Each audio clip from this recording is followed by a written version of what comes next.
สวัสดีครับสวัสดีนะครับท่านผู้ติดตามเพจสวทเชียงรายกรมประชาสัมพันธ์ของเรานะครับวันนี้วันที่ 30 มกราคมอยู่ที่งานพ่อขุนเชียงรายมหาราชวันนี้แน่นอนเลยเราพามาติดตามกิจกรรมสำคัญของงานครั้งนี้นะครับก็คืองานของ To Be Number One นั่นเอง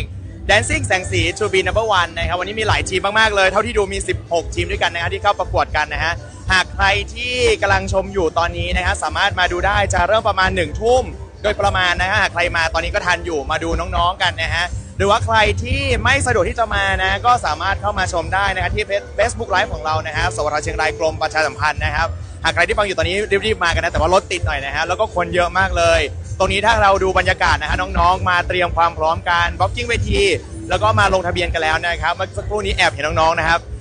ตื่นเต้นมากเลยนะฮะน้องพร้อมกันมากเลยใครที่กำลังดูอยู่นะครับสามารถคอมเมนต์มาได้นะครับว่าเชียร์ทีมไหนนะครับเผื่อว่าเดี๋ยวเราจะได้ซูมไปดูลูกหลานของท่านนะเผื่อท่านไม่ได้มานะครับเดี๋ยวเราดูกันสักหน่อยนะว่าบรรยากาศเป็นยังไงครับเดี๋ยวดูกันนะครับเดี๋ยวสักครู่หนึ่งนะครับเดี๋ยวงานก็จะเริ่มกันแล้วนะครับนี่เดี๋ยวเราพาไปดูบรรยากาศก่อนน้องๆที่จะเข้ามานะครับงานของเราวันนี้นะครับด้วยร่วมด้วยน้องใบใบนะครับแล้วก็วงของแม่สวยพญาเมงรายนะครับสวัสดีครับขอสัมภาษณ์ได้ไหมครับได้ไหมอันนี้จากสวทเชียงรายไลฟ์สดให้กับงานอยู่ครับผมจากทีมไหนนะครับเผื่อขอแรงเชียร์อยู่ครับเชียงแสนวิทยาคมค่ะ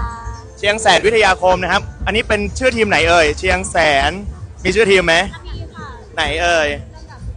ลำดับมีไหมไม่มีหรอ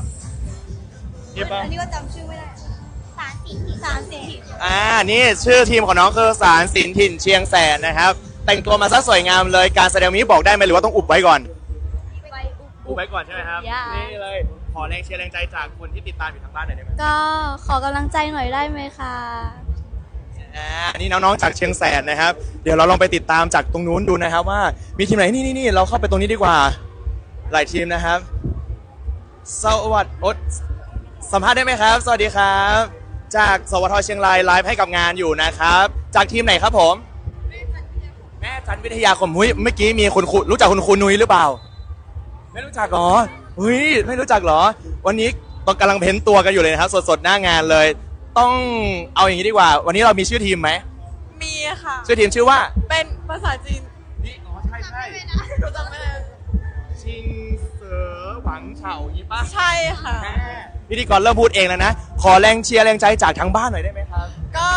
ขอเป็นกำลังใจให้กับทีมเราด้วยค่ะเพราะว่าเป็นอันนี้ปีแรกของหนูที่ลงสมัครเหมือนกันที่ลงค่ะหมายถึงว่าโรงเรียนมาปีแรกเลยไหมครับปีนะคะแต่ว่าหนูลงครั้งแรกเหมือนกันอ๋อน้องชื่ออะไรนะเผื่อพ่อแม่ดูอยู่หรือว่ามาไหมค่ะสวัสดีค่ะหนูชื่อโบค่ะฝากเชียร์หน่อยนะ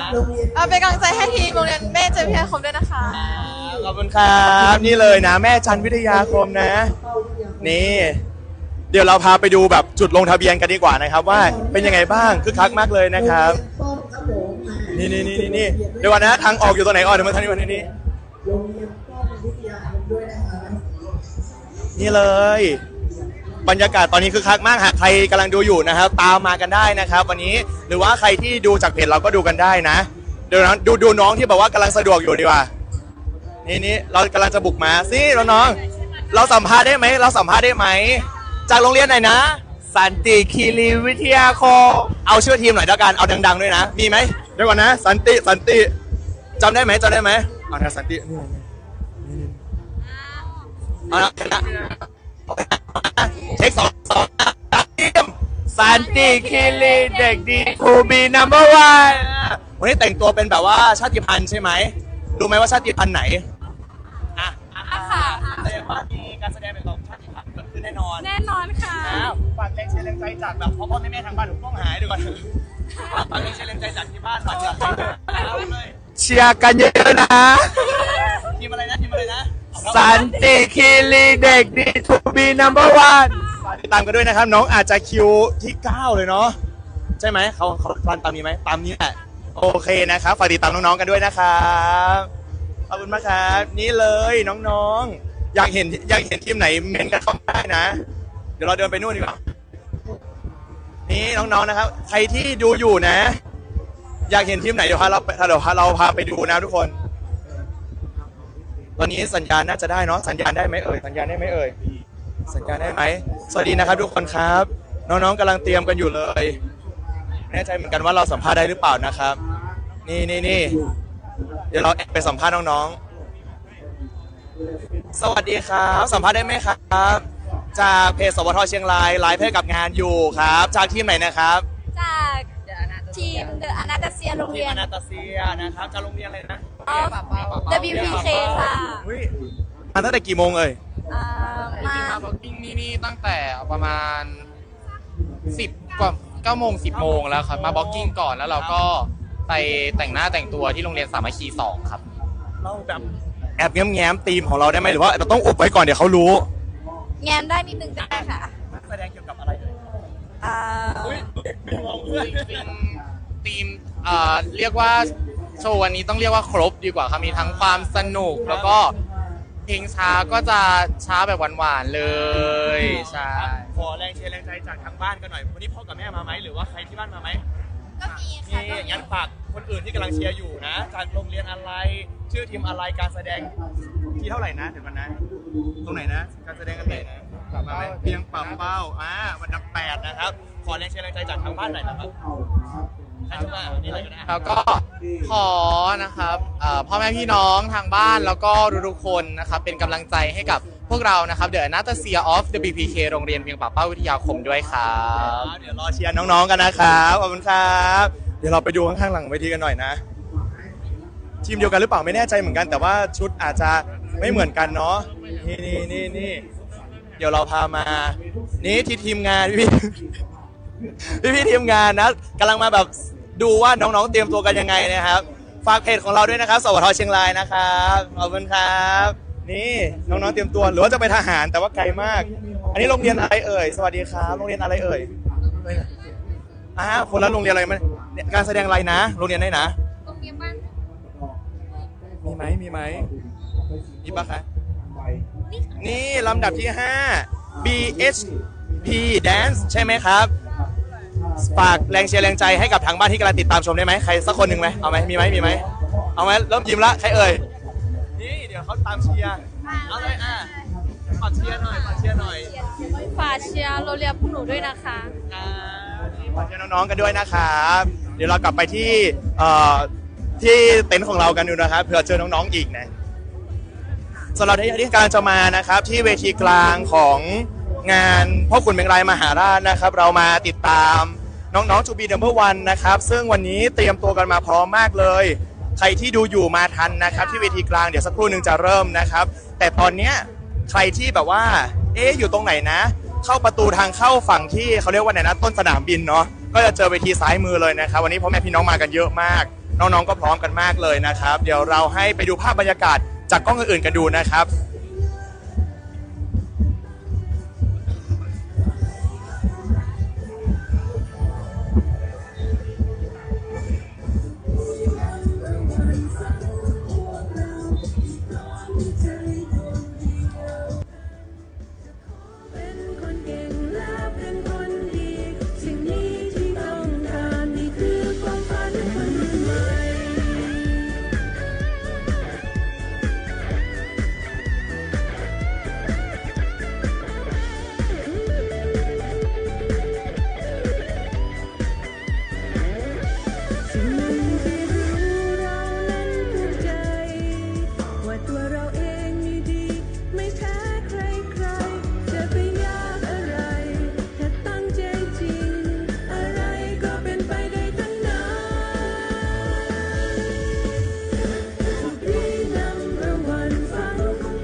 ครับผมเมื่อสักครู่นี้เราพาไปติดตามน้องๆนะนี้มีคนพิมพ์มาเยอะเลยนะเมงรายนะเชียร์เมงรายหรอครับอยากเห็นเมงรายครับเดี๋ยวก่อนนะ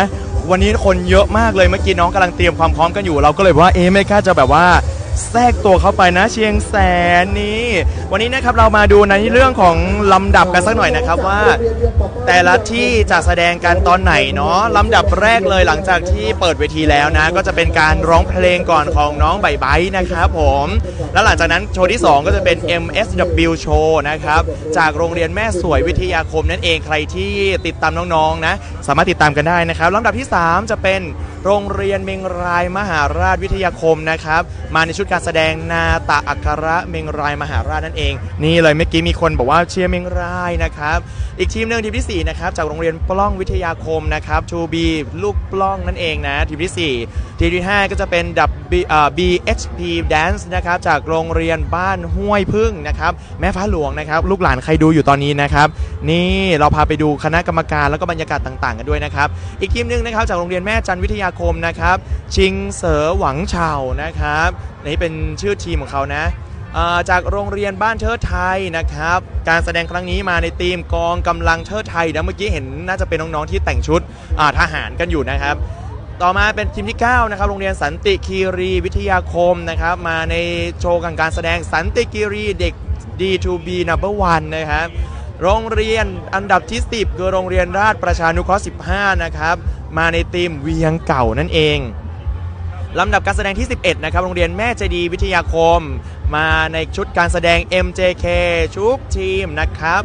อีกโรงเรียนหนึ่งโรงเรียนที่12โรงเรียนเทศบาล6นครเชียงรายนะครับ The Shadow Rebirth นะครับก็มาการเกิดใหม่ในเงามืดนะจะเป็นการเกิดแบบไหนมาติดตามกันนะ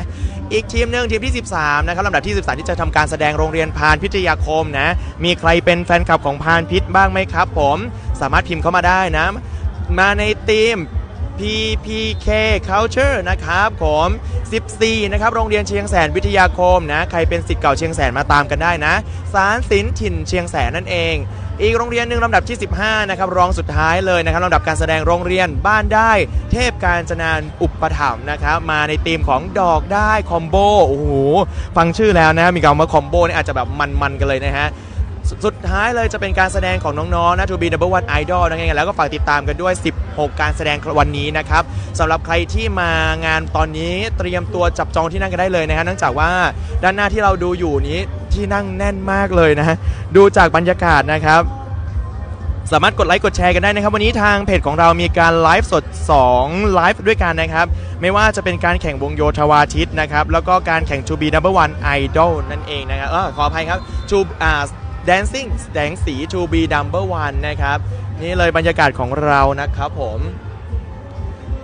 วันนี้การแสดงนะครับมีเกณฑ์หลายอย่างเลยนะครับที่เราจะมาบอกกันนะเผื่อใครดูอยู่แล้วอยากจะร่วมตัดสินไปด้วยนะเอากระดาษมาแล้วก็ติ๊กคะแนนกันไปด้วยนะฮะก็เกณฑ์ในการตัดสินนะครับ100คะแนนเลยสำหรับวันนี้นะครับ100คะแนนแรกเขาบอกว่ารูปแบบการโชว์40คะแนนนะจะต้องมีการแบบมีทักษะการเต้นความคิดสร้างสรรค์นะไม่ว่าจะประกอบด้วย10คะแนนแรกเขาบอกว่าออกแบบโชว์มีความร่วมสมัยนำเสนอในรูปแบบที่แปลกใหม่10คะแนนต่อมานะครับในรูปแบบโชว์นะครับบอกว่าความคิดสร้างสรรค์10คะแนนต่อมาทักษะพื้นฐานการเต้นและ10สุดท้ายนะครับความสวยงามพร้อมเพรียงของแดนเซอร์นะครับนี่เป็น10คะแนนของรูปแบบการโชว์นะครับแสงสีนะตามชื่อเลยนะครับแดนซิ่งแสงสีจะต้องมีคะแนนของแสงสี40คะแนนด้วยกันความมีสีสันความสวยงามความสดใสความน่าสนใจนะครับเขาบอกว่าความกลมกลืนกับรูปแบบการโชว์10คะแนนมี10คะแนนเกี่ยวกับการนำเสนอรูปแบบที่น่าสนใจมีเอกลักษณ์เป็นของโชว์ตัวเองนะครับมีความสวยงามของเครื่องแต่งกาย10คะแนนนะวันนี้เห็นน้องๆแต่งชุดกันมาแบบว่าโอ้โหจัดเต็มมากเลยนะครับการแสดงนะครับออกถึงผู้ที่เกิด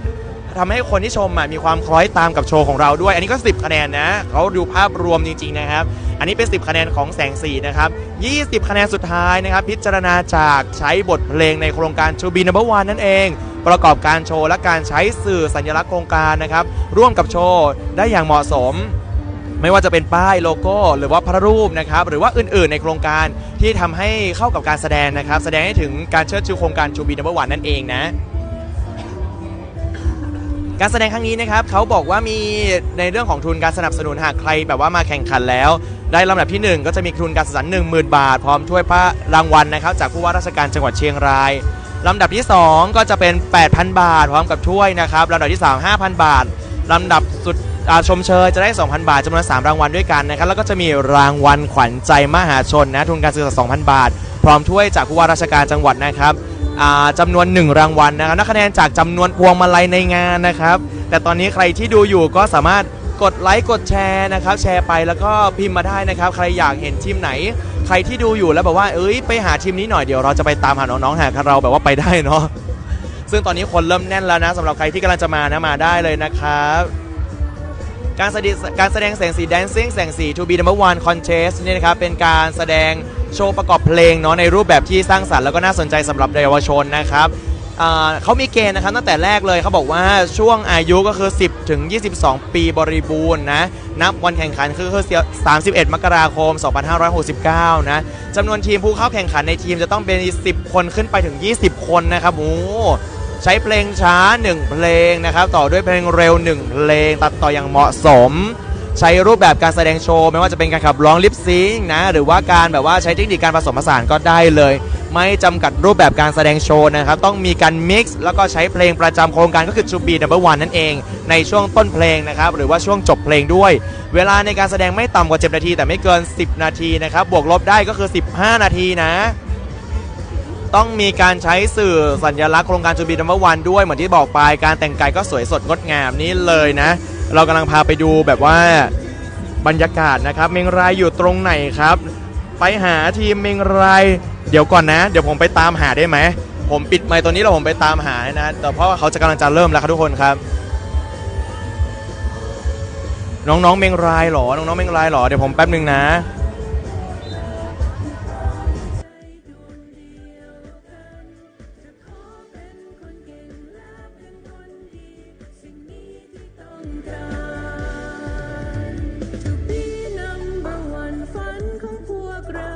ที่พร้อมมีใจดวงเดียวกันจะขอเป็นคนเก่งและเป็นคนดี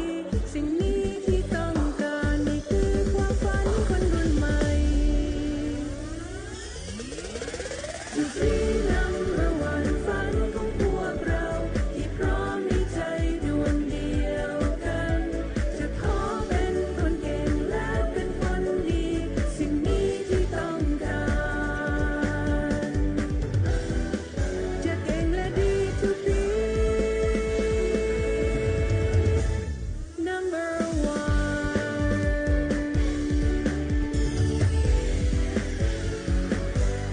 To be number one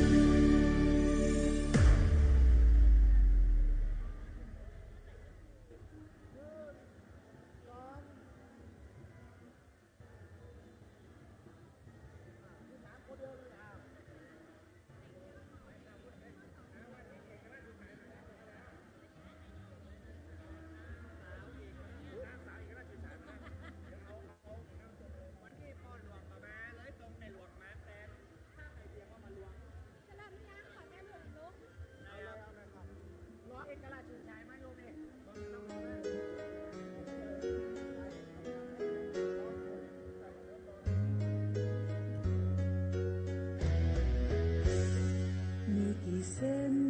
ทางที่คิดจะไปขอให้ตามหัวใจ ตอนนี้กำลังออกมาตามหาน้องๆเมงรายมหาราชนะครับทุกคนพยายามหาให้อยู่นะทุกคนนะครับคงต้องถึงสักวันที่จะมาอะไรที่จะเป็นอย่างใจเธอตอบได้มีกี่เรื่องราวที่เธอคิดทำขอให้ทำให้นี่เลยครับนี่คือบรรยากาศหน้าเวทีเลยนะครับเมงรายมหาราชไปพยายามหาแล้วน่าจะเตรียมตัวอยู่หลังเวทีเพราะว่าลำดับที่3ตามฝันจนกว่าจะเจอเมื่อทุกอย่างอยู่ที่ตัวของเธอทำให้เป็นไปอย่างเธอต้องการชีวิตมีเรื่องราว เดี๋ยวอีกสักครู่หนึ่งนะครับน้องๆก็จะเริ่มสแตนด์บายในการขึ้นโชว์แล้วเดี๋ยวตอนนี้ก็เตรียมความพร้อมกันอย่างแบบขยันขันแข็งมากเลยมีการเพ้นตัวนะครับเมื่อสักครู่นี้เห็นนี่ครับพิธีกรเริ่มจะเดินออกมากันแล้วเราน่าจะไปหาเมงรายมหาราชให้ท่านไม่ได้แล้วเนื่องจากว่า คนแน่นมากครับทุกคนขออนุญาตกลับไปที่ตั้งก่อน เธอก็มั่นคงอย่าหลงไปลองความสุขเพียงแค่เลือนลางมันจะชักพาให้เธอหลงทางที่เคย นี่เลยครับเดี๋ยวอีกสักครู่หนึ่งจะเริ่มขึ้นแล้วน้องๆก็กำลังจะเตรียมตัวที่จะเข้าไปหลังเวทีกันแล้วนะครับเดี๋ยวอีกสักแป๊บหนึ่งนะการแสดงการเปิดเวทีก็จะเริ่มขึ้นแล้วใครที่เข้ามาติดตามตอนนี้นะครับตอนนี้เป็นการแข่งขัน Dancing แสงสี To Be Number One Contest ปี 2569 นะครับณเวทีกลางที่สนามบินเก่าฝูงบิน 416 นะครับสำหรับกิจกรรมนี้เกิดขึ้นในงานพ่อขุนเมงรายมหาราชท่านไหนที่เข้ามาแล้วนะครับติดตามสวทเชียงรายกรมประชาสัมพันธ์ของเรานะครับก็สามารถมาเชียร์น้องๆกันได้นะฮะใครสะดวกมาที่งานก็จะได้อรรถรสอีกแบบหนึ่งเนาะแต่ถ้าใครนะครับไม่สะดวกมาหรือติดธุระสามารถเชียร์น้องๆผ่านไลฟ์ของเราได้นะครับซึ่งสามารถเข้าไปได้ที่เว็บของเพจของเรานะครับสวทเชียงรายกรมประชาสัมพันธ์วันนี้มีไลฟ์สด2ที่นะครับไม่ว่าจะที่หน้าเวทีกลางนะครับและอีกที่หนึ่งก็แข่งขันวงโยธวาทิตกันอยู่นะครับแล้วก็ฝากติดตามทั้ง2กิจกรรมกันด้วยนี่น้องๆพร้อมมากเลยเชียงแซนด์วิชค่ะนี่เราได้เห็นแล้วนะครับว่าพลังของทูบีดับเบิลวันแต่ละที่เป็นยังไงบ้างนะเชียงแซนด์วิชหรอครับลำดับการแสดงของเชียงแสนวิทยาคมคือ14เลยนะครับศาลศิลป์ถิ่นเชียงแสนนะนี่เลยเลิศนะตากล้องเราก็จะพยายามบุ่นเข้าไป ตากล้องพยายามที่จะแบบว่าเดินไปหาทุกคนเลยนะครับตอนนี้ก็พยายามที่จะไปอยู่แต่ละที่แต่ละทางเพื่อให้ทุกคนได้เห็นภาพกันนะครับ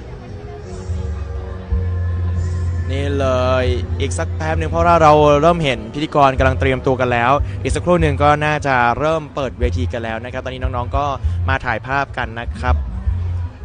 สำหรับท่านไหนที่เข้ามาแล้วอยากจะทราบว่าทีมไหนแข่งเมื่อไหร่นะถามกันได้นะเดี๋ยวผมแจ้งรายละเอียดอีกทีหนึ่งวันนี้เราแบบว่าเข้าถึงตัวน้องยากมากเลยเพราะว่าคนแน่นมากเลยนะครับตอนนี้ใครที่มาแล้วนะครับสามารถมาจับจองที่นั่งได้อยู่นะหรือมาแล้วก็สามารถมาบอกกันได้นะมาเอิ้นกันได้นะครับที่สวทเชียงรายนะเมงรายสู้ๆแสดงว่าเมงรายมหาราชนี่คือ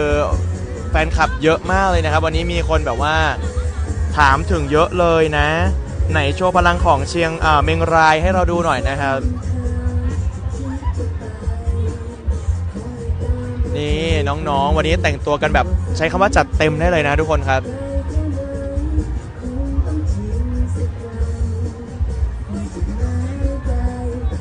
ตอนนี้เริ่มยังตอนนี้ยังไม่เริ่มครับแต่อีกสักครู่หนึ่งจะเริ่มแล้วเพราะว่าเห็นคณะกรรมการเริ่มนั่งประจำที่แล้วพิธีกรกำลังเตรียมตัวกันแล้วครับผม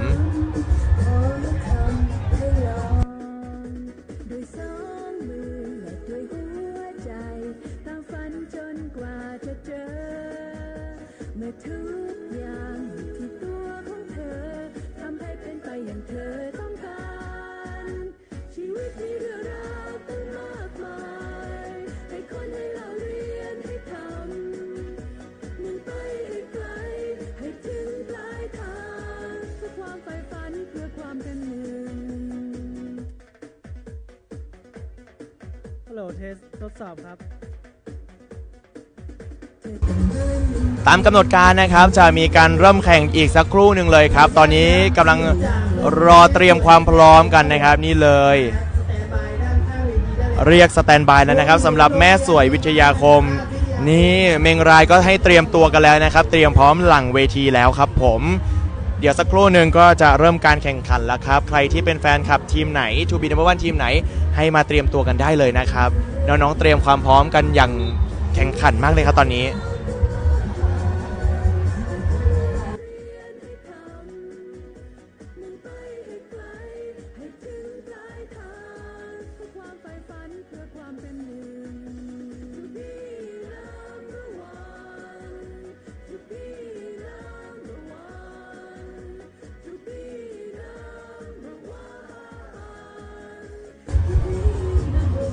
เรามาทบทวนในเรื่องของเขาเรียกว่ากฎนะกฎต่างๆนะครับหรือว่าเป็นเกณฑ์ในการให้ตัดสินน้องๆนะครับว่าเป็นยังไงกันบ้างนะครับค เขาบอกว่านะครับการแข่งขันนี้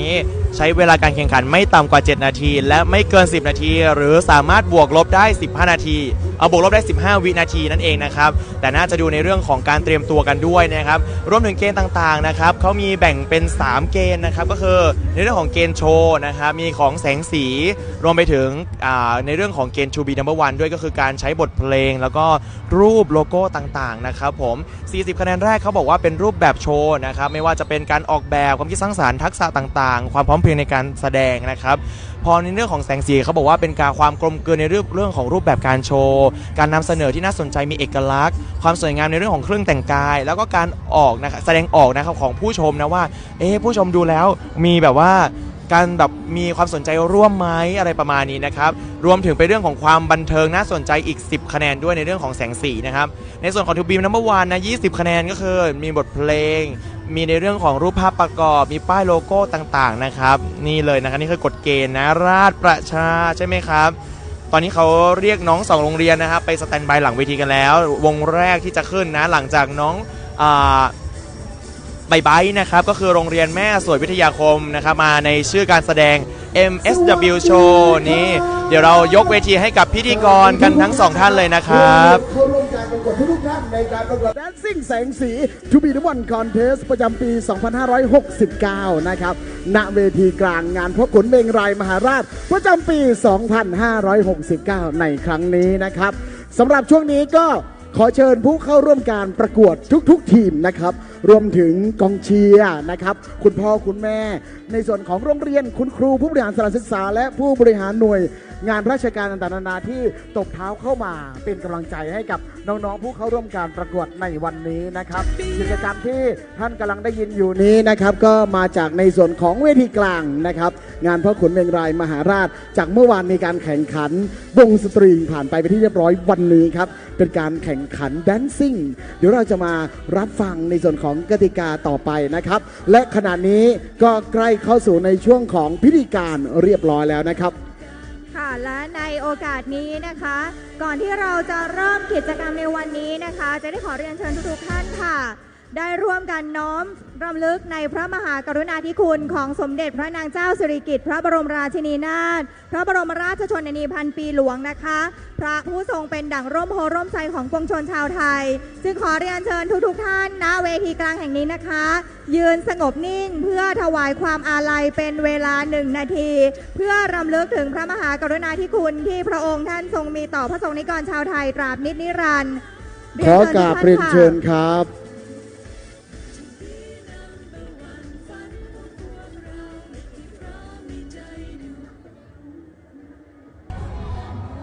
ณตอนนี้นะครับเป็นการยืนสงบนิ่งนะครับเพื่อแสดงออกถึงความไว้อาลัยและก็จงรักภักดีต่อสมเด็จพระพันปีหลวงนะครับซึ่งตอนนี้ทุกคนก็ยืนไว้อาลัย1นาทีนะครับ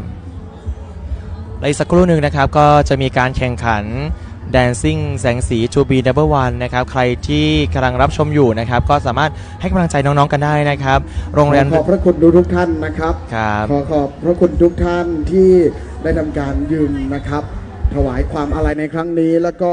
พวกเรานะครับขอน้อมเสด็จสู่สวรรคาลัย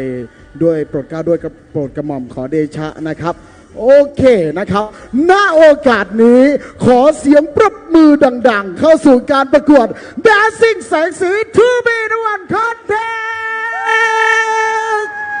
โอเคนะสวัสดีค่ะสวัสดีครับสวัสดี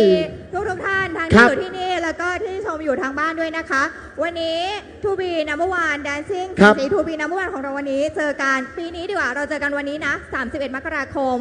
วันส่งท้ายเดือนแรกของปี 2569ชมสดๆได้ที่นี่นะคะที่เวทีกลางงานพ่อขุนเมงรายมหาราชแล้วก็ผ่านทางออนไลน์เฟซบุ๊กแฟนเพจสวทเชียงรายกรมประชาสัมพันธ์ทักทายร่วมชมร่วมแชร์กดไลค์แล้วก็ให้คะแนนกันมาก็ได้เนาะใช่ให้คะแนนออนไลน์สามารถที่จะทำการ ให้สิ่งชื่นชมนะ ใช่ น้องๆแต่ละเวทีนะครับสำหรับทุกท่านที่ไม่ได้มีโอกาสที่จะมาเชียร์น้องๆในวันนี้นะครับ มาเชียร์น้องๆของเราเยาวชน ครับ ทั่วทั้ง 18 อำเภอนะ สามารถส่งกำลังใจมาได้เลยจากทางบ้าน ใช่ถูกต้ ครั อบ งกดไลค์กดแชร์กันไปได้นะ ครั คะ บ วันนี้จัดเต็มแน่นอนแล้วเขาจัดเต็มขึ้นทุกปี ใช่เสมอ นาะเขาไม่ออมเหมือนกันนะ แน่น เรา อ ออน มไหม เราออมไม่ได้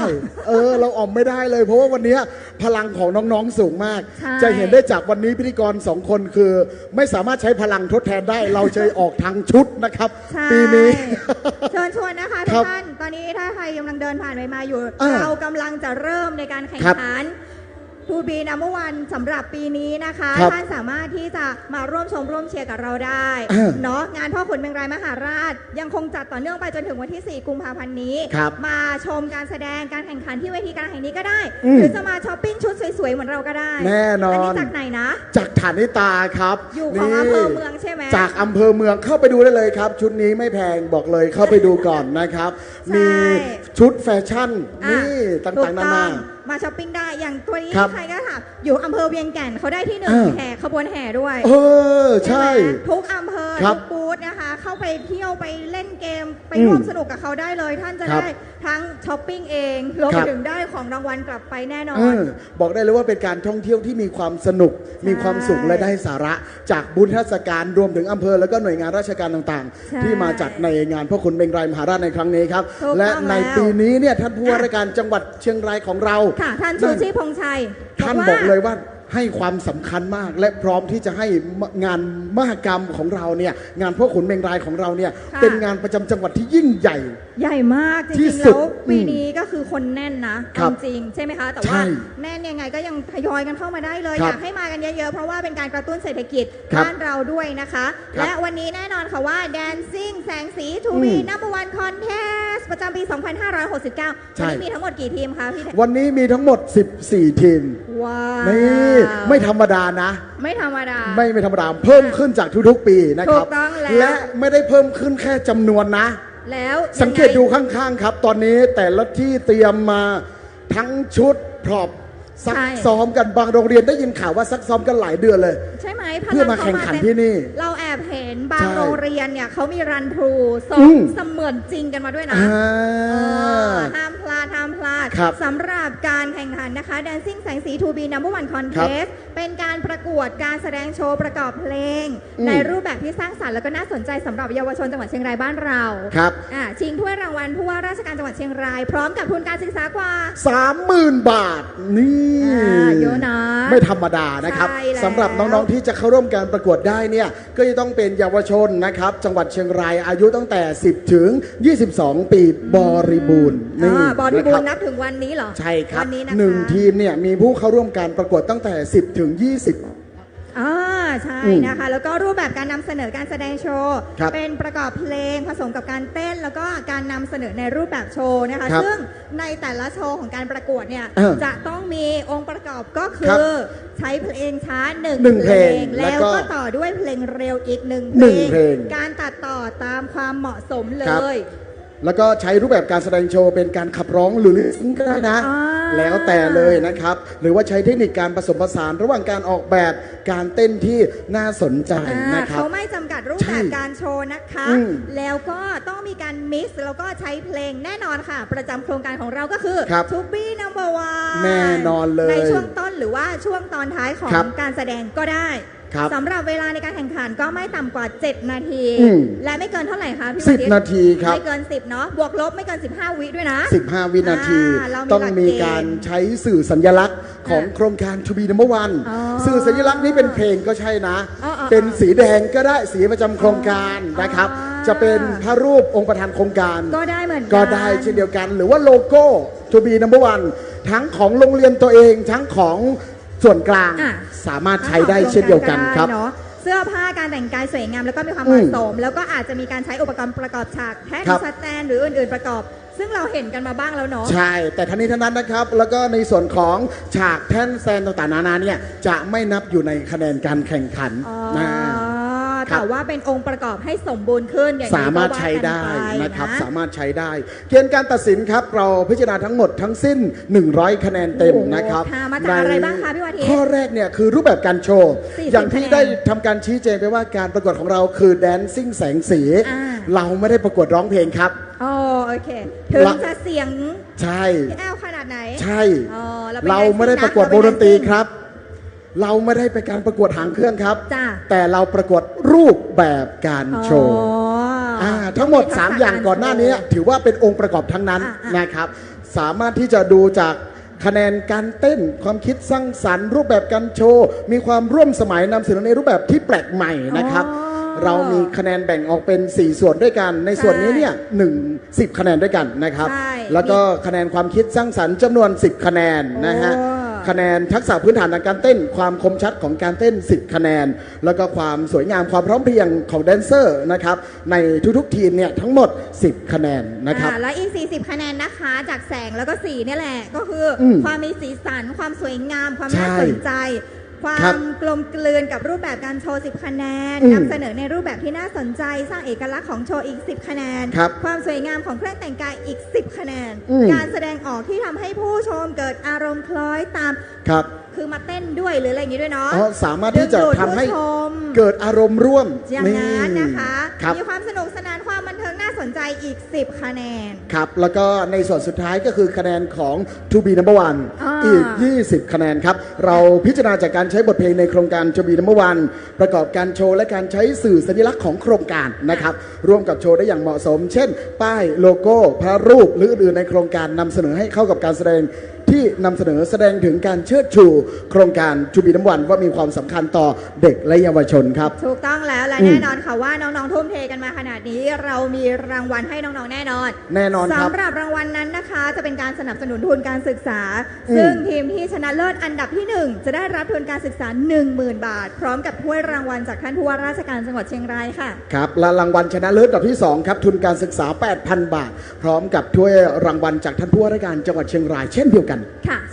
รางวัลชนะเลิศอันดับที่ 3 ทุนการศึกษา 5,000 บาท พร้อมกับถ้วยรางวัลจากท่านผู้ว่าราชการจังหวัดเชียงรายค่ะ ครับ เรามีรางวัลชมเชยครับ พร้อมทุนการศึกษาจำนวน 3 รางวัล รางวัลละ 2,000 บาท ก็ ครับ จะมี 6 ทีมเนาะ ใช่ ที่จะได้รับรางวัลมี ยัง รางวัลขวัญใจ ไม่ ม หมด หาชนด้ นี่ วยทุนการศึกษาอีก 2,000 บาท ครับ พร้อมกับถ้วยรางวัลจากท่านผู้ว่าราชการจังหวัดเชียงราย ครับ อีก1 รางวัล ซึ่งเขาจะนับคะแนนจาก พวงมาลัย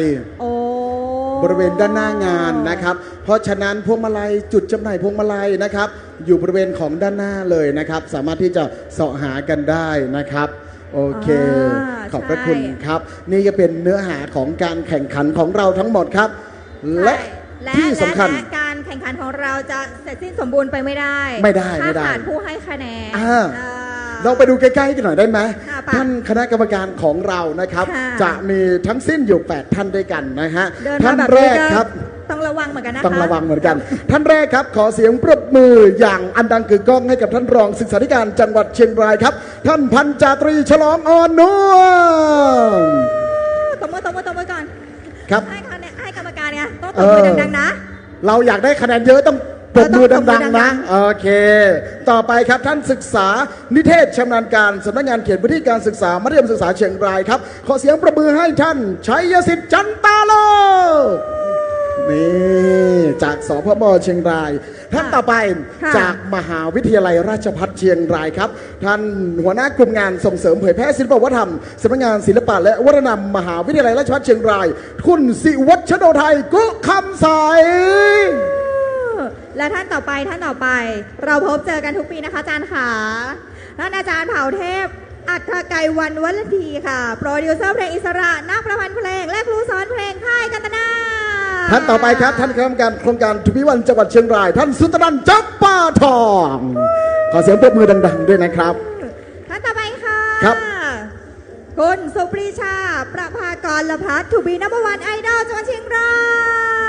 ย ท่านต่อไปท่านประธานนะครับ ท่านผู้บริหารตึงมง Acting House เชียงราย ขอเสียงปรบมือให้กับคุณเอกราชถุยชัยนี่แม่หลวงบาสของเรานะครับ ถูกต้องแล้ววันนี้ทุก ใช่ คะแนน นะคะมาจากผู้มีประสบการณ์เป็นอย่างยิ่งนะทุกคน ครับ น้องๆต้องแบบว่าจัดเต็ม อื มาม ทุกๆจุดนะ ครั คะ บ กรรมการของเรามองทุกๆจุดเลย ใช่ อย่างนี้ และสำหรับน้องๆที่เข้าร่วมการประกวดในครั้งนี้นะครับ น้องๆก็จะเป็นหนึ่งในทีมที่ได้รับโอกาสในการพิจารณาให้ไปร่วมการประกวดการแข่งขันการแสดง To Be Number One ณมหกรรมรวมพลสมาชิก To Be Number One ระดับประเทศที่ Impact Arena เมืองทองธานี ตั้งแต่วันที่ 13-15 กรกฎาคม 2569 นะครับ ก็จะได้ทีมที่ชนะเนาะ ค่ะ เข้าไปประกวดถือว่าเป็นตัวแทนของจังหวัดเชียงราย ใช่ ไปเป็นหนึ่งใน 77 การแสดง ถูกต้อง ครับ และแน่นอนว่าก่อนที่เราจะไปการแสดงเราจะ ครับ ก่อนเลยไหม ใช่ครับ และก็แน่นอนฮะ ก่อนที่เราจะเข้าสู่การประกวด เป็น นะ ธรร ฮะ มเนียมเหรอ เป็นธรรมเนียมเลย เป็นธรรมเนียม มันจะต้องมีทุกๆ ปีนะ ถูก ฮะ ต้อง แล้วเรากรรม เราจะ การ ต้องมาลองเวทีก่อน ใช่ นะ ต้องมาลองเวที ดูว่าแบบมีความแข็งแกร่งขนาดไหน เราจะใส่แรงกันได้ข ใช่ นาดไหนนะคะ และท่านคณะกรรมการเราก็จะเป็นส่วนหนึ่งว่าดูโรงเรียนนี้มีความเป็น อ่า ทูบี ถูก นัมเบอร์ ถูก วัน ถูก หรือเปล่านะ ใช่ถูกต้องแล้วดังนั้นแล้ว ใช่ครับ เราจะยังไงคะ ขอตัวแทนทุกทีมการแข่งขันทีมละ 4 คนขึ้นด้านบนเวทีครับ ถ้าพร้อมแล้ว ดนตรีมาเลยครับ ดนตรีมาเลยครับ ดนตรีมาเลยครับ ดนตรีมาเลยครับ สี่คนต่อ มา ทีม ก่อนนะครับ มาเลยครับขึ้นมาเลยครับ โชว์ทีมละ 4 คนนะครับ 4 คนนะลูก 4 คนค่ะลูก ทีมละ 4 คน ทีมละ 4 คน ทีมละ 4 คนครับขึ้นมาเลยครับ ขึ้นมาเลยฮะทีมไหนอยู่ด้านหน้าได้แสงเยอะนะครับ ทีมไหนอยู่ด้านหน้าได้แสงเยอะเอาพอก่อนพอโอ้โห ใจเย็น เนี่ยอยู่แค่นี้พอโอเค ใจเย็น ขึ้นมาเลยครับทีมละ4 คนนะครับ ครบไหมลูก มาเลยฮะโอเค อยู่ด้านหลังท่านคณะกรรมการไม่เห็นนะครับ อยู่ด้านหลังท่านคณะกรรมการไม่เห็นนะครับ อันนี้ ขึ้นไปเลย ฟรีไทม์ของหนูๆแล้วนะ ฟรีชามขึ้นมาเลยครับ อ่า แต่ละโรงเรียนเชิญครับขึ้นมาเลยขึ้นมาเลยนะฮะ แต่ละทีม แต่ละทีมครบ นะ ไหมลูก ครบไหม ขึ้นมาเลยครับขึ้นมาเลยฮะให้ครบทุกทีมนะทีมละ4 คนนี่ขึ้นมาเลย อ่ะ ดีฮะดีขึ้นมาเลยครับขึ้นมาเลยทีมละ4 คนจากทั้งหมด14 ทีมการแสดงทีมผู้เข้าร่วมการประกวดทั้ง14 ทีมนะครับโอเคนับถอยหลัง10 9 8 7 6 5 4 3 2 1 มีกี่เส้นทาง ให้วอร์ม ให้วอร์ม โอเคเมื่อกี้วอร์มนะครับ ถ้าพร้อมแล้ว we are พร้อม who are we are to be number one เฮ้และเพลงนั้นก็คือเพลง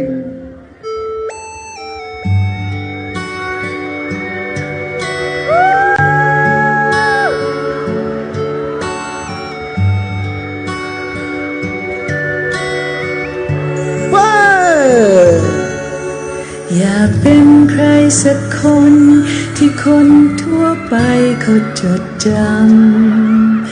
อยากเป็นใครคนนั้นที่มีความฝันเพียงเป็นหนึ่งของใครหลายคนมันคงไม่ยากเกิน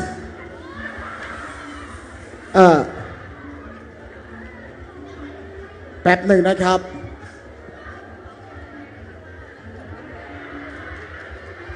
อ่ะ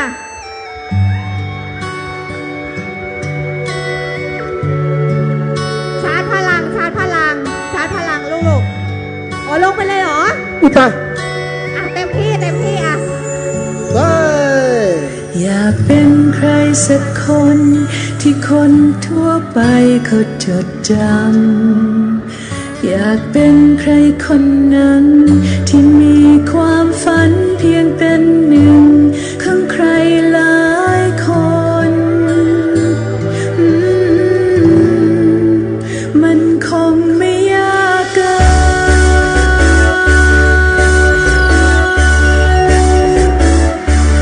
จะเดินไปจุดนั้น เอาดูสิดู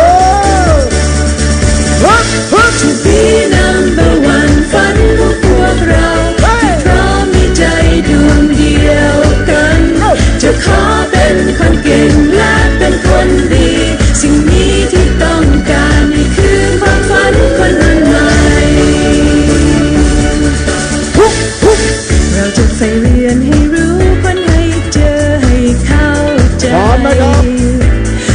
ดเวลาแล้วโชว์เวลาให้เต็มที่ครับ แล้วก็มั่นใจไม่หวั่นไหวสิ่งหนึ่งที่รู้เรานั้นภูมิใจ ว่าตัวเราเองไม่แพ้ใครจะเป็นอะไรจะตั้งใจจริงอะไรเป็นไปได้ทั้งนั้น 3 2 To be number 1หมดเวลา ขอเสียงปรบมือให้ทุกๆทีมด้วยนะครับ นี่ไงพี่หนูต่อย บอก นี่การ แล้วไม่ แสดง มีอ่อม นี่ศักยภาพ นักเรียนไม่อ่อมขนาดไหน ใช่ คุณครูไม่อ่อมกว่าใช่ไหมคะ ใช่เพราะคนครูเต้นอยู่ด้านล่าง ถูกต้องคุณครูแรงเยอะกว่านัก ใช่ เรียนแน่นอน และนอกจากคุณครูแล้วเนี่ยก็ยังมี อ่ะ ผู้ใหญ่ใจดีนะ เมื่อกี้ตอนน้องๆเต้นอยู่โอ้โหยิ้ม ใช่ไหม มีความสุขมากเลยอ่ะหนูหมดเวลาแล้วลูกกลับเลยดีครับ แล้วเราก็มีผู้ใหญ่ใจดีหลากหลายท่านครับ ค่ะ ที่มาให้กำลังใจน้องๆในการประกวดในท่านนี้นะครับ ท่านแรกขอเสียงปรบมือดังๆให้กับท่านปลัดอำเภอแม่สวยนะครับ ท่านศิวกรใจบุญมีนี่มาเชียร์อำเภอแม่สวยด้วย ไม่ต้องถามว่ามาเชียร์ทีมไหน ครั ใช่ บ ไหมคะ นะครับ ท่านปลัดอำเภอแม่ส ใช่ วยอ่ะ นะครับ ท่านต่อไปค่ะ ท่านต่อไปนะครับ ก็เป็นท่านสาธารณสุขครับ อ๋อ อำเภอแม่สวยนะครับ ค่ะ ขอเสียงประมือให้ท่านถนอมศักดิ์ชัยมินเรียบร้อยนะครับสำหรับท่านต่อไปครับ ท่านสาธารณสุขอำเภอเทิงครับ ท่านวิสุทธิ์เสน่หานี่แสดงว่า2โรงเรียนที่มาจาก2อำเภอนี้เนี่ยได้กำลังใจไปเต็มๆเลยนะครับ โอ้โห ก็นอกจากนี้ก็จะมีอีกหลายๆท่าน ใช่ ที่ แล้ว จะได้เดินทางเข้ามาให้กำลังใจสำหรับน้องๆทุกทีมนะครับ ใช่ค่ะ ที่เข้าร่วมการประกวดในวันนี้ แต่ก่อนที่จะเข้าสู่การประกวดนะครับ เรามีการแสดงจากน้องๆ จังหวัดเชียงราย ใช่ ผู้มีความสามารถ ใช่ นี่ ก็ เป็น คือเยาวชน ใช่ ของเราเนาะเชียงรายมีการแสดงความสามารถมีความสามารถอีกหลากหลายเลยนะคะนอกเหนือจากเรื่องของศิลปะวัฒนธรรมอะไร อ่า ต่า ฮะ งๆและการแสดงออกเป็นอีกหนึ่งสิ่งสำคัญมา ครั ก บ ๆ ดูจากน้องๆ 2B เมื่อสักครู่ ใช่ ไหม อ่ะ เราขอ 4 คนตัวแทน ไม่ต้องวิงรีรอหรืออะไรเลย ขึ้นมากันเลย จัดเต็ม นะครับ แล้ววันนี้เราก็มีอีกหนึ่งโชว์นะ ครั คะ บ จากน้องเยาวชนของจังหวัดเชียงรายบ้าน อื เรา ม ใช่ไหม ใช่ และเชื่อแน่ว่าพี่ๆน้องๆท่านผู้ชมที่อยู่ที่นี่นะ อืม บางท่านรู้จักน้องเราด้วย แน่นอน อาจจะเป็น FC น้องด้วยเช่นกัน ในทาง Facebook ในทาง TikTok ถูกต้องสื่อออนไลน์ต เอ่ า อ งๆนะคะ วันนี้เราจะพบกับ ครับน้องใบใบนะครับ อ่า ขอเสียงประมือให้น้องใบใบ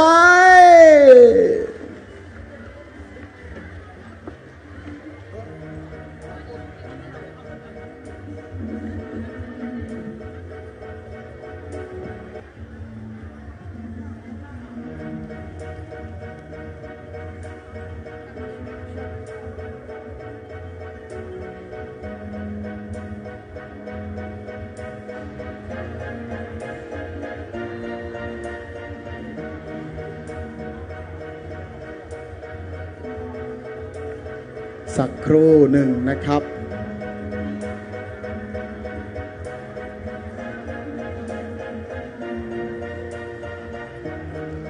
เล่งเสียง เล่งเสียง เสียงออกนะลำโพงอ่ะ เดี๋ยวสัมภาษณ์กันนิดนึง สวัสดีครับ แนะนำตัวกันนิดหนึ่งสิ เป็นใครมาจากไหน สงสัยเขาอยากให้เราคุยกับน้องก่อน ใช่นะครับ อ่ะแนะนำตัวนิดนึงค่ะบ๊ายบาย ก็หนูชื่อใบไม้พัชร ครั พ บ รอายุ 11 ขวบนะคะ เอ้า11 ขวบ แต่เดี๋ยวรอดูนะ วันนี้ใช้คำว่าขวบรู้สึกสะเทือนใจเหมือนกันนะ ใช่ ไม่เป็นไรครับ ของเราอ่ะ 30 ขวบ ได้เหมือนกัน เนอะ 11 ขวบ อยู่โรงเรียนอะไรเอ่ย อยู่โรงเรียนเทศบาล7 ผักหมิงค่ะ อ่า บ๊ายบายค่ะ ครับ ตอนเนี้ยคิดว่าน่าจะมี FC ของหนูอยู่ด้วยแล้ว อืม แล้วก็จะมี FC หน้าใหม่ด้วย แน่นอน ในส่วนของผลงานของหนูตอนนี้มีอะไรบ้างลูก ครับ ก็วันนี้มีบทเพลงจะมาร้อง5 เพลงค่ะ แล้วก็มีอีก1 บทเพลงจะมาร่วมร้องกับพี่ๆ 2B จากโรงเรียนดำรงค่ะ โอเค แล้วFC หนูเขาจะสามหรือว่าคนที่แบบว่าอยากจะไปติดตามหนูจังเลยแบบเนี้ยเขาไปติดตามหนูทางช่องทางไหนได้บ้าง ก็ติดตามได้ 3 ช่องทางเลยค่ะ ทั้ง TikTok Facebook แล้วก็ YouTube ชื่อว่าใบไม้พัชรพรค่ะ ชื่อเดียวกันหมดเลย ครับ หรอ แล้วอย่างนี้ดีกว่า กำลังจะก้ำกึ่งกับคำว่าพี่และน้าหรือป้าดี พี่ดีกว่าเนาะลูกเนาะสำหรับว่าใครที่ตอนนี้มีน้องๆที่เขาอยากจะเป็น TikToker อินฟลูเอนเซอร์เหมือนหนูอย่างเงี้ยค่ะกำลังจะเริ่มหนูมีคำแนะนำให้เขายังไงบ้าง ก็คำแนะนำก็มีไม่เยอะค่ะ แค่มั่นใจในสิ่งที่ตัวเองชอบแล้วก็กล้าทำก็พอแล้วค่ะ หนูเริ่มทำมานานหรือยังคะ เพิ่งจะเมื่อตอนปี67 ค่ะ อ๋อได้ยังไงแล้วนะคะ เดี๋ยวเราจะเป็นกำลังใจให้น้องใบๆกันเนาะ ครับ แล้วเดี๋ยววันนี้จะ ในช่วง มา นี้ ชมผลงานของน้องกัน ขอเสียงประมือให้น้องไปอีกสักหนึ่งรอบนะครับ ขอเสียงประมือด้วยนะครับ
ค่ะก็เดี๋ยวบทเพลงถัดไปเราปรับอารมณ์มาทางด้านเพลงสากลกันบ้างดีกว่านะคะ ก็มีสากลมาฝากให้ทุกท่านอยู่2-3บทเพลง แล้วก็มีกิฟต์วอเชอร์มาฝากทุกท่านด้วยสำหรับคนที่ออกมาร่วมสนุกกับหนูแล้วก็เต้นถูกใจเดี๋ยวหนูจะมีเป็นกิฟต์วอเชอร์มาให้นะคะดนตรีมาได้เลยค่ะ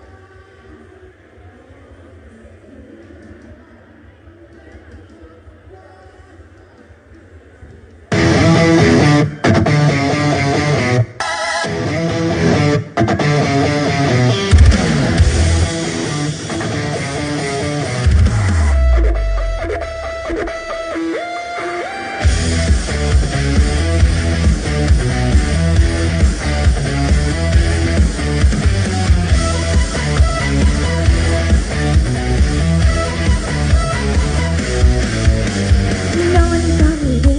ฉันคงไม่ดีเท่าไรนอนไม่ถูกใจเธอบ่นให้ฟังอยู่ทุกวันนอนก็ไม่พอหัวใจที่มีให้กันนอนไม่ต้องการสรุปว่ายังไม่เข้าตากัน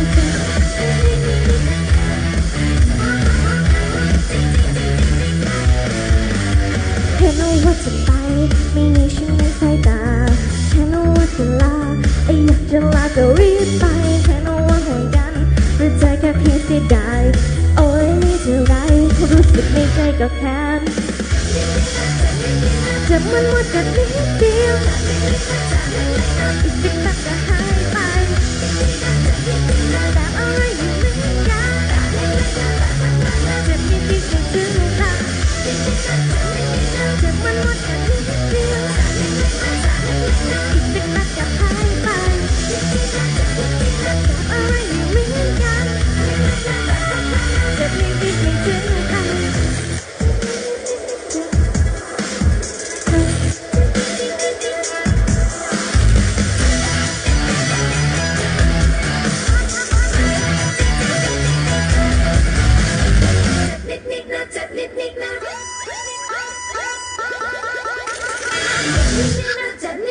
จะมันหมดกันนิดเดียว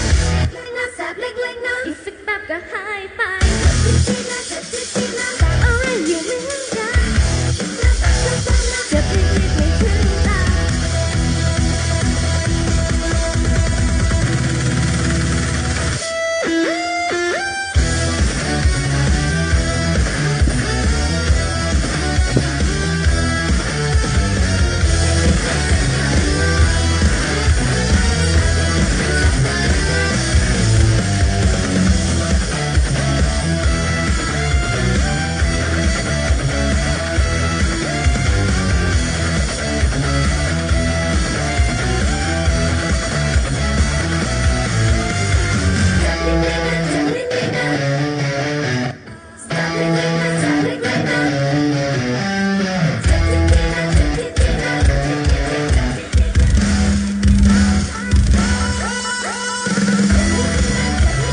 จะมันหมดกันนิดเดียว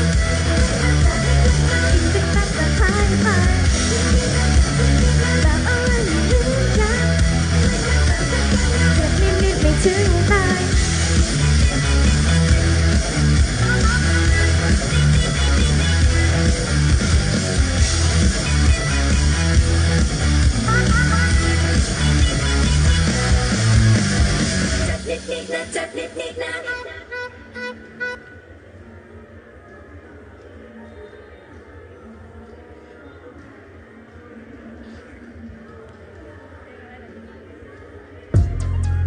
ขอเสียงประมือดังให้กับอีกหนึ่งโชว์การแสดงของน้องใบใบครับ ขอเสียงประมือดังนะครับ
ครับให้กับน้องใบ ใช่แล้ว พัชร ค่ะ พรนะครับ น้องยังอยู่กับเรานะคะใช่ไหมคะเดี๋ยวน้อง ครับ จะขึ้นอีกหนึ่งนะคะกับ อ่า พี่ๆไอดอลของเรา ใช่นะครับ ใช่แล้ว ก็ นะคะ สามารถที่จะติดตามน้องๆได้นะทางแฟนเพจนะครับแล้วก็ TikTok ในชื่อช่องของใบพัชราพรนี่นะครับอ่ะขอเสียงปรบมือให้น้องใบนิดหนึ่งได้ไหมครับขอเสียงปรบมือด้วย อ่ะช่วงนี้ช่วงเวลาของเรามาถึงแล้วใช่ไหม ใช่ครั คะ บเชิญน้องๆพัก ค่ะ บริเว เดี๋ย ณ วเรา ของ เจอกันอีกครั้งหนึ่งนะ ข้าง คะ ๆเวทีได้เลยโอเค อ่ะ นะครับ วันนี้เรามีปีนี้เรามีกี่ทีมนะพี่วาทิต 14 14ป่ะเราจะต้องเดินทางกันแล้วแหละ ใช่ ใช่ไหม นะครับ คะ จาก ไปไห เวน ลา ก่อน นี้ ไปไหนก่อน ยังไง บ้านเรามีกี่อำเภอ บ้านเรามีอยู่ทั้งหมด 18 อำเภอ ใช่ วันนี้จะพาไปทางไหนก่อนนะ เราจะพาไปอำเภอที่มีความเป็นธรรมชาติสูงมาก อ่า ภูเขาต้นน้ ยังไง ำนะครับ สิยังไง เยอะแยะ สิ มากมาย ใช่ไหม มีแหล่งท่องเที่ยวหนึ่งนะครับ อักษรย่อว่าดอยช้างนะครับ หนูย่อแล้วเหรอ ย่อแล้ว อันนี้ย่อแล้วนะ ย่อแล้วแหละ โอเค ไม่รู้เลยว่าอำเภออะไร เออ และ นั่น ที่ แหละ แน่ๆคือ ครับ มานั่งเชียร์แล้วด้วย ใช่ ไห แล้วก็เรามี คะ ผู้ใหญ่ใจดีอีกสองท่าน ใช่ จากอำเภอแม่สวยมาให้กำลังใจน้องๆด้วยเช่นเดียวกันครับ ใช่เราจะ แล้วก็ เริ่มกันแล้วนะ อืม อย่าลืมนะคะว่าทั้งทุกท่านที่อยู่ที่นี่นะคะ ครับ แล้วก็ทางออนไลน์ของเรา ครับ เพจ Facebook สวทเชียงรายกรมประชาสัมพันธ์ เข้ามาร่วมชมร่วมเชียร์น้องๆได้นะ ครั คะ บ แล้วก็ถ้าเกิดว่าท่านไหนที่ไม่ได้มาเชียร์เนาะ เออ ก็ร่วมชมผ่านทางออนไลน์แล้วก็ ครับ กดไลค์กดแชร์พร้อมกับส่งกำลังใจมาให้น้องๆได้เลย ใช่ขณะนี้เรามีกิจกรรมเล็กน้อยนะครับ ขอเชิญทุกท่านเอามือถือของทุกท่านขึ้นมานะครับ แล้วเข้าไปที่แฟนเพจของสวท เชียงรายกรมประชาสัมพันธ์เอาขึ้นมาก่อน ใช่ เอาขึ้น ครับ มา เอาขึ้นมาก่อน เข้าไปดูนะครับ แล้วก็ เออ ช่วย ใช่ใช่ ช่วยกดแชร์นะครับ ให้กับทุกๆท่านที่ไม่ได้มาชมในวันนี้ ใช่ แล้วก็ อืม ที่สำคัญท่านส่งกำลังใจให้กับ ครั น้ บ องๆทุกคนนะคะ อื ทุก ม ๆทีมได้ผ่านทางนี้ได้เลย ครับ นะ โอเค และขณะนี้ทีมแรกก็ได้พร้อมเป็นที่เรียบร้อยแล้วนะครับอ้าวเมื่อกี้บอกแล้ว ยังไง อำเภอ ไม่รู้ หนึ่ง เลยหนูใบอ่ะไม่รู้เลย อ่ะช่วงนี้ครับ ขอเสียงประมือดังให้กับโรงเรียนแม่สวยวิทยาคม ในชื่อชุดการแสดง MSW Show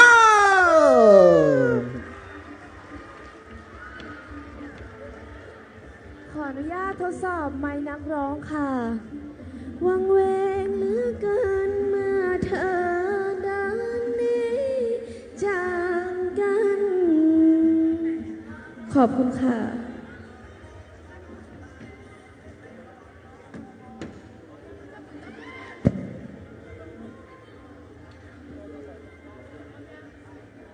และสำหรับอำเภอแม่สวยนะครับ เราก็มีผู้ใหญ่ใจดีของเรามากกว่า 2 ท่านนะครับ ที่มาเป็นกำลังใจสำหรับการแสดงของน้องๆนะฮะในจากโรงเรียนแม่สวยวิทยาคมในวันนะ ค่ะ ฮะ และแน่นอนว่าตลอดทั้งคืนนี้นะคะ ก็จะมีผู้บริหารจากจังหวัดเชียงรายนะ ครั คะ บ มาร่วมชมร่วมเชียร์แล้วก็ให้กำลังใจกับน้อง อืม ๆแน่นอนตลอดทั้งคืนนี้ ครับ เรายังอยู่ด้วยกันที่นี่จนเราจะทราบผลของปีนี้นะคะพี่วาทิต ปีที่แล้วเราอยู่ด้วยกันจนถึง5 ทุ่มครึ่ง ใช่ปีนี้เราให้กี่โมงดีคะ ยังไงดี เราจะข้ามเดือนไปด้วยกันทุกคน โอเค พร้อมแล้วขอเสียงประมือให้แม่สวยวิทยาคม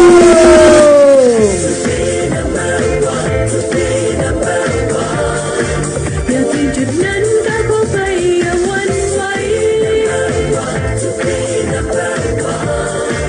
สักวันที่ฝันนั้นจะกลายเป็นจริง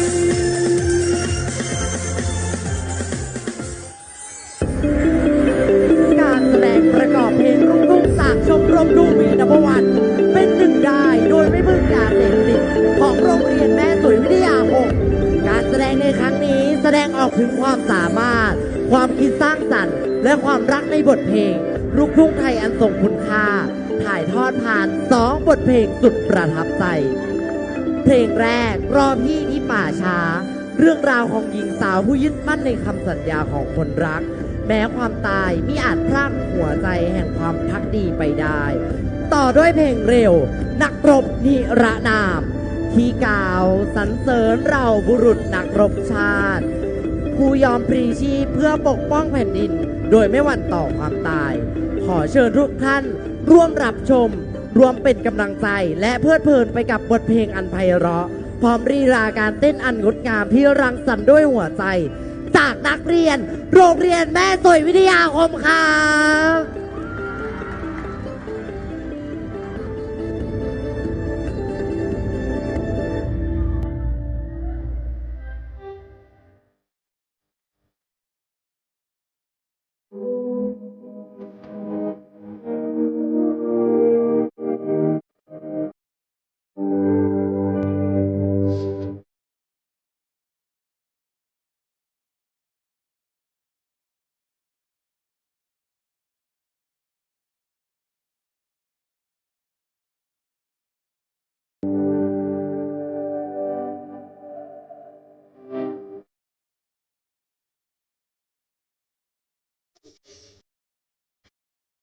ร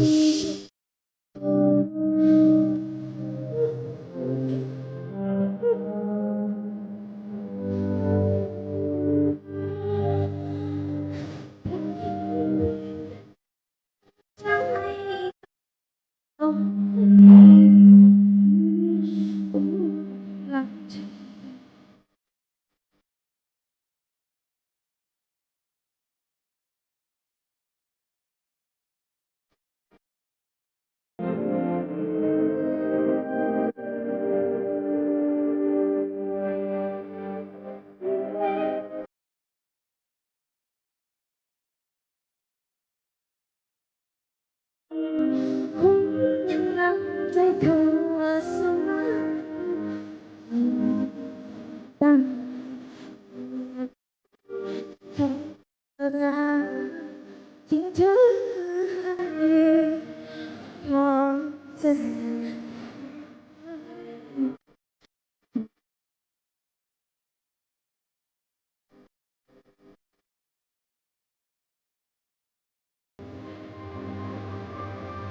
ตายเป็นเพียงใจอยากพูดบอกรักเธอลงใจเธอโอ้รักสั่งเธอเป็นเธอ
เป็นเพีย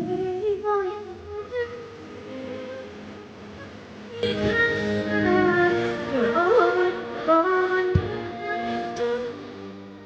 น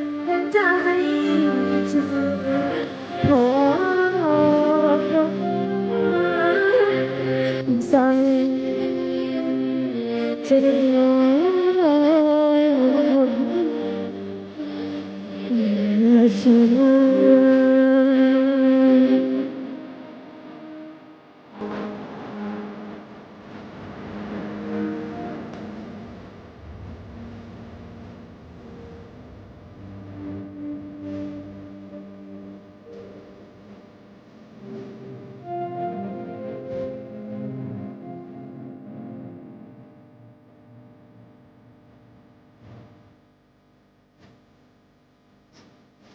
Thank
ชมรมรูบีนับวันจากโรงเรียนแม่สวยวิทยาคม ขอกล่าวคำว่า ขอบคุณและสวัสดีค่ะ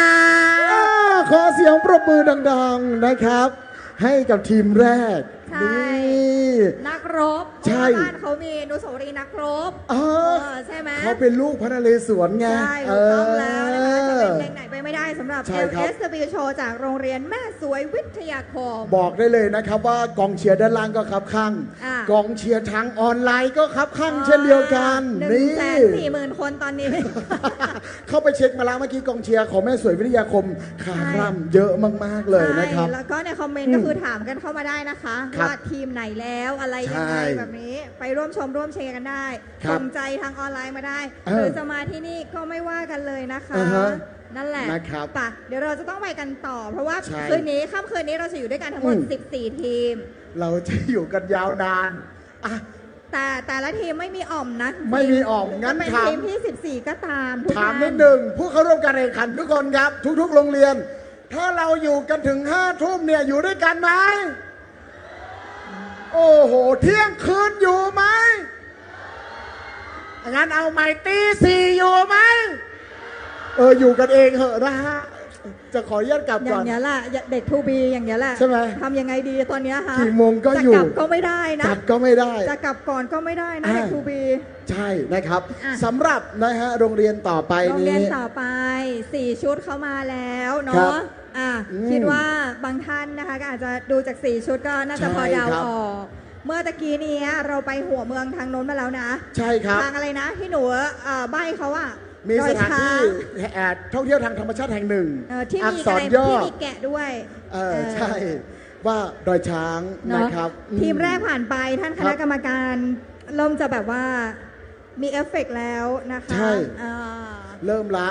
ใช่ แต่ไม่เท่าไหร่ แต่ไม่เท่าไหร่นะ เดี๋ยวเรารอดูไปเรื่อยๆนะครับ ใช่ รอดูไปเรื่อยๆนะครับ และขณะนี้เรามีท่านผู้ใหญ่ใจดีอีกหนึ่งท่าน มาให้กำลังใจน้องๆชูบีนวันจังหวัดเชียงรายนะครับ ค่ะ ขอเสียงปรบมือให้สำหรับท่านหัวหน้างานยาเสพติด และสุขภาพจิตนะครับสำนักงานสาธารณสุขจังหวัดเชียงราย หัวหน้าบรรจงปะสาวพนี่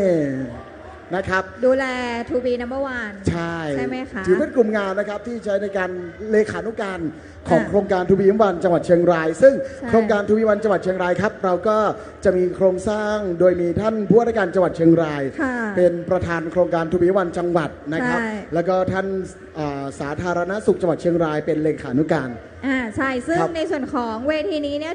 ถือว่าเป็นแค่เวทีเริ่มต้นนะ ใช่ ก้าวแรกของน้องๆ To be ใช่ ต่อ ครับ จากนี้เขาจะต้องไปเวทีไหนอีกนะ ครับ แล้วก็ช่วงนี้นะครับ อ่า ขออนุญาตประกาศให้ตัวแทนน้องๆ จากโรงเรียนเวียงป่าเป้า วิทยาคมนะครับบริเวณจุดลงทะเบียนด้วยนะครับ โอเคนะครับสำหรับการแสดงชุดที่ ใช่ 2 ครั ถา บ มว่า หลังจากเวทีเนี้ยก้าวแรกก่อนก้าวต่อไปไหนพี่วาทิต ก้าวต่อไปของเราก็จะเป็นตัวแทนนะครับ โอ้ ของจังหวัดเชียงราย ค่ะ ถือว่าเป็นตัวแทนการแสดงของจังหวัดเชียงรายเลย อ๋อ ในการประกวดการแสดงจังหวัดทุบีทั้งวัน จ้ะ ที่ Impact Arena เมืองทองธานีนะครับ โอ้ ในมหกรรมรวมพลส ไป มาชิก เมืองหลวงเลยนะ ใช่ อ่า เราต้องไปประชันกับทั้งหมด 77 จังหวัด หรอ รวมกับกรุงเทพมหานครนะ โอ้โห ถือว่าเป็นส่วนสำคัญเลยครับ ที่จะไปแสดงที่ Impact Arena เมืองทองธานี ใช่ ในมหกรรมรวมพลสมาชิก To be number one ระดับประเทศ ใช่ถูก ใน ต้อง วันนั้นเนี่ยน้องๆทุกคนที่ผ่านเข้ารอบและไปแสดงจุดนั้น อ่ะ จะได้มีโอกาสในการเข้าเฝ้า อ๋อ องค์ประธานโครงการทุนกระหม่อมหญิง อุบลรัตน์ราชกัญญาสิริวัฒนาพันนวดี องค์ประธานโครงการทูบีและวันด้วยนะครับ ถูกต้องแล้ว ไม่ และ ธร ที่ รม แน่ ดาน อนเลย ล่า ครั สุ บ ด TDC ของเราก็เพิ่ง อ่า ไปคว้าชัยมา ใช่ครับคว้าชัยในระดับภาคนะครับ ใช่ แล้วก็เข้าสู่การแข่งขันในระดับประเทศ ในการแข่งขัน To be one teen dancer สายนะครับ ค่ะ และขณะนี้การแสดงมาจากโรงเรียนชื่อดังแห่งหนึ่งนะครับ ไม่บอกว่าโรงเรียนไหน นูไม่ต้องใบ้เขาก็ได้ อักษรย่อว่าเมงรายนะครับ นั่นแหละ การแสดงโชว์ชุดต่อไปนะคะ การแข่งขันชุดต่อไป จะเป็นการแสดงจากน้องๆ โรงเรียนเมงรายมหาราชวิทยาคม ครับ ขอเชิญทุกท่านพบกับนาตะอัครเมงรายมหาราชค่ะ ขอเสียงประมือด้วยนะครับ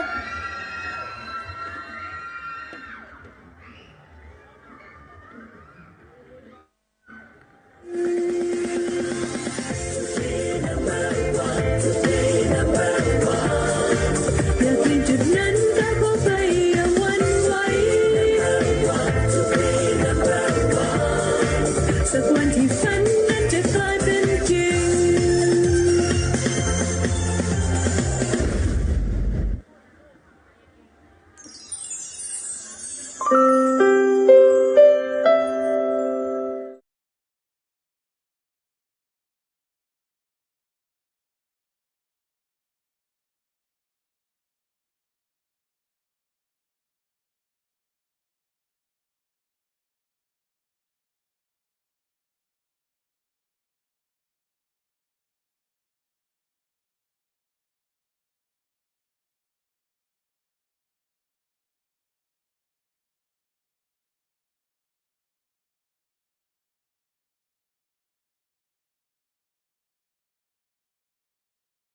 เปลี่ยนใจ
น้าตาอัครเมงรายมหาราชจากโรงเรียนเมงรายมหาราชวิทยาค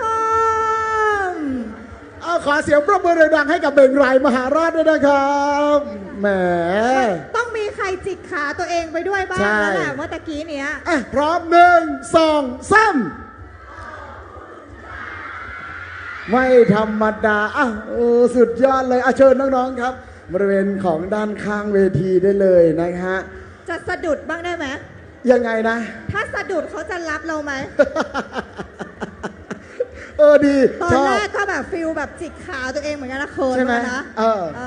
เป็นยังไงพอสุด แต่ ท้าย พอสูตรแดงมาก็พ่ายสูตรแดงไปเลย ไปเลยใช่ไหม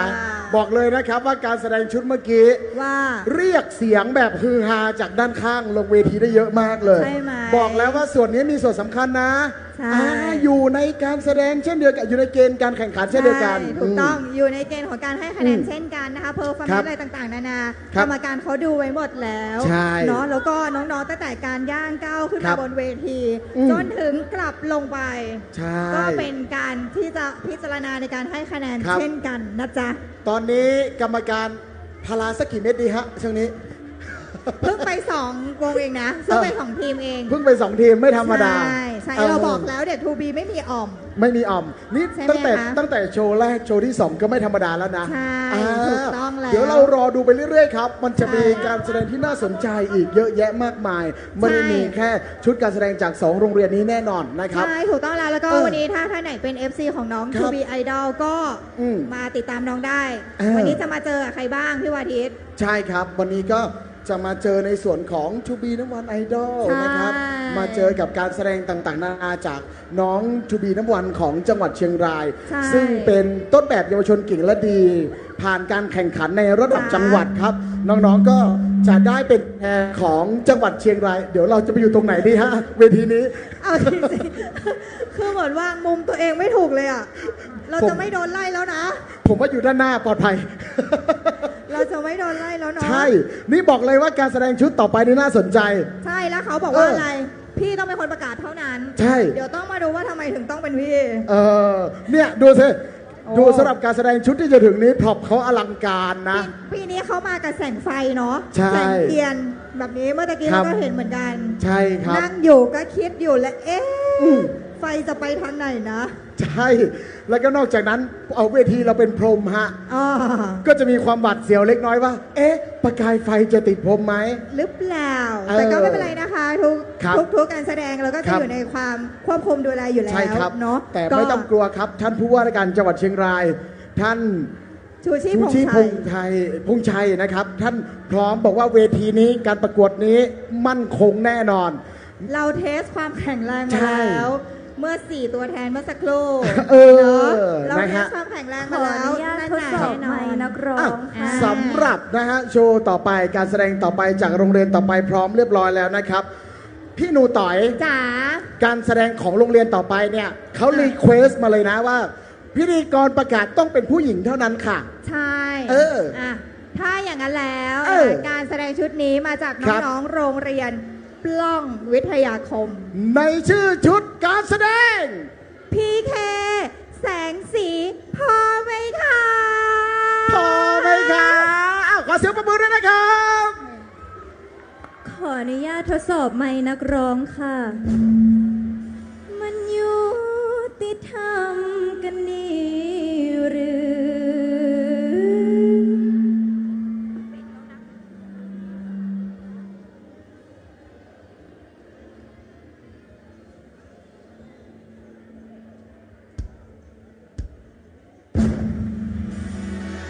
พวกเราโรงเรียนปล้องวิทยาคม ขอเสียงปรบมือหน่อยได้ไหมคะ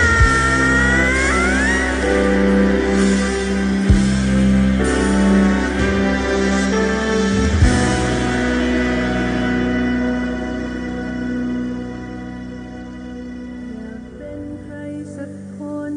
ที่คนทั่วไปเขาจดจำอยากเป็นใครคนนั้นที่มีความฝันเพียงเป็นหนึ่งของใครหลายคนมันคงไม่ยากเกิน จะเดินไปจุดนั้น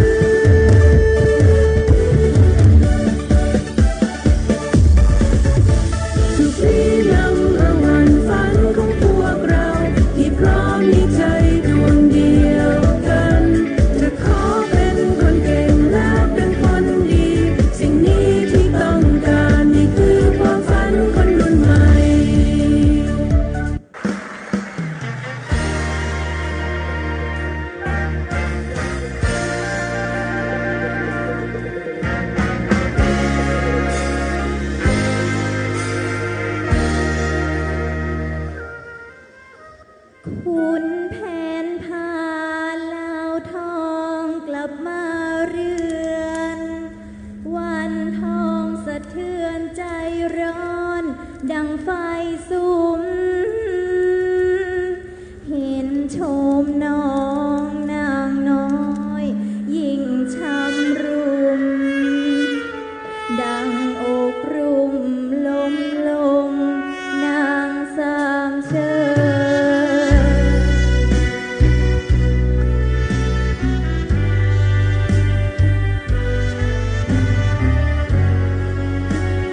อ่ะ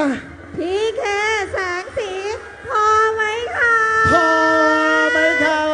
บ ทูบีนัมเบอร์วันโรงเรียนปล้องวิทยาคม ขอกล่าวคำว่า ขอบคุณค่ะ ขอเสียงปรบมือด้วยค่ะ โอ้โห ไม่ธรรม ควร ดา ให้เขาประกาศเองนะ ใช่ไหม เสียงสามพี่ยังไม่ได้น้องเขาเลยนะ นี่ขนาดบอกแล้วว่าพิธีกรจะทำเสียง3นะครับ ใช่ ยังไม่ได้ ยังไงดีนะฮะ เรียบร้อยนะครับ หนูเราอยู่ตรงนี้ก่อน เราอย่าเพิ่งสวนทางเขา นี่บอกเลยว่า ว่า ความลำบากที่สุดในวันนี้เนี่ยไม่ใช่ใครหรอก น่าจะเป็นเรานะ ไม่ใช่เรานะ ใคร นู่นน่ะกรรมการน่ะ เออ เริ่มเกาหัวกันละเอายังไงดีวันเนี้ย อ่ะโอเคเนาะเราเคลียร์ทางของเราได้แล้วเนาะ ใช่เพิ่งผ่านไปแค่3ทีมเนี่ย ใช่ ไม่ธรรมดาเลยนะ แล้วคือแต่ละทีมก็จะมี ครับ เขาเรียกว่าอะไรจุดเด่นแตกต่างกันไป ใช่ นะ แตกต่างกันเลยและน่าสนใจทั้งนั้นเลยนะครับ ใช่ อย่างที่ ถูกต้องแล้ว ได้ทำการชี้แจงไปว่าการ ว่า ประกวดนี้เนี่ย อ่ะ เป็นการประกวดรูปแบบการโชว์ ใช่ เพราะฉะนั้นยิ่งแปลก อ่ะ น่าสนใจ ถูก ยิ่งสดใหม่ ยิ่งดีสำหรับเวทีนี้ แล้วอีกหนึ่งข้อก็คือที่เราบ ครั อบ กว่ามีถ้าเกิดว่าการแสดงของเราสามารถเข้าถึงผู้ชม ได้เยอะ ใช่แล้วก็มี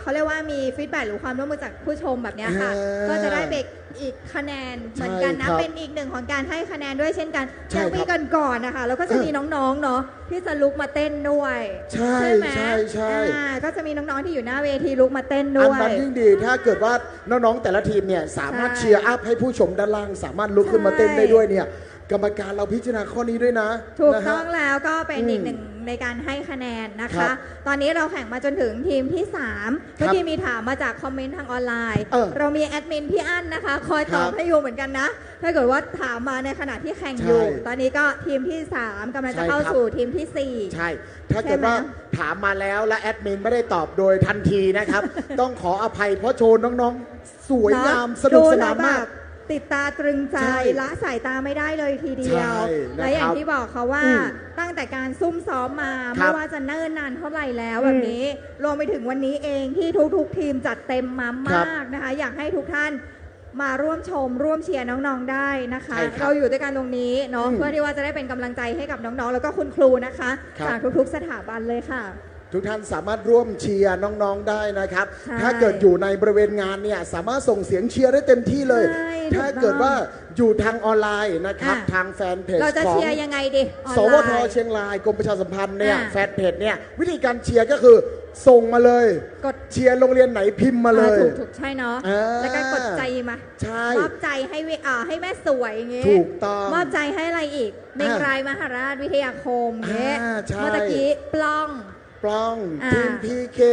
เนี่ย ใช่ ใส่แฮชแท็กมาเลยนะ ใช่ ใส่แฮชแท็กมาเลยนะ ใช่ ฮะแต่ละทีมน้องๆหลังจากเข้าไปดูย้อนหลังเนี่ยจะได้เป็นกำลังใจ ถูกต้อง นะครับให้กับ หรือต น้ อ อน งๆ เนี้ย ได้ เขาก็เข้าไปดูแล้วแหละ อืม เพราะว่าพอลงเวทีไปแล้วนะคะ เด็กทูเปียเขาจะ ใช่ มีทั้งไปฟังผลงานกันเองรวมไป ครั ถึ บ งคอยเชียร์เพื่อน อืม ๆ และที่สำคัญ 3 ทีมที่ผ่านมาเมื่อสักครู่เราเห็ ครั น บ แล้ว เขามีทั้งการให้กำลังใจ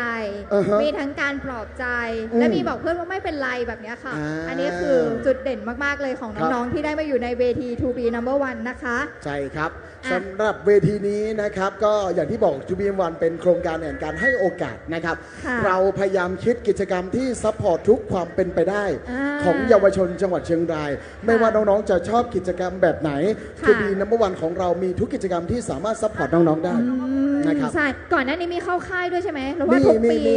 ทูบีวันจังหวัดเชียงรายเรามี 3 ค่าย ค่ะ มี เด็ก ค่ายอะไร ที่ บ้าง เป็น คะ แกนนำโน่นนี่นั่นเก่ง อ่ะ ในการเป็นภาวะผู้นำเนี่ย ค่ะ เข้ามาเลยครับ Leader Camp อ๋อ นี่ สร้างความเป็นผู้น ใช่ ม สร้างความเป็นผู้นำอันที่ 2 สร้างเด็กดี ำอ๋อ ผ่านของ To be number one ธรรมะเด็กดี To be number one อ๋อ เ อันนี้คือค่ายที่สอง ใช่เป็นค่ายธรรมะ แต่เรารับประกันเลยนะครับว่าค่ายธรรมะเนี่ยสนุก เหรอ ใช่ ทันมะนะหนู มีคอมเมนต์อันหนึงของ อ่ะ เด็กหลังจาก ว่า จบค่ายบอกว่าชอบจังเลยค่ะ มาดูพระเล่นตลกให้ดู ไม่ใช่ค่ะ เขาสอนอยู่ค่ะ แต่เขาสนุกไง แต่ สอ พระ นแบบให้ ท่า เด็ก ส ได้ นุก คล้อยตามแบบ ใช่ นี้ นะ นะ ครั คะ เพราะฉะนั้นอาทิตย์หน้านี้เลย ค่ายธรรมะ มีเหลืออีกหนึ่งค่ายใช่ไหม ใช่ครับ คือค่ายอะไรเอ่ย สุดท้ายคือ To be one pre idol camp อ๋อ คือ พรีคือเป็นการแข่งขันไง ก่อนไงพรีคือก่อนเป็นไอดอลพาน้องๆมาฝึกฝนครับทักษะในการเป็นบุคลิกภาพ การร้องการเต้นนะครับได้หมดเลยการแสดงออกมีเนี่ยคุณครูหลากหลายท่านขึ้นมาจากสถาบันต่างๆมาให้ความรู้กับน้องๆนะครับเขาถึงเรียกว่าเป็นพรีไอดอลเนาะใช่ครับเพื่อเตรียมความพร้อมนะคะที่จะไปโชว์ศักยภาพที่สุดมากๆของเด็กเชียงรายใช่ครับขออนุญาตทดสอบใหม่จากน้องๆทั้งหมด100คนที่เข้าร่วมแคมป์ของเราคัดเหลือ50คนเพื่อแข่งขันในระดับจังหวัดต่อไปเรามี3ค่ายร้อยละแต่อันนั้นไม่สำคัญเท่าไหร่ณเวลานี้เวลานี้แล้วใช่ไหมสำคัญที่สุดก็คือโชว์ที่กำลังจะขึ้นถูกต้องแล้วมาจากอำเภอหนึ่งครับในจังหวัดเชียงรายอักษรย่อว่าแม่ฟ้าหลวงนะครับหนูไม่ต้องย่อก็ได้ถ้าหนูจะใบ้หนูก็ต้องบอกว่าที่มีชาเยอะๆอะไรอย่างเงี้ยเดี๋ยวผมกลับไปดูคอมเมนต์ก่อนดูว่าเขาจะสอนให้ผมย่อยังไงบ้างนะครับมาครับเข้าสู่โรงเรียนต่อไปครับโรงเรียนบ้านห้วยพึ่งขอเสียงปรบมือให้กับ BHP Dance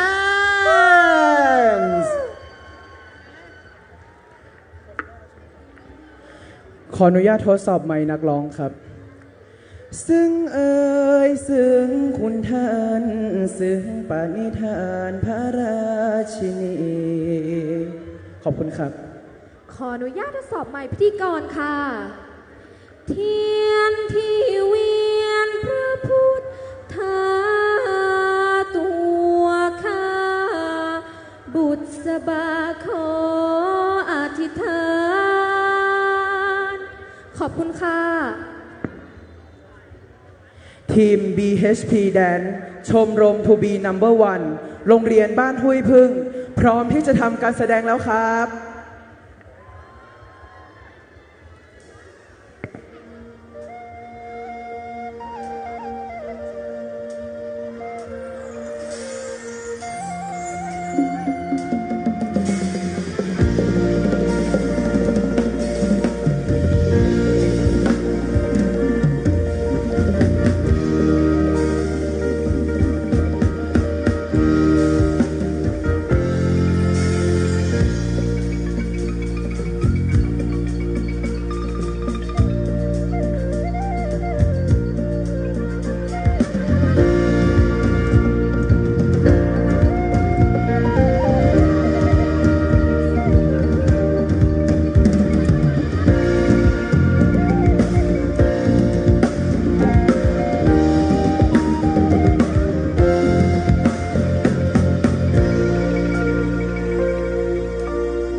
เจ้า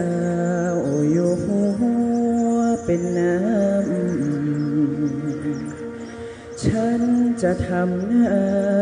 ที่เป็นป่าที่ปรนต้นน้ำรำธารารักษาปกปักด้วยพัก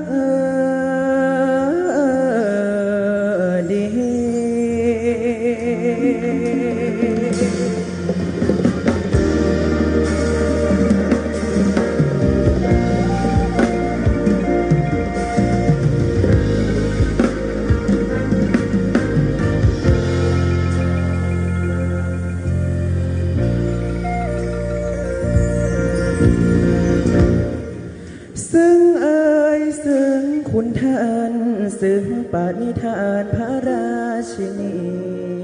ปกปักรักวนาลีสิ่งแวดล้อมเลิมพระหฤทัยน้อยหรือมวลไม้นิ่งได้พึ่งได้พิงร่มโพเพลิงไผ่สัตว์ป่าพื้นวนาลัยอยู่รอดปลอดภัยเพราะบุญเลิศวิบาก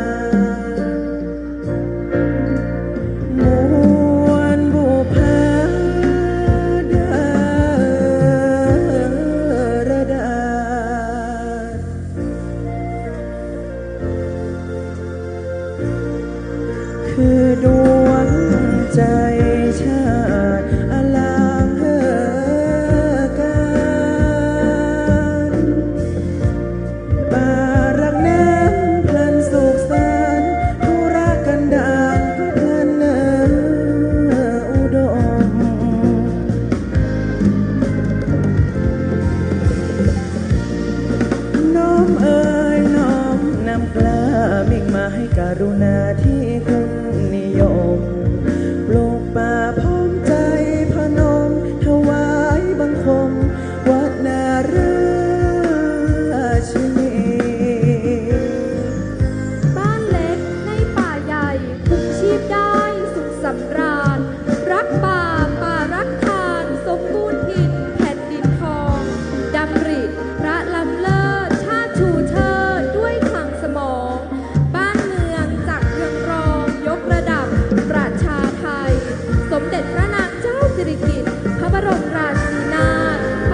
ปณ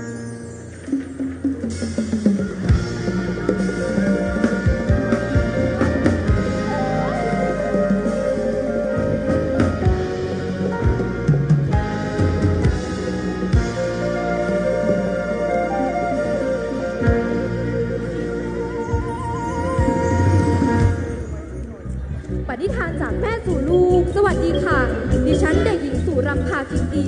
รับหน้าที่เป็นพิธีกรในวันนี้ค่ะบทเพลงที่จบไปมีชื่อว่า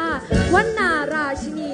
เป็นบทเพลงที่น้อมรำลึกถึงพระมหากรุณาธิคุณของสมเด็จพระนางเจ้าสิริกิติ์พระบรมราชินีนาถพระบรมราชชนนีพันปีหลวงผู้ทรงเป็นร่มโพร่มไทรของปวงชนชาวไทยและทรงอนุรักษ์ศิลปะวัฒนธรรมไทยให้คงอยู่สืบไปจากปณิธานอันยิ่งใหญ่ของแม่ได้ส่งต่อสู่ปณิธานของลูกคือ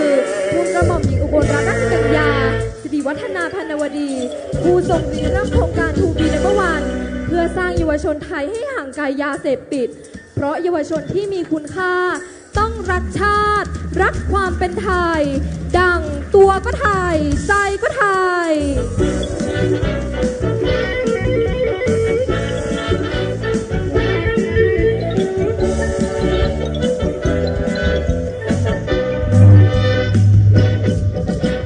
ตั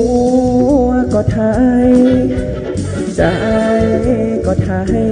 สุขสบายเพื่อนพ้องน้องพี่รู้รักรู้สามัคคีโชคดีโชคดีที่เป็นคนไทยสยามเขาว่าเมืองยิ้มหน้าตาจิ้มลิ้มยิ้มน้อยยิ้มใหญ่เหนือใต้ออกตกอีสานบ้านเรือนเคียงกันต้องรักกันเข้าไว้อย่างดีมากมีเงินทองพ่อแม่พี่น้องเราก็ยิ้มชื่นใจยามใดมันไม่ค่อยดีไม่นายไม่หนีก็ยิ้มสู้กันไป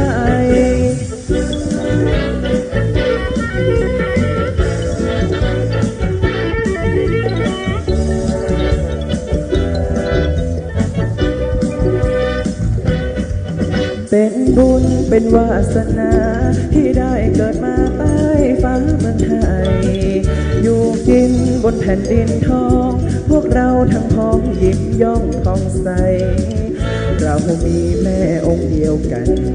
เป็นมิ่งขวัญเป็นศูนย์รวมดวงใจ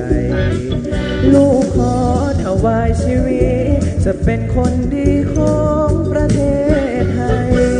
ตัวก็ไทยใจก็ไทยสุขสบายเพื่อนพ้องน้องพี่รู้รักรู้สามัคคีโชคดีโชคดีชาติไทยชัยโย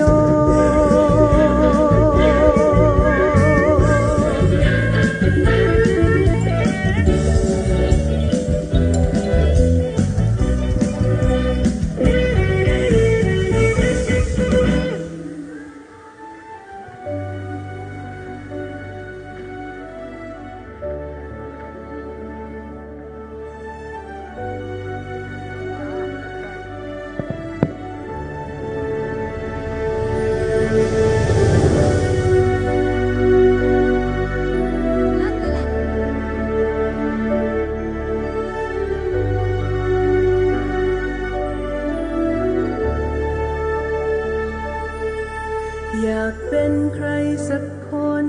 ที่คนทั่วไปเขาจดจำอยากเป็นใครคนนั้น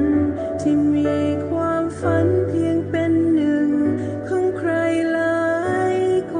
นมันคงไม่ยากเกิน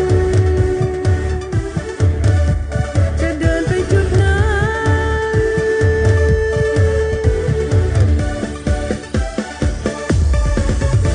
To freedom ฝันของพวกเราที่พร้อม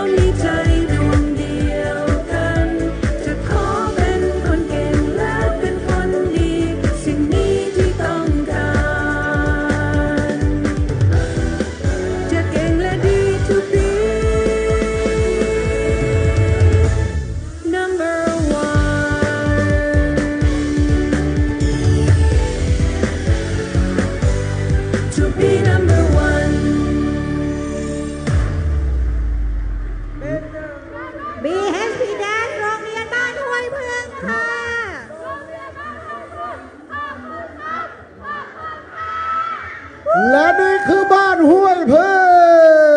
งแน่ทีนี้เราอยู่ตรงไหนดีพี่ เราอยู่ตรงนี้ได้ เราอยู่ตรงนี้นะ เราอยู่ตรงนี้ โอ ได้ เคนะครับ เห็นอะไรของทีมนี้รู้ป่ะ 谢谢大家เราก็ร่วมชุดการแสดงเขามาเลยสิ เราก็ไม่ได้ไปซ้อมกับเขาเนาะ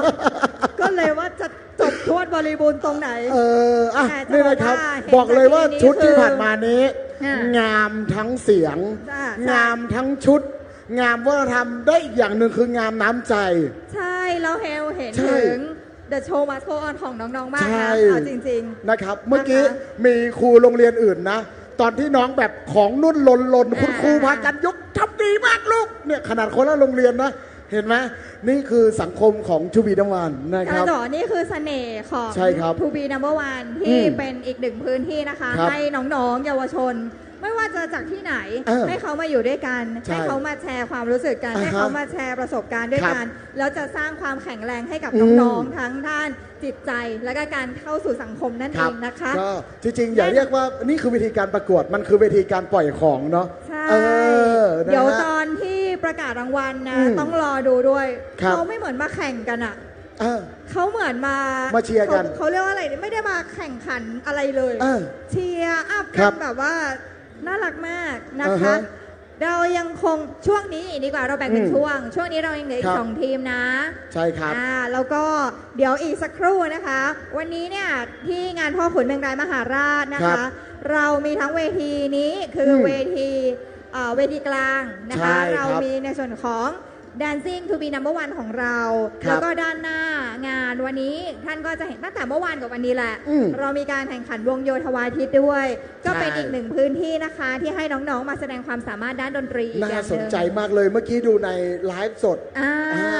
ทางสวทเนี่ยนะครับกรมประชาสัมพันธ์บอกเลยเข้าไปดูได้นะครับ การแสดงของโยธวาทิตน่าสนใจมาก ใช่ถูกต้องแล้วก็ตอนนี้เขาแข่งขันกันเรียบร้อยแล้ว เดี๋ยว ครับ เราจะมารอฟังผลที่เวทีกลางนี้ด้วยกัน ใช่ครับ นะคะ พร้อมๆกับการชมแล้วก็เชียร์น้องๆ To Be Number One ของเราไปด้วย ใช่ครับ เนาะ บ แล้ว อกเลยว่าท่านคณะกรรมการหลังจากที่ผ่านไป 4 ทีมนะฮะก็ ก็ยังไงคะ ไม่รู้จะทำยังไง พาราไม่น่าไหวนะ เวทีอื่นเนี่ยอาจจะเรียงๆนะแบบตั้งแต่โชว์แบบเบาๆไปถึงหนัก อ่ะ เวทีแดนซิ่งแสงสีที่มีน้ำวันหนัก ยังไง กันหนักไปเลย เราเริ่มหนักเลยนะฮะ เพราะว่าเราเทสระบบเวทีแล้วนะ ใช่ คะว่าปลอดภัยแน่นอน ครับ จะเต้นแรงขนาดไหนก็ เออ สบายใจได้ พร้อมท่านผู้ว่าราชการบอกว่าเวทีเราแข็งแกร่ง เหลือแต่เราเนี่ยแหละ ใช่ ว่าจะวางตัวเองไว้ตรงไหน เห็นไหมคือบางทีเวทีเนี้ยเราบอกว่าเวทีปีนี้เต็มที่มากกว่าปีที่แล้ว ยาว 20 เมตร ล่ะ น้องบอกว่า 20 เมตรได้ไหมได้ ได้จัดให้เหรอ จัดให้เต็มเวทีเลย แต่ละทีมนะครับจำนวนผู้เข้าแข่งขัน 20 นะ เต็ม ฮะ ไปเลยอย่าง ใช่ นี้นะคะ แล้วก็ นะครับ อย่างที่บอกคือแต่ละทีมวันเนี้ยเราจะเห็นถึงเขาเรียกว่ารูปแบบของการแสดงโชว์ ครับ แตกต่างกันไปหมดเลยนะวันที ใช่นะครับแล้วแต่บริบทของพื้นที่ได้เลยนะ ใช่ แล้วมีเสียงที่มาถามเราว่า ว่า ไม่ใช่เพลงลูกทุ่งได้ไหมที่มาประกวดบนเวทีนี้ เราบอกว่าง่ายมากครับกลับไปอ่านที่โปสเตอร์กับเกณฑ์ได้ เพราะว่าการประกวดเราคือแดนซิ่งแสงสี เพราะฉะนั้นการเต้นทุกอย่างในโลกนี้ อ่ะ ได้หมด ที่เป็นแดนซิ่ง ใช่ เราไม่ได้จำกัดวงแคบอยู่ที่ ลูกทุ่ง แล้ว นะ นะ ครั คะ สามารถ นั่นแหละ ที่จะเปลี่ยนแปลงได้เต็มที่ ใช่แล้ว อืม ถูกต้องแล้วน้อง ครับ ๆสามารถแสดงศักยภาพได้เต็มที่เลย อืม คุณครูสามารถครีเอทงานได้เต็มที่ ใช่ครับ จริงนะวันนี้นอกจาก อืม น้องๆแล้วอ่ะคนที่ทุ่มเทมากขึ้นไปอีก ขออนุญาต คือคุณครู ทดสอบเสียงใหม่ ใช่ เนาะ ครับ คุณครูที่ดูแลทีม ใช่ เมื่อเย้มบานยังคงหอมแม่แสนงาม โอ้ยคนลุกนะเนี่ย คนลุกไหม เนาะหนาวไม่ใช่ เออ เยี่ยมมากค่ะ เสียงไม่เท่าไหร่ หันไปด้านหลัง ตัวมาเล็กมาเล่นเลยนะครับ หัวใจไม่ยอมปล่อยวาง เห็นไหมธรรมดาไหม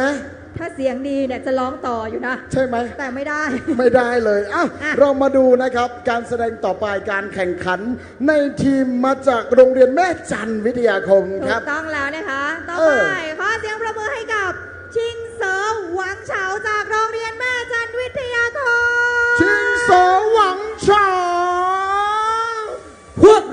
ชมรมจูบีนัมเบอร์วันโรงเรียนแม่จันวิทยาคมพร้อมที่จะทำการแสดงแล้วครับ ก่อนเริ่มการแสดงพวกเราขอร่วมไว้อาลัยอย่างสุดซึ้งต่อการเสด็จสวรรคตของพระนางเจ้าสิริกิติ์พระบรมราชินีนาถพระบรมราชชนนีพันปีหลวงผู้ทรงเปี่ยมล้นด้วยพระมหากรุณาธิคุณทรงอุทิศพระวรกายปฏิบัติพระราชกรณียกิจนานับประการถวาย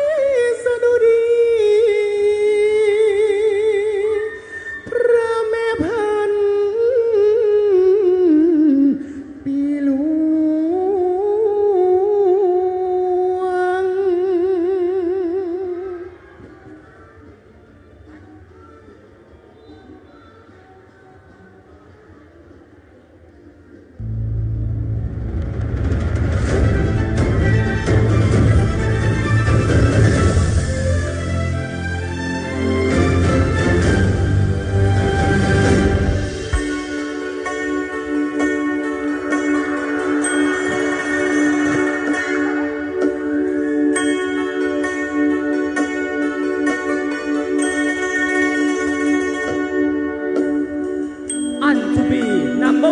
ส่วนสร้างสรรค์ทูลกระหม่อมทรงแบ่งปันความรักให้คอยดูแลคุ้มครองให้พ้นภัยให้ก้าวยางห่างไกลพ้นภัยยา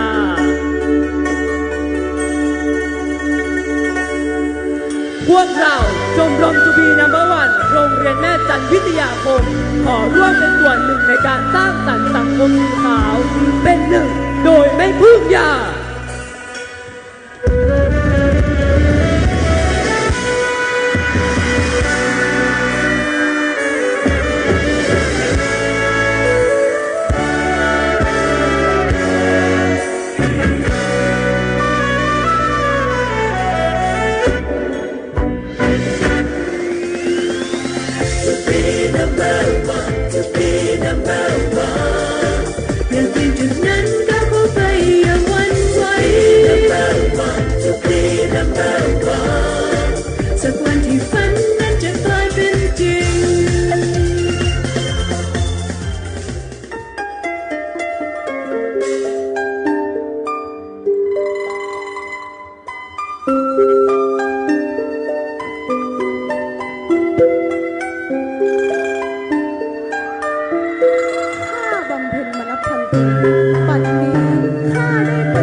แต่แอบชอบเขาอยู่ก็ไม่กล้าบอกเขา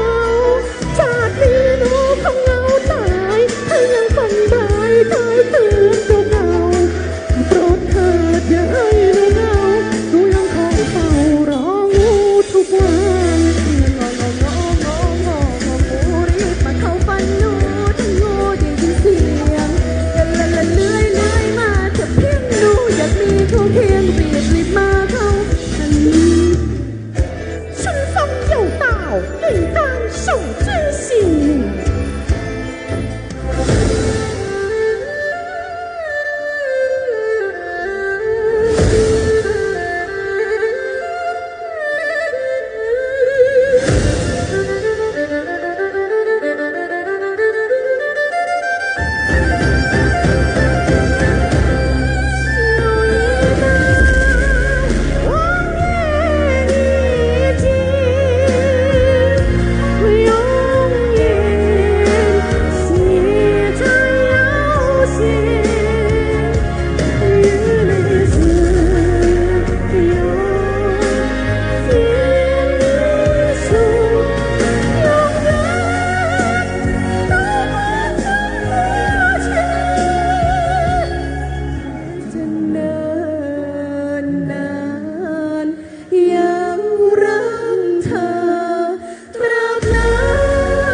ชิงสอหวังเฉาจากโรงเรียนแม่จันทร์วิทยาค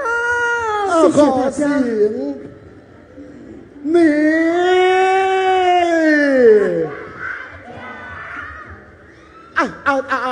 เอาชี หนู เลิศนะ หนูจะมาโค่นและสะบัดอย่างนี้ไม่ได้ เอ นะ อชีเลิศนะอันเนี้ยนะโอเค เมื่อกี้นะครับพี่หนูต่อยผมไปเสิร์ชมาแล้วแหละ ว่า เนี่ยชื่อทีมเนี่ยชิงเสือหวังเฉาเนี่ย เขาแปลว่าอะไร เขาแปลว่านางพญางูเขียว เอาเหรอ ใช่ อ๋อพวกนี้เป็นนางพญาหมดเลยเหรอ ใช่นางพญาหมดเลย แต่ชอบนะนักร้องสองคนเหมือนเป็นพี่น้องที่พัดแพรกจากผมมากเลย เหมือนมาเจอกันอู้ตาย เอาเหรอ สบายใจ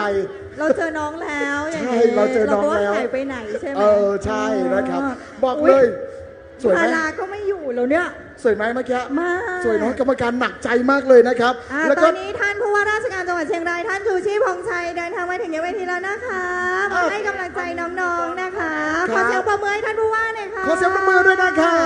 บ นี่บอกแล้วว่าผู้ใหญ่ใจดีของจังหวัดเชียงรายเราเยอะแยะมากมาย ใช่แล้ว ได้เดินทางมาให้กำลังใจนะครับเยาวชนจังหวัดเชียงราย ถู นะ กต้อ ฮะ งแล้วและอย่างที่ ครั เรา บ ได้นำเรียนไปเมื่อสักครู่นะคะ อืม ว่างานพ่อขุนเมงรายมหาราชของเรานะ ครั คะ บ เราจัดพื้นที่นอกเหนือจากการให้ท่านมาเดินชมนิทรรศการ มาซื้อของ ใช่ อาหารการกินต่าง ครับ ๆ ยังเป็นเวทีของการแสดงออกนะคะ อืม ไม่ว่าจะของเยาวชนหรือพ่อแม่พี่น้องเนาะ ครั จาก บ 18 อำเภอของเรา และอย่างที่บอกไปค่ะว่าวันนี้เนี่ยนอกเหนือจากเวทีกลางแห่งนี้ที่เป็นในส่วนของ Dancing ครับ to be number one อืม หน้างานเรามีการแข่งขันวงโยธวาทิต ใช่ ซึ่งแข่งขันเสร็จสิ้นเป็นที่เรียบร้อยแล้ว 2 วันที่ผ่านมา 2 วันที่ผ่านมาเมื่อวานเป็นของน้องมอต้นวัน ครั นี้ บ เป็นของน้องมอปลาย ครับ และตอนนี้ผลของการแข่งขัน เป็นไง เราไม่รู้หรอก เรียบร้อยแล้วใช่ไหม เรียบร้อยแล้ว เอ้ย แต่ น่า ว่า สนใจ เดี๋ยวเราจะ ครับ มารับทราบด้วยกันใช่ไหมคะ ครับผม ถ้าเมื่อพร้อมแล้ว ขณะนี้ เดี๋ยวเราจะเชิญทุกท่าน ครับ ไปร่วมลุ้นนะคะ รางวัลวงโยธวาทิตด้วยกัน ขอเสียงประมือต้อนรับพิธีกรจากวงโยธวาทิตนะคะ ขอเสียงประมือด้วยนะครับ ขอบคุณนะครับ สวัสดีครับ ขออนุญาตขั้นสักครู่นะครับกับการมอบรางวัลการประกวดวงโยธวาทิตนะครับณงานพ่อขุนเชียงรายของเรานะครับ 2569 ครับ ก็ถือว่าเป็นนิมิตหมายอันดีนะครับที่ได้ทำการแข่งขัน ซึ่งมี 3 ประเภทด้วยกันนะครับ ประเภทแรกเป็น Marching Show Band ครับ ประเภทที่ 2 Marching Art และประเภทที่ 3 Marching Parade ครับ เพื่อไม่ให้เป็นการเสียเวลาครับ ณ ตอนนี้เราขอเข้าสู่การมอบรางวัลอย่างเป็นทางการครับ ณ โอกาสนี้ต้องขอเรียนเชิญท่านผู้ว่าราชการจังหวัดเชียงรายของเราครับ ท่านชูชีพพงษ์ชัยนะครับ ได้ขึ้นมามอบรางวัลให้กับน้อง ประเภทแรกเลยครับ ประเภท Marching Show Band ครับ ขอเรียนเชิญครับ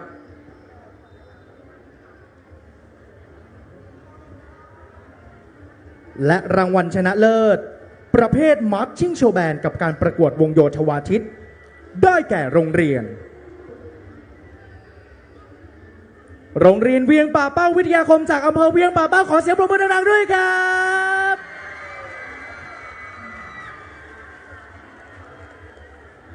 ขอเชิญน้องๆโรงเรียนเวียงป่าเป้านะครับด้านบนเวทีได้เลยนะครับ Marching Show Band นะครับน้องๆโรงเรียนเวียงป่าเป้าวิทยาคมเรียนเชิญด้านบนเวทีได้เลยนะครับตอนนี้ท่านผู้ว่ารอมอบรางวัลให้กับน้องๆอยู่แล้วนะครับ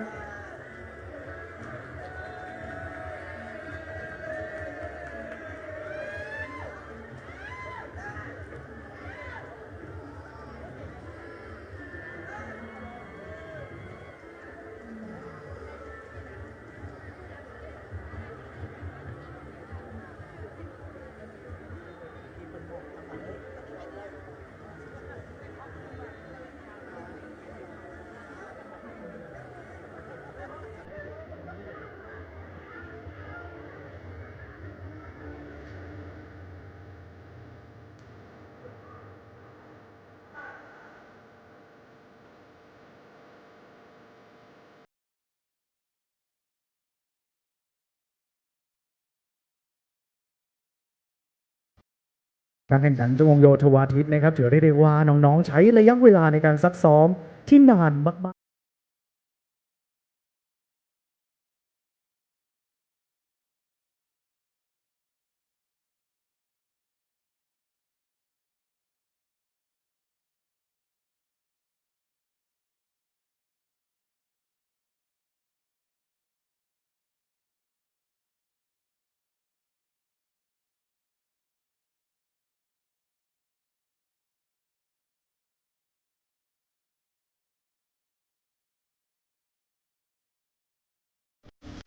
และในโอกาสนี้นะครับต้องขอเรียนเชิญท่านณัฐวัฒน์ทองสุข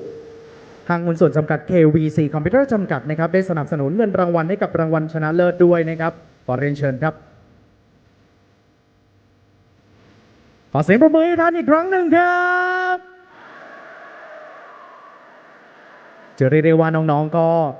ถึงแม้ว่าจะแข่งหนึ่งโรงเรียนนะครับแต่ก็ได้รักษามาตรฐานนะครับทำไปที่เกิน 80 คะแนนของระดับเหรียญทองนะครับ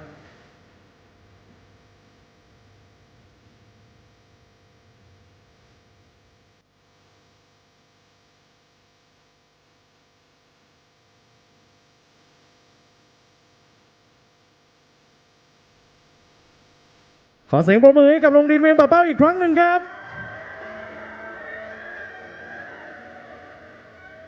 เดี๋ยวให้ทั้งสองท่านได้อยู่รอกับเราก่อนนะครับ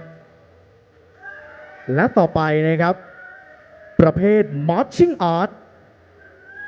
เราจะประกาศรางวัลชนะเลิศกันเลยนะครับแสดงว่าโรงเรียนที่เราไม่ได้ประกาศชื่อจะได้รองชนะเลิศอันดับที่1ทันทีครับ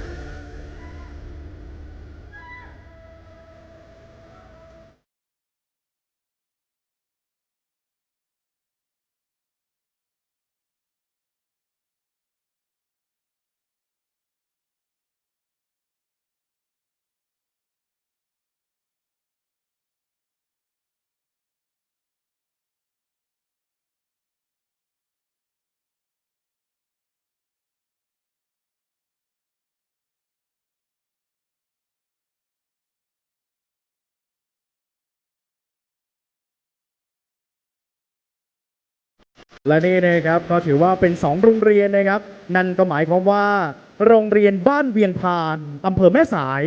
ได้รางวัลรองชนะเลิศอันดับที่1ไปนะครับ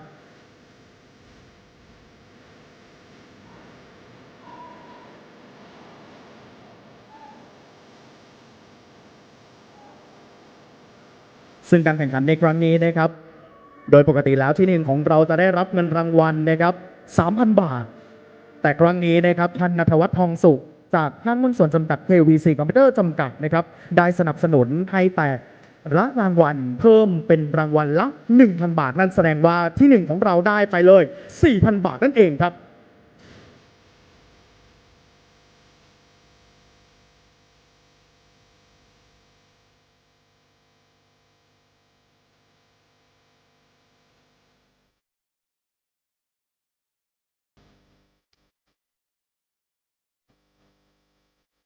ขอเสียงปรบมือดังๆอีกครั้งให้กับโรงเรียนเทศบาล5 เด่น 5ครับ เก่งมากๆเลยนะครับ เดี๋ยวเชิญน้องๆนะครับได้พักผ่อนตามระยะสายก่อนนะครับ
ขอเสียงปรบมือให้กับโรงเรียนบ้านเวียงพันธ์อำเภอแม่สายอีกครั้งหนึ่งครับ เดี๋ยวให้น้องๆนะครับได้พักผ่อนตามอัธยาศัยได้เลยนะครับ และต่อไปนะครับเราจะทำการประกาศผลรางวัลการประกวดวงโยธวาทิต Marching Parade และรางวัลชนะเลิศได้แก่โรงเรียน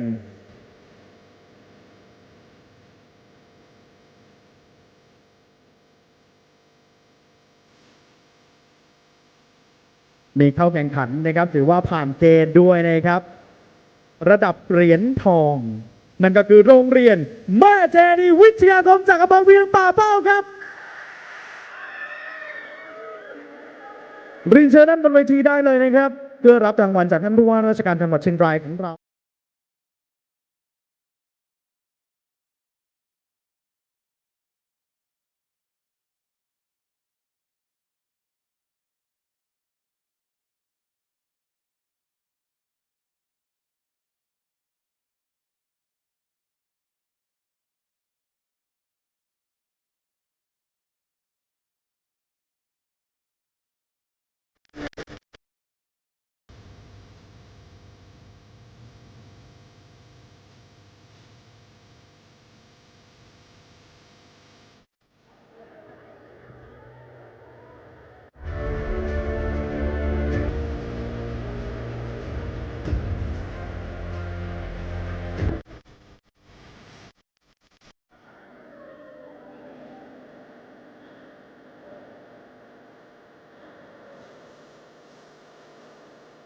หลังจากที่โรงเรียนแม่ใจดีรับรางวัลเป็นที่เรียบร้อยนะครับเดี๋ยวให้น้องๆทั้ง3โรงเรียนได้มาเรียงตัวกันอยู่ด้านหน้านะครับมาเรียงแถวกันด้านหน้าเวทีได้เลยนะครับเพื่อที่เราจะได้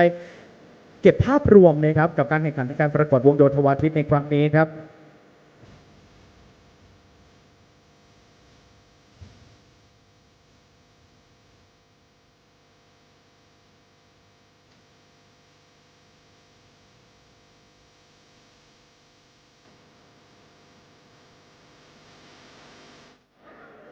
ขอเสียงปรบมือให้กับโรงเรียนแม่ใจดีอีกครั้งหนึ่งครับและตอนนี้นะครับขอให้น้องๆทั้ง3โรงเรียนครับมาเรียงแถวด้านหน้าเพื่อถ่ายภาพรวมได้เลยนะครับ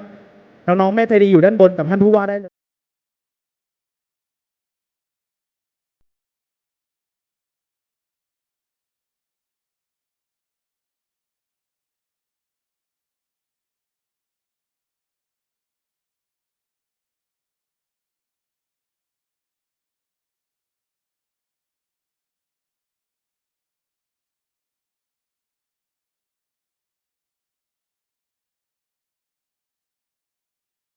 รุ่นอายุไม่เกิน 18 ปีครับเมื่อวานเราจะเป็นรุ่นอายุไม่เกิน 15 ปีครับแน่นอนว่าการประกวดครั้งต่อไปจะมีและเกิดขึ้นอย่างแน่นอนนะครับ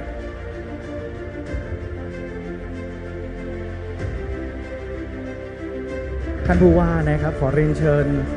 ท่านผู้ว่าได้เรียกชื่อว่าพี่โกนะครับขอเรียนเชิญด้านบนเวทีด้วยนะครับท่านพี่มิโกะนะครับด้านบนเวที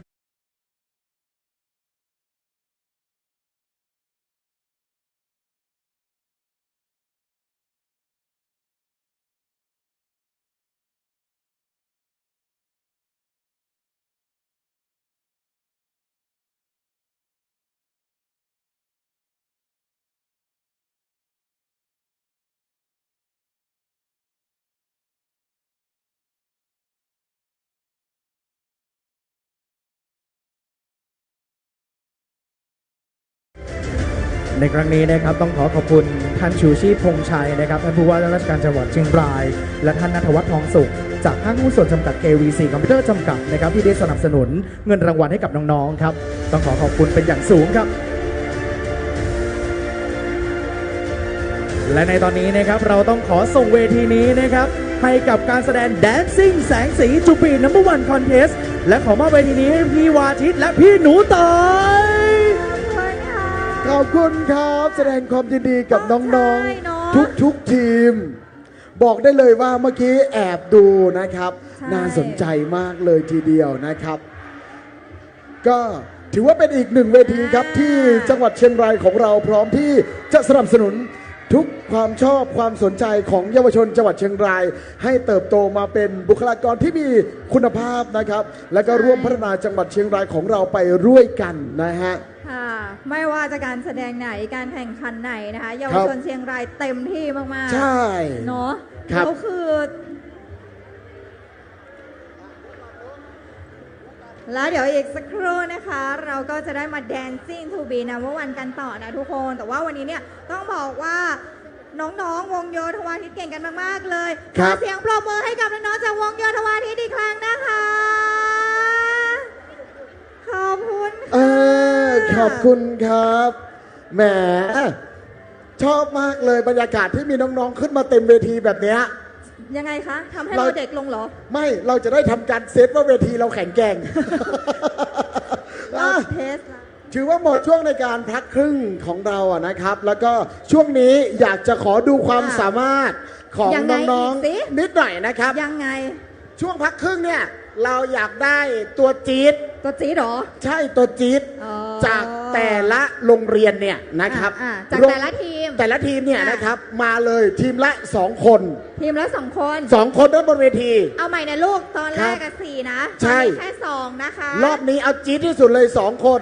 นะครับพร้อมยังถ้าพร้อมแล้วเชิญด้านบนเวทีเลยนะครับเชิญด้านบนเวทีเลยฮะขอตัวจี๊ดจากแต่ละโรงเรียนขอตัวจี๊ดไม่เอาตัวเผ็ดใช่ไหมไม่เอาตัวเผ็ดเอาตัวจี๊ดนะครับเผ็ดก็ได้ไม่ว่ากันมาเลยนะฮะไม่ธรรมดามาเลยครับด้านบนเวทีครับเชิญครับด้านบนต้องข้างหน้าแล้วแหละเพราะว่าทีนี้เสร็จแล้ว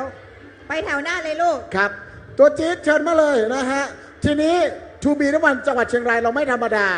ยังไงของขวัญของเราเนี่ยพิเศษมากอย่าบอกว่าปีแล้วเราก็แจกเหรอปีนี้เราก็แจกอะไรปีนี้ทูบีน้ำมันจังหวัดเชียงรายของเราแจกบ้านฮะแน่นอนอย่าบอกว่าบ้านโมเดลนะหนูจะโดนเขาชื่นชมทันทีเลยนะไม่เราแจกบ้านจริงๆนะครับนอกจากบ้านเราแจกรถด้วยฮะทั้งรถยนต์รถมอเตอร์ไซค์จริงจังหรือเปล่าจริงเหรอปีแล้วแจกทองโอ้ยเดี๋ยวปีนี้ไม่ไหว70,000เลยนะเอาเหรอใช่ปีนี้ไม่ไหวมันขึ้นแรงไปนิดหนึ่งนะครับมันแรงไปหน่อยใช่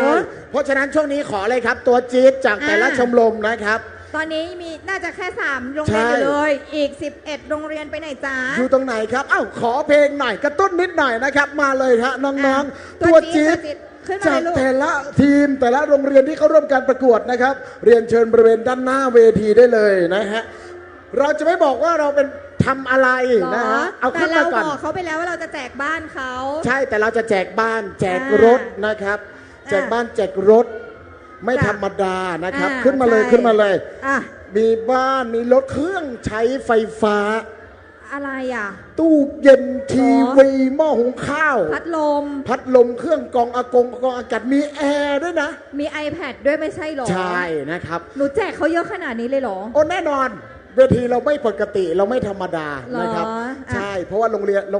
เวทีของเราเนี่ยเป็นเวทีแห่งความพิเศษ ใช่ไหม ใช่ ครบไหมคะ ครบ ครบไหมฮะ 14ทีมไหม เอาแค่นี้แหละถือว่าหมดเวลาแล้วแหละนะ หม ค ด รับ แล้วเหรอ หมดเวลาละเราจะมีตัวแทนแบบนี้ท่านคร่ำกันด้านหน้าก็พร้อมแล้ว ที่จะตัดสินนะครับ จ้ะ ถ้าพร้อมแล้วสำหรับเพลงที่เราจะใช้ในการประกวดในครั้งนี้เนี่ยเป็นความลับนะครับ อ่ะเพลงที่เราจะใช้ชิงบ้านกันในตอนนี้คือ เพลงอะไรนะ น้องๆพร้อมไหมครับพร้อมไหมพร้อมไหม We are พร้อม Who are we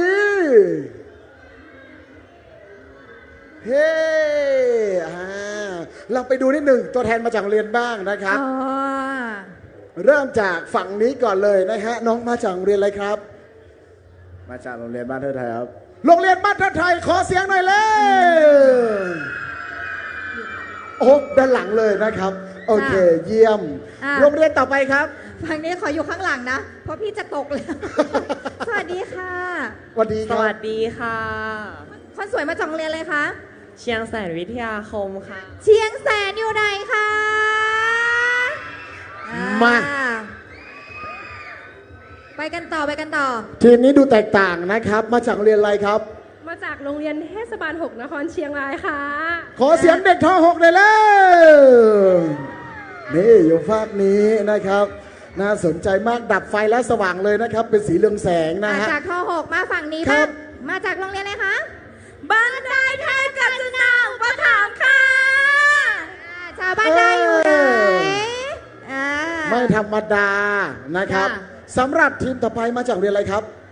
พันพิษค่ะ โอเค ขอเสียงพานพิทยาคมหน่อยได้ไหมครับ กรีดด้วยได้ไหม โอ้โห กรีดด้วยได้ไหม เราต้องกรีดไหม ถูกต้อง กรีดไหม เราต้องแสดงตัวตนเราหน่อย ใช่พรพิษขอตัดคะแนนนิดนึงนะครับคิดดังกรรมการปวดหูนะครับ กรรมการหักแล้วนะฮะอยู่หลังกรรมการ อ่ะไป โรงเรียนต่อไปครับ ไปกันต่อได้ไหมอ่ะ ต่อเลย สวัสดีค่ะ มาจากโรงเรียนอะไรคะ โรงเรียนเมงรายมหาราช วิทยาคมค่ะ ตาเกือบบอด อ้าว อ่ะ มาแล้วนางพญางูเขียว อ่ะ อ้าวจำได้ไหมโรงเรียนอะไรเนี่ยอ้าวไม่น่าได้ขอเสียงปรบมือขอเสียงกรี๊ดดีกว่าจากแม่จันวิทยาคม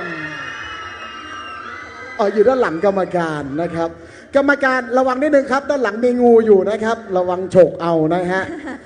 มาเสาผมฟ้าของ โอ เรา เค บ้าง ครับ โรงเรียนอะไรนะคะ มาจากโรงเรียนปล้องวิทยาคมค่ะปล้องอยู่ไหนคะปล้องเขากรี๊ดอยู่ ใช่โรงเรียนต่อไปครับ เดี๋ยวก่อนสองแม่นางมาจากโรงเรียนไหนเจ้า มาจากโรงเรียนราชประชานุเคราะห์15 ค่ะ ไม่ธรรมดาพร้อมแล้วนะ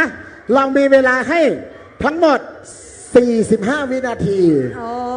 ชิงเอาความโดดเด่นมาให้ได้ ท่านคณะกรรมการทั้ง 8 ท่านพร้อมเรียบร้อยในการตัดสินนะครับ ถ้าพร้อมแล้วมิวสิกมา เ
ลา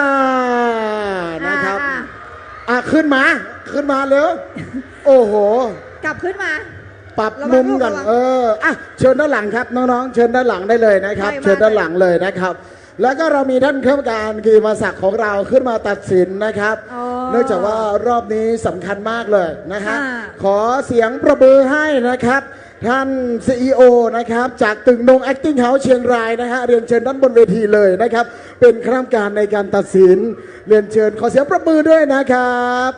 สำหรับท่านต่อไปครับท่านสุปิชาประภากรละพัฒน์ครับ To be one idol จังหวัดเชียงรายและท่านสุตรันจำปาทองนะครับบริเวณด้านบนเวทีขอเสียงปรบมือด้วยนะครับบอกเลยว่า To be แจกบ้านเหรอ To be กี่หลังสองหลังนะ2 หลัง To be แจกบ้าน To be แจกรถ To be แจกอะไรจ๊ะมอเตอร์ไซค์เครื่องใช้ไฟฟ้า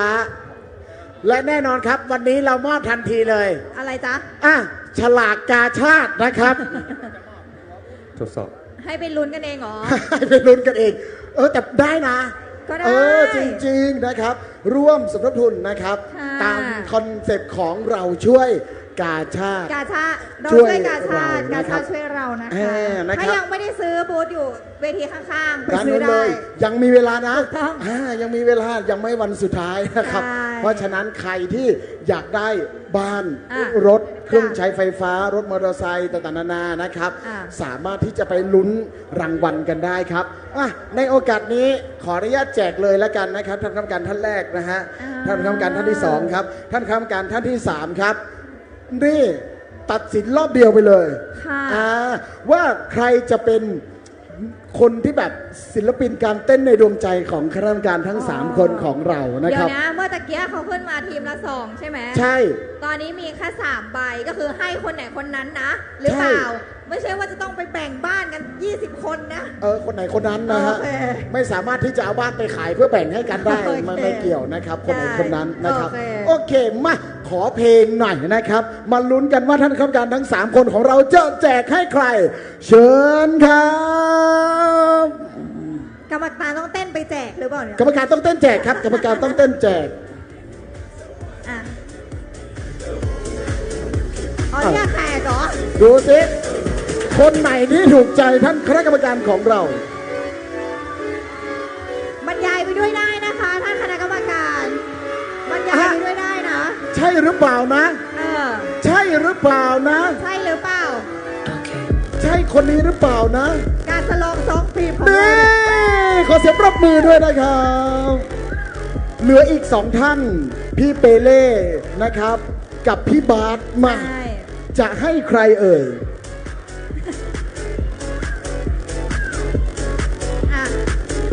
ใครดีขอเสียงปรบมือด้วยนะครับนี่ไม่ธรรมดานะครับคนสุดท้ายพี่เปเล่ครับ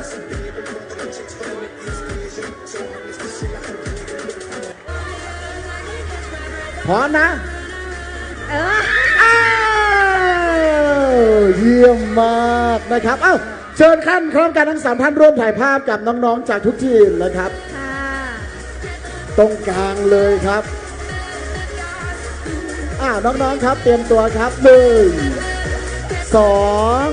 3ร่วมถ่ายภาพได้เลยครับบริเวณด้านหน้าได้เลยโอเคขอบคุณครับถ้าพร้อมแล้วชูเลข1ได้ครับ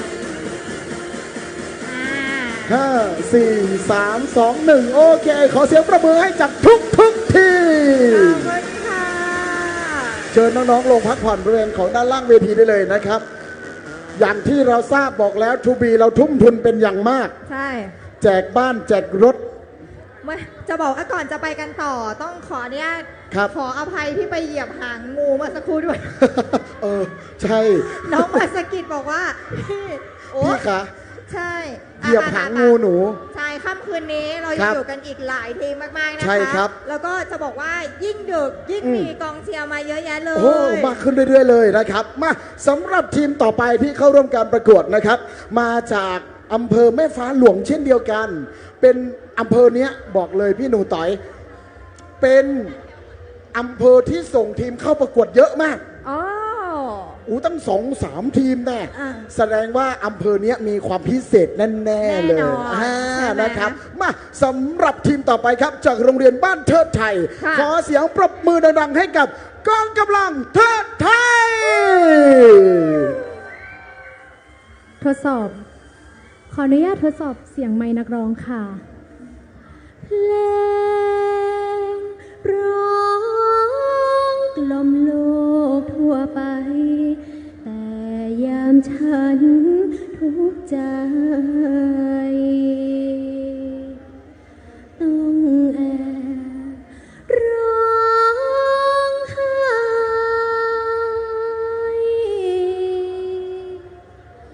หลังเวทีขอบคุณค่ะ พวกเราชมรมทูบีน้ำวันโรงเรียนบ้านเทิดไทย พร้อมที่จะทำการแสดงแล้วค่ะ ขอเสียงปรบมือดังๆให้กับพวกเราหน่อยได้ไหมคะ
เรียกรวมกำลังพล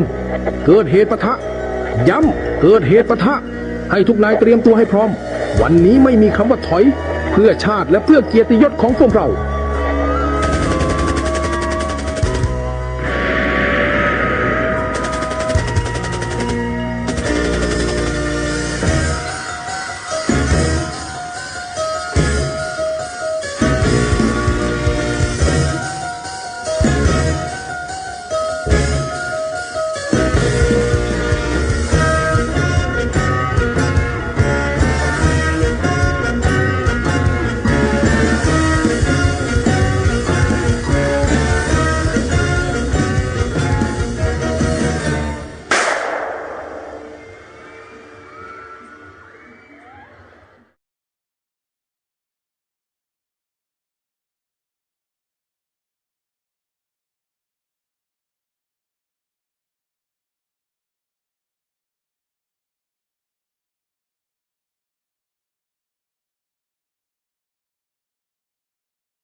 ฉันรักเธอ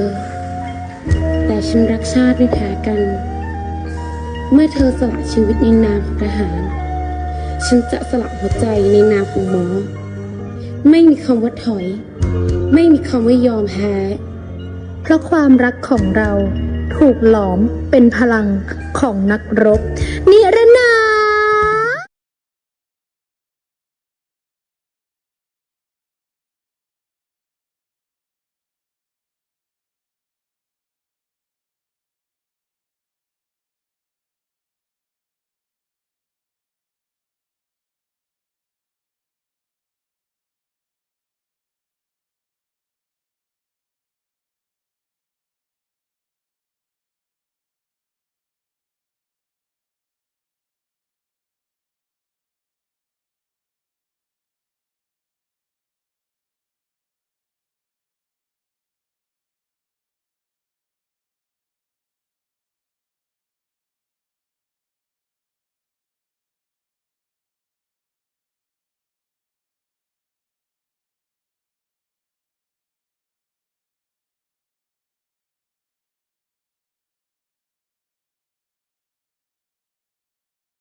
ยิงมาเล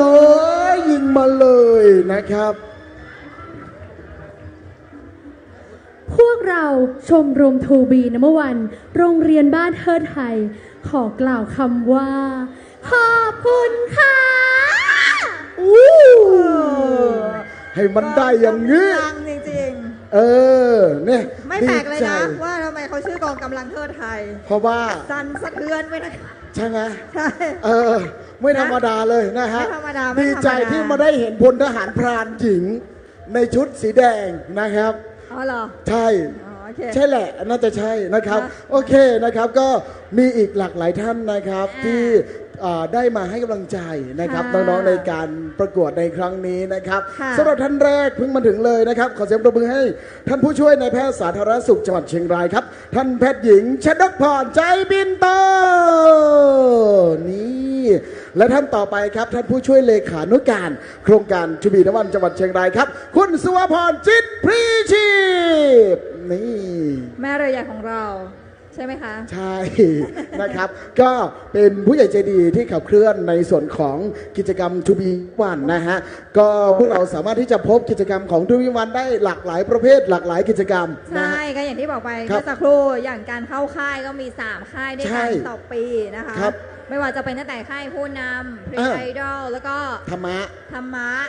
มโมอย่างเงี้ยหรอใช่ ไม่แต่ว่าเราต้องมีการสร้างคุณธรรมให้กับน้องๆเยาวชนของเราอย่างต่อเนื่องด้วยนะคะอันนี้เป็นสิ่งที่ดีมากแล้วก็อยากฝากไว้อย่างวันนี้คือทุกๆปีได้แหละเราเห็นทั้งแต่เขาเรียกว่าความเต็มที่ใช่ไหมความเต็มใจใช่และไม่ธรรมดาคือปริมาณเพิ่มขึ้นทุกปีใช่ถูกต้องแล้วตอนนี้คนเชียร์น้องๆก็เพิ่มขึ้นด้วยนะคะน้องๆค่ะอยากให้น้องๆเต็มที่นะคะกับการแสดงคุณครูบอกว่าไปทางโน้นก่อนค่ะพี่โอเคได้เนาะก็เราจะเห็นว่าระดับการโชว์เนี่ยครูแต่ละโรงเรียนก็มีการเตรียมการประกวดที่แบบโอ้โหพิเศษมากขึ้นเรื่อยๆสเต็ปทักษะความคิดสร้างสรรค์แต่ละทีมเนี่ยน่าสนใจมากขึ้นเรื่อยๆอย่างเพื่อไทยวันนี้เขาปีนี้เขาก็แปลกไปใช่ไหมคะปีนี้มาแบบคุณทหารปีก่อนก็จะเป็นในแนวของชาติพันธุ์นะคะวันนี้ก็มีความแตกต่างเกิดขึ้นอย่างที่บอกนะคะอย่างที่พี่วาทิตบอกว่าต้องเป็นเพลงลูกทุ่งหรือเปล่าไม่นะของเราเป็น Dancing to be number one นะคะเปิดให้ทุกแนวดนตรีใช่เราใช้คำว่า Dancing ใช่จริงๆแล้วเนี่ยในคำว่าแดนซ์เนี่ยมันได้เยอะมากเลยนะอย่างเช่นลำเนี่ยถือว่าเป็นโฟล์กแดนซ์นะอ๋อเหรอใช่เป็นประเทศโฟล์กแดนซ์เหมือนเป็นซอฟต์พาวเวอร์เหมือนกันเนาะใช่นี้เราจะเห็นบางทีมบ้างไหมที่แบบว่ามีลำไทยมาประกอบกับเพลงเป็นซอฟต์พาวเวอร์แบบนี้พูดถึงซอฟต์พาวเวอร์พี่ในแต่ละบูธของเราแต่ละอำเภอก็มีใช่อย่างที่เราใส่ตอนนี้ก็แน่นอนอาจจะขายของโฆษณานิดหนึ่งได้ไหมครับอันนี้จากไม่ได้เราต้องคุ้มเราต้องคุ้มนี่จากอำเภอเวียงแก่นอำเภอเวียงแก่นนะครับสามารถหาได้สวยงามใช่ที่เวียงแก่นเขาบอกว่าจะมีเอกลักษณ์ของผ้าเขียนเทียนครับใช่อันนี้ก็ของอำเภอเมืองนะคะใช่มาจากฐานิตาฐานิตาผ้าฝ้ายแล้วก็แน่นอนว่าถ้าเกิดท่านไหนนะคะที่ชอบผ้าพื้นเมืองแบบนี้ท่านไปเดินทั่วได้เลยมีทุกสิ่งให้เลือกสรรมีหลายๆแบบให้ทุกท่านได้เลือกแล้วก็มีขนาดไซส์เนาะตามที่แต่ละท่านเหมาะสมได้เลยอยากให้ไปเที่ยวนะคะไม่ว่าจะเป็นบูธนิทรรศการจากหน่วยงานต่างๆจากอำเภอต่างๆรวมไปถึงด้านเยื้องๆกับเรากำลังแข่งขันอยู่ด้วยมีการแข่งขันนะคะไม่ว่าจะเป็นสตรีทบาสเกตบอลเป็นสตรีทฟุตซอลก็มาร่วมชมน้องเชียร์น้องๆได้แล้ววันสุดท้ายเขาจะมีแข่งจักรยานขาไถน่าสนใจถูกต้องแล้วอย่าลืมมาเชียร์กันนะคะสำหรับจักรยานขาไถในวันสุดท้ายเนาะแล้วก็ด้านในก็มีในส่วนของอาหารการกินชิมมาหรือยังยังใช่ไหมจริงๆเราตามดูคอมเมนต์เราตามดูนู่นนี่นั่นเยอะมากเลยนะแต่เดี๋ยวจะไปแน่นอนเลยนะครับสำหรับทูบีนัมเบอร์วันของเรานะฮะขณะนี้เรามีครบทุกอำเภอหลายๆโรงเรียนมีการขับเคลื่อนใช่ ถ้าเกิดว่าผู้ปกครองท่านไหนที่เห็นแล้วอยากให้ลูกๆหลานๆเข้าชมรมทูบีนัมเบอร์วันนะคะสามารถไปสอบถามที่โรงเรียนของท่านได้เลยสถานศึกษาที่ลูกๆของท่านเรียนอยู่เนาะเพื่อที่ว่าเข้าไปในชมรมแล้วเนี่ยนอกเหนือจากการมาแสดงแบบนี้ก็ไปสร้างสรรค์เรื่องของคุณธรรมจากค่ายคุณธรรมก็มีเหมือนกันใช่เพราะว่า To be number one เราต้องการสร้างคนเก่งคนดีเก่งและดี To be number one ถูกต้องแล้วนะคะนะครับโอเคเดี๋ยวสำหรับช่วงนี้นะครับค่ะยังอยู่กับพวกเราต่อไปเลยนะฮะท่านคณะกรรมการของเราแต่ละท่านซึ่งเหนียวแน่นอยู่ด้วยกันทุกปีตัดสินกันมาเสมอเพราะฉะนั้นจะอยู่ด้วยกันแบบนี้ใช่ท่านคณะกรรมการทั้งหมด8ท่านเลยจะทราบว่าโรงเรียนเนี้ยปีที่แล้วมายังไงใช่ใช่ไหมใช่เห็นพัฒนาการเลยว่าแต่ละปีมีการพัฒนาขึ้นในทุกๆปีนะครับก็จะเป็นอีกจุดหนึ่งเนาะที่จะนำมาพิจารณาคะแนนของปีถัดไปว่ามีการปรับเปลี่ยนรูปแบบไหมนะคะมีความแปลกตาเกิดขึ้นหรือเปล่าแบบนี้ครับและถ้าเกิดว่าใครมาทีหลังยังไม่รู้ว่ากรรมการเราคือใครนะครับสำหรับท่านแรกขอเสียงประมือท่านหัวหน้ากลุ่มงานยาเสพติดและสุขภาพจิตสสจ.เชียงรายหัวหน้าบรรจงประสาวพขอเสียงประมืออีกหนึ่งครั้งนะครับท่านต่อไปครับท่านรองศึกษาธิการจังหวัดเชียงรายครับท่านพันจ่าตรีฉลองอ่อนนุ่มจากศึกษาธิการจังหวัดนะครับต่อไปจากฝั่งของสพม.เชียงรายนะครับท่านศึกษานิเทศชำนาญการสำนักงานเขตพื้นที่การศึกษามัธยมศึกษาเชียงรายท่านชัยสิทธิ์จันดาโลกฝากฝั่งมหาวิทยาลัยราชภัฏครับหัวหน้ากลุ่มงานเผยแพร่วัฒนธรรมศิลปวัฒนธรรมนะครับสำนักศิลปวัฒนธรรมมหาวิทยาลัยราชภัฏเชียงรายคุณศิวัชโนไทยกุคำใสใช่ค่ะและท่านต่อไปอย่างที่เราบอกเราอยู่ด้วยกันมาทุกปีนะคะอาจารย์เผ่าเทพอัฏฐไกรวรรณวทีโปรดิวเซอร์เพลงอิสระนักประพันธ์เพลงและครูสอนนักเพลงค่ายกันตนาจากกันตนาเลยนะครับต่อไปครับท่านคณะกรรมการโครงการทูบีนัมเบอร์วันจังหวัดเชียงรายครับท่านสุตนันท์จอมปอทองทูบีนัมเบอร์วันไอดอลรุ่นที่1จังหวัดเชียงรายเขาบอกไม่ให้บอกรุ่นไม่ให้บอกรุ่นแล้วรู้เลยถือว่าลืมนะครับเมื่อกี้ลืมไปว่าบอกว่ารุ่นที่1นะครับทูบีวันไอดอลจังหวัดเชียงรายพี่เปเล่สุปิชาประภากรละพัฒน์ครับถูกต้องแล้วและอีกหนึ่งท่านนะคะวันนี้ให้เกียรติมาร่วมเป็นกรรมการกับเรานะคะประธานผู้บริหารหรือว่า CEO ด้านการแสดงจากตึงนง Acting House เชียงรายคุณเอกราชชุยชัยค่ะหรือว่าแม่หลวงบาสของเราชุดสวยๆที่เราเห็นเนาะจากตั้งแต่วันพิธีเปิดต่างๆนะคะก็จากตึงนงด้วยนะคะใช่ครับถ้าเกิดใครสนใจด้านศิลปวัฒนธรรมที่มีการพัฒนาให้น่าสนใจยิ่งขึ้นสามารถที่จะติดตามได้ทาง Facebook หรือว่าทางของช่องทางติดต่อต่างๆนานาของตึงนง Acting House ได้เช่นเดียวกันครับถูกต้องแล้วเรากำลังจะไปกันต่อใช่ไหมอยู่ที่นี่นานไม่ได้แล้วแหละไม่ได้หรอเพราะว่ากลิ่นปลาหมึกปิ้งหอมมากเดี๋ยวขอไปซื้อกินแป๊บหนึ่งจะบอกว่าผลประกอบการเขาดีนะใช่ไหมใช่เดี๋ยวขอลงไปกินนิดนึงแต่ระหว่างนั้นต้องขอเรียนเชิญทุกคนครับพบกับการแสดงนะฮะจากน้องๆโรงเรียนถัดไปครับค่ะซึ่งเขาเพิ่งได้รางวัลกันไปเองนะใช่โรงเรียนนี้นะโรงเรียนเวียงป่าเป้าวิทยาคมขอเสียงปรบมือในชื่อชุดการแสดง The Anastasia of WPK ทดสอบเท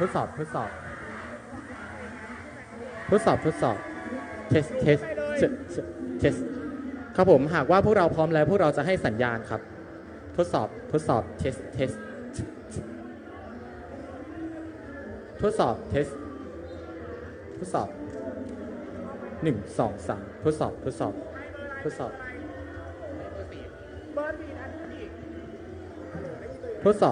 บได้ยินทดสอบเทสทดสอบเทสเช็คทดสอบเช็ค1 2 3เช็คโหลเช็คทดสอบทดสอบเช็คโหลเช็คทดสอบเช็ค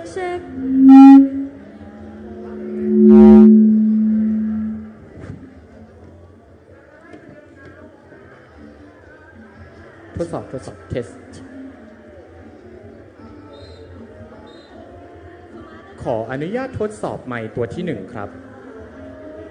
คิดถึงพี่หน่อยนักลอยใจเจ้าพี่ตรมพี่เหงาเพราะคิดถึงเจ้าเชื่อไหม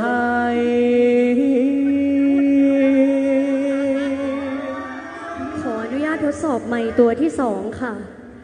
มันยุติธรรมกันดีหรือมันยุติธรรมกันดีหรือไร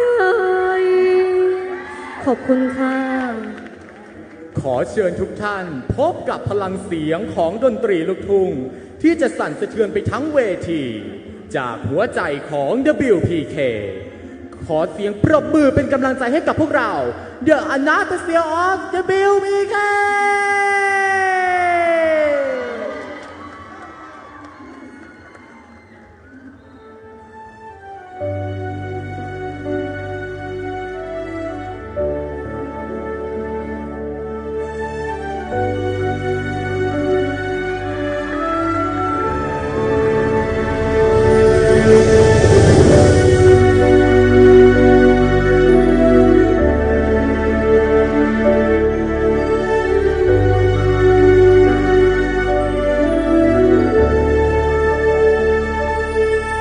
อยากเป็นใครสักคน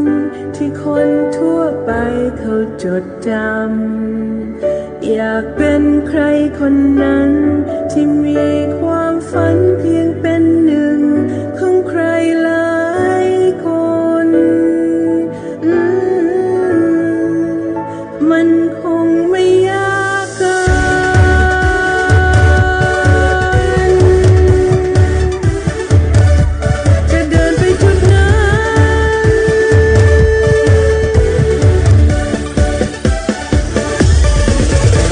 ทุกที่นำระวันฝันของพวกเราที่พร้อมมีใจดวงเดียวกันจะขอเป็นคนเก่งและเป็นคนดีสิ่งนี้ที่ต้องการจะเก่งและดี to be number one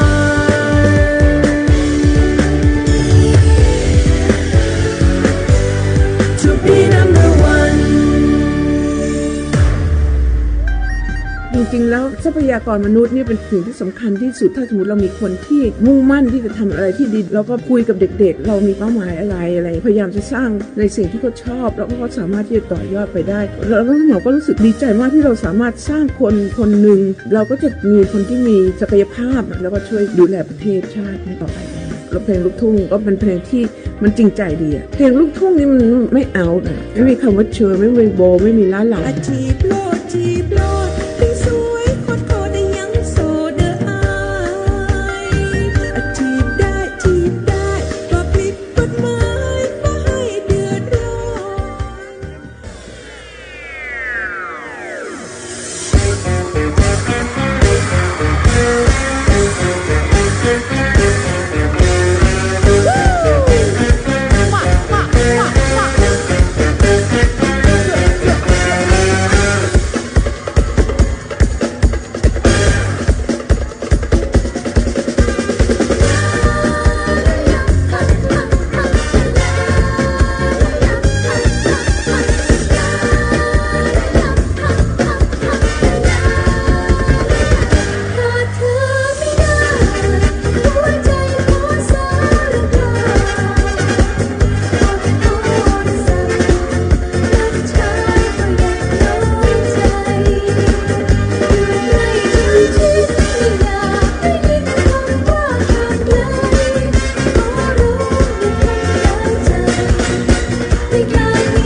ใจที่ท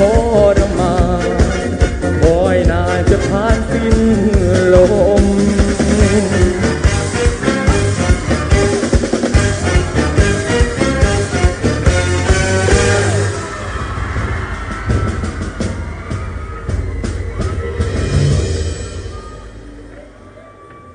อยู่กินบนแผ่นดินท้องถิ่นกว้างใหญ่ชาติไทยนั้นไทยใหญ่ในบูรพาทุกเช้าเราดูธงไทยใจจงปรีดาว่าไทยอยู่มาด้วยความผาสุกถาวรสดใส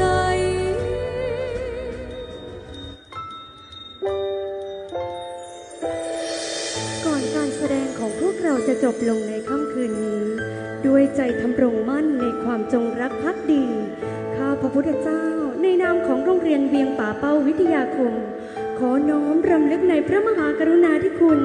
สมเด็จพระพันปีหลวงอย่างหาที่สุดมิได้ พระเสด็จสู่ฟากฟ้าสุลาลัย พระมหากรุณาธิคุณจารึกไว้ในใจไทยชั่วกาล แสงดาวลับฟ้าองค์พระมาตาเสด็จสวรรค์คาลัยน้อมส่งท่านด้วยความอาลัยเพียงพระวรกายที่ท่านจากไปถ้ายังสถิตอยู่ในดวงใจของเราคนไทยคำสอนของแม่แผ่ไพศาลเป็นแสงนำใจขอองค์เทวาพระแม่ของไทยได้อยู่เคียงคู่ลูกไทยทุกคนเฝ้ามองหมู่เฮาชาวไทยทุกคนอยู่สวรรค์บนแดนวิมาน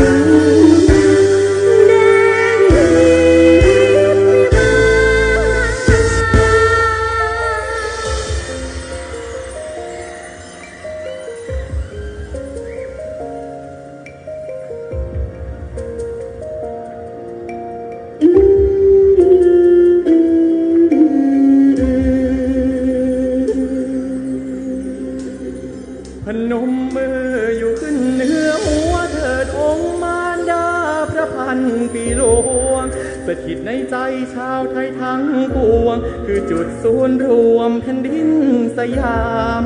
โครงการมีมากมายนักพระราชกิจล้นเมืองสยามทรงอนุรักษ์วัฒนธรรมจากสารศิลปชีพสร้างคนให้กล่าวขานสมดังสมยาพระมารดาแห่งไทยดำรงผ้าไหมล้านนาเอาไว้อนุรักษ์งานมรดกไทยงานศิลป์หัตถศิลป์ท่านขอสายใหญ่เชื่อมใจทุกอินพระราชทานมากสิ่งเพื่อชาวสยาม พ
WPK โรงเรียนเวียงป่าเป้าวิทยาคม ขอเสียงกองเชียร์เวียงป่าเป้าดังๆหน่อยเลยโอ้ไม่ธรรมดานะครับ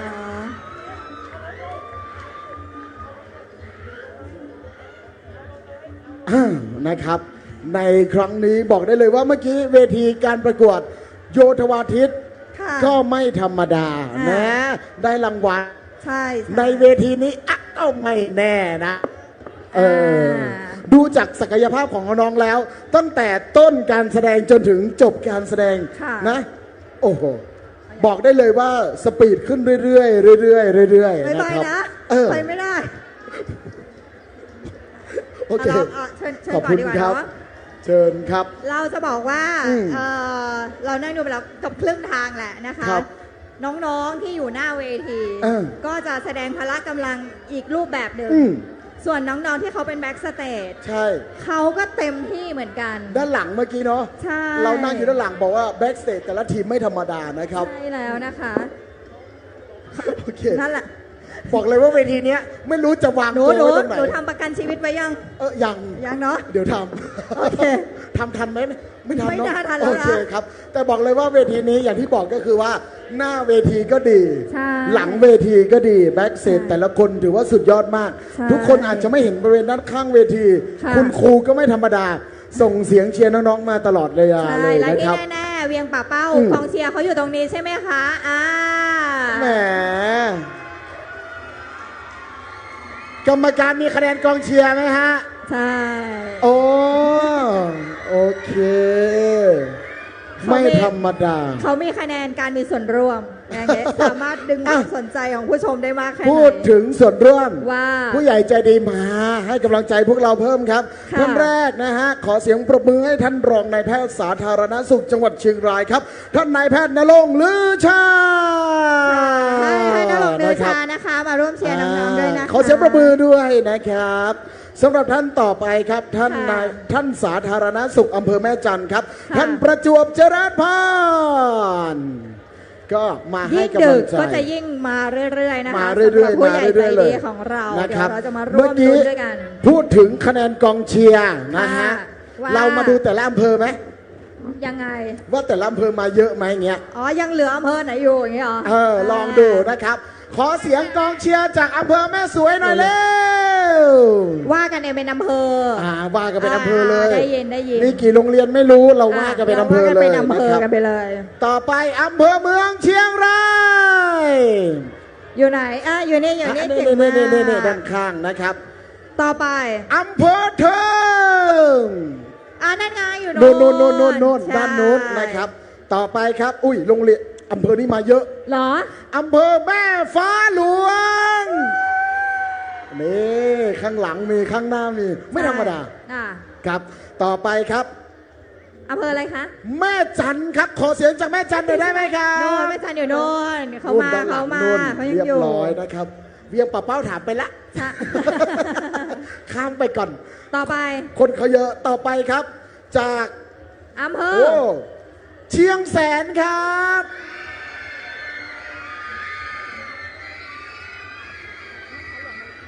ไม่ธรรมดานะฮะต่อไปนะครับจากในส่วนของอำเภอพา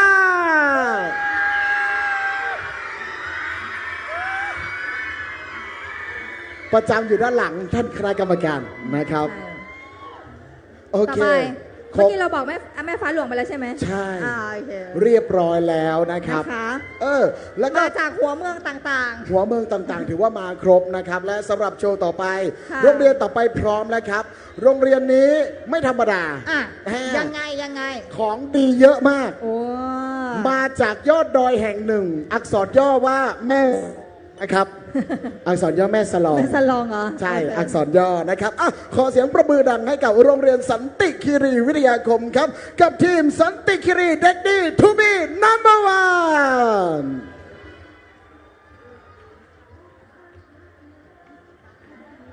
ฮัลโหลเท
เ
โอเค นี่คือสันติคีรีเด็กดี to be number one นะครับ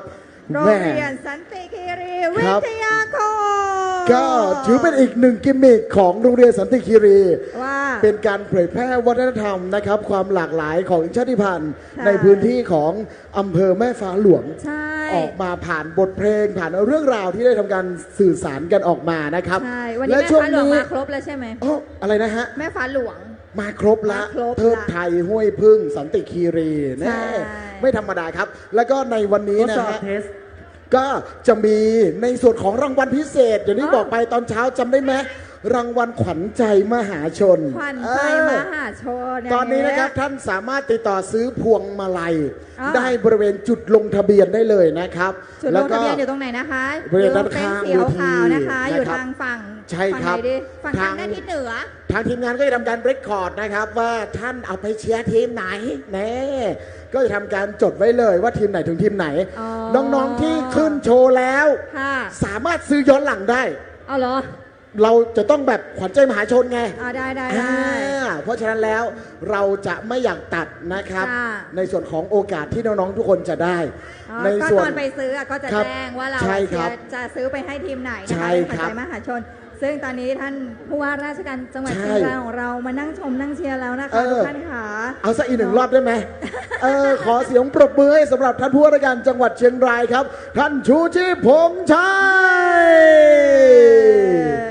บอกเลยว่าท่านไม่เคยให้แบบหยุดที่จะให้กำลังใจเด็กๆ เยาวชนจังหวัดเชียงรายเราเลยสักเวที ทุก หนึ่ง เวทีนะคะ เออ เมื่อกี้ก็มอบรางวัลให้กับวงโยธวาทิตไปแล้วนะ เดี๋ยววันนี้ก็ ครับ เดี๋ยวรอในส่วนของ Dancing to be อืม number one ครับ พี่ๆน้องๆ ผู้ปกครองนะคะ ที่กำลังมารับชมกันอยู่มาร่วมชมร่วมเชียร์กันได้ ตอนนี้เรามาอยู่ที่ทีมที่ 8 ครับ กำลังจะก้าวไปสู่ทีมที่ 9 ใช่ เพราะว่ามีคอมเมนต์ถามมาจากทางบ้านเหมือนกัน ว่า นะในการไลฟ์สดของเราว่าทีมไหนแล้วไปกี่ทีมแล้วแบบนี้ อ๋อ ทั้งหมดปีนี้เรามีทั้งหมด 14 ทีมในการ อ่า แข่งขัน ครับ เมื่อสักครู่คือทีมที่ 8 ทีมที่ ใช่นะคะ จากโรงเรียนสันติคีรีวิทยาคม ส่วนทีมต่อไปคือทีมลำดับที่ 8 ทีมลำดับที่ 9 ครับ ซึ่ง ใช่ แน่นอนเมื่อกี้เนี่ยมาจากฝากฝั่งของตะวันตกของจังหวัดเชียงราย ตะวันตกนะ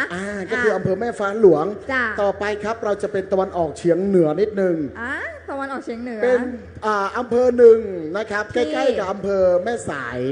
ใกล้ๆกับอำเภอแม่สาย ใกล้อำเภอแม่จันทร์ ใกล้ๆอำเภอแม่จันทร์ ใกล้ดอยหลวง ใกล้ดอยหลวงอะไร ใกล้ นะ เชียงของ ใกล้เชียงของด้วย มีอักษรย่อนะครับว่ามีแม่น้ำสำคัญไหลผ่าน อักษรย่อแม่น้ำโขง อ๋อ ที่เขากำลังจะจัดงานมหาสงกรานต์3 แผ่นดินใช่ไหมคะ ใช่ครับ แหมถ้าใบ้ขนาดนี้ก็ จากอำเภอ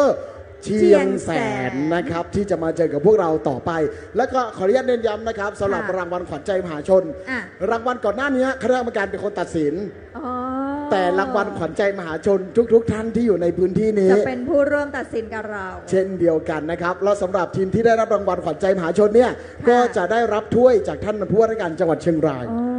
แล้วก็เงินรางวัลอีก 2,000 บาทนะครับ ค่ะก็คือพวงมาลัยใช่ไหม ใช่ อยู่ จาก ตรง พ นั้น วง นะ มาลั คะ ยอยู่ตรงนี้นะ เป็น ครับ สีขาวๆทางด้านทิศเหนือนะคะท่น สามารถที่จะซื้อได้เลย ใช่ไปซื้อกำลังใจ ใช่ นะ นะ ให้ ครั กับ บน้องๆทุกทีมนะคะ แล้วก็ ถึงม้ทีมที่ลงเวทีไปแล้วก็สามารถซื้อให้ได้เหมือนกัน เตรียมตัวเลยนะฮะสมมุติว่า ว่า กำลังจะขึ้นแสดงเสร็จอย่างนี้นะ สามารถที่จะเตรียมตัวให้ได้เลยหน้าเวทีนะครับ เพื่อเป็นกำลังใจให้กับน้องๆได้เช่นเดียวกันนะฮะ ใช่ สำหรับทีมที่เราเหลืออีกกี่ทีมเนี่ย ตอนนี้คำนวณดูก่อนนะ ทีมที่ เรา แปด มี ผ่า ทั้ น งหมดไปละ 14เราตอนนี้เรากำลังที่ 9 เราเหลืออีกทั้งหมด 6 ทีม 6 ทีม นะครับที่จะมาเจอกับพวกเราและแน่นอนว่าคืนนี้เราอยู่กันยาวนาน เมื่อตะกี้เราเทสระบบกันไว้กี่โมงนะ 5 ทุ่ม 5 ทุ่ม ไม่น่านะ เอาใหม่ลองถามดู 5 ทุ่มจะอยู่ด้วยกันไหมโอ้โหเที่ยงคืนจะอยู่ด้วยกันไหมนี่แหละความเป็นทูบีนัมเบอร์วัน ใช่ กี่โมงก็อยู่ด้วยกันนะครับ ใช่แล้ว ท่านคณะกรรมการตอนนี้พาราไม่ค่อยไหวแล้วนะครับ ขอไอบูโปรเฟนเลยนะฮะท่านคณะกรรมการเราขณะนี้สำหรับทีมต่อไปก็พร้อมแล้วนะครับ จากอำเภอเชียงแสน ขอเสียงปรบมือดังให้กับโรงเรียน เวียงเก่าโรงเรียนราชประชานุเคราะห์ ครับ 15 เวียงเก่าภูวิทยาประสาท ขอเสียงปรบมือด้วยนะครับ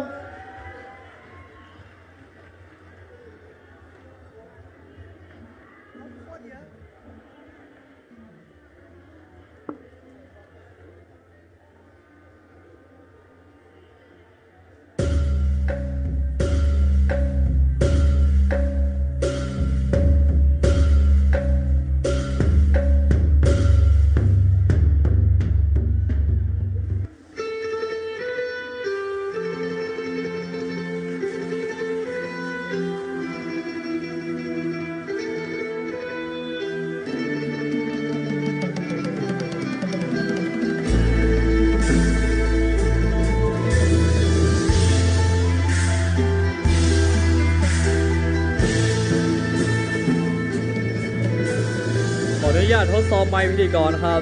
ฮัลโหลฮัลโหลได้เสียงปอหลวงอ๋อได้ยินเนาะอ๋อได้ยินพงเฮียนราชประชานุเคราะห์15ขอนำพาทุกท่านสดับรับชมเรื่องราวความฮักของแม่นายเมืองเหนือที่พบฮักกับบ่าวน้อยนักดนตรีในงานปอยหลวงได้เลยนะบัดนี้ม่านฟ้าผ่องสดสวยตระการดอกไม้บานน้องฟ้าตระการกลิ่นหอมกรุ่นมาตรีตรึงแววเสียงซึ้งยันสานอุรามวนแต่นาเสียงน้ำสดหาสู่แก่น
เสียงกลองเสียงมองต่ำเข้า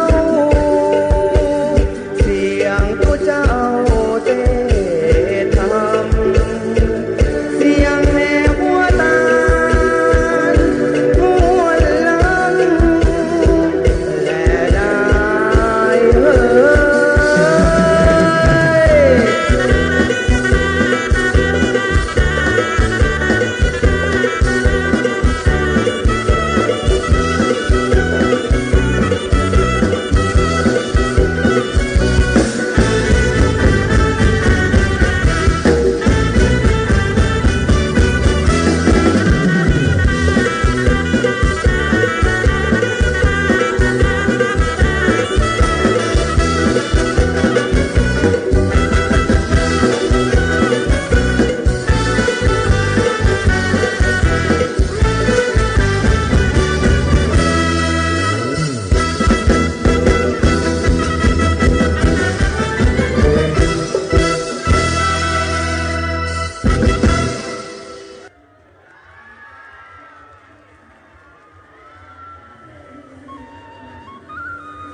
วงดนตรีลูกทุ่งเวียงเก่าและชมรม To Be Number One โรงเรียนราชประชานุเคราะห์15 เวียงเก่าแสนภูวิทยาปราสาทน้อมรำลึกในพระมหากรุณาธิคุณและเทิดพระเกียรติทูลกระหม่อมหญิงอุบลราชกัญญาสิริวัฒนาพันนวดีที่ทรงก่อตั้งโครงการ To Be Number One ที่สร้างเยาวชนทุกคนคือเป็นหนึ่งได้โดยบ่เปิ่งยาเสพติด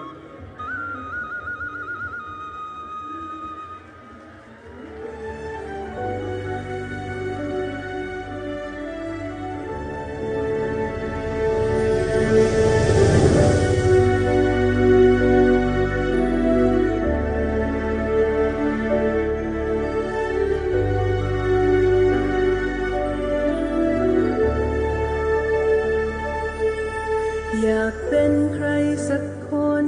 ที่คนทั่วไปเขาจดจำอยากเป็นใครคนนั้นที่มีความฝันเพียงเป็นหนึ่งของใครหลายคนมันคงไม่ยากเกินจะเดินไปจุดนั้น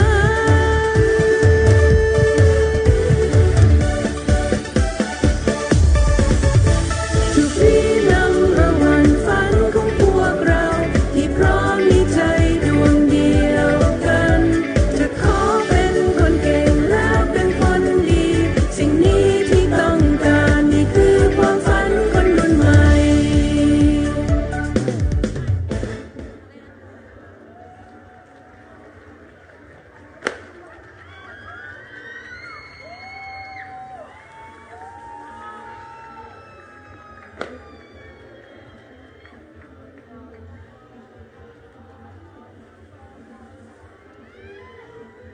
ขอเสียงปรบมือดังๆนะครับ ให้กับน้องๆจากทีมเวียงเก่าจากโรงเรียนราชประชานุเคราะห์15 เวียงเก่าแสนพรุประสาทนะครับ จากของอำเภอ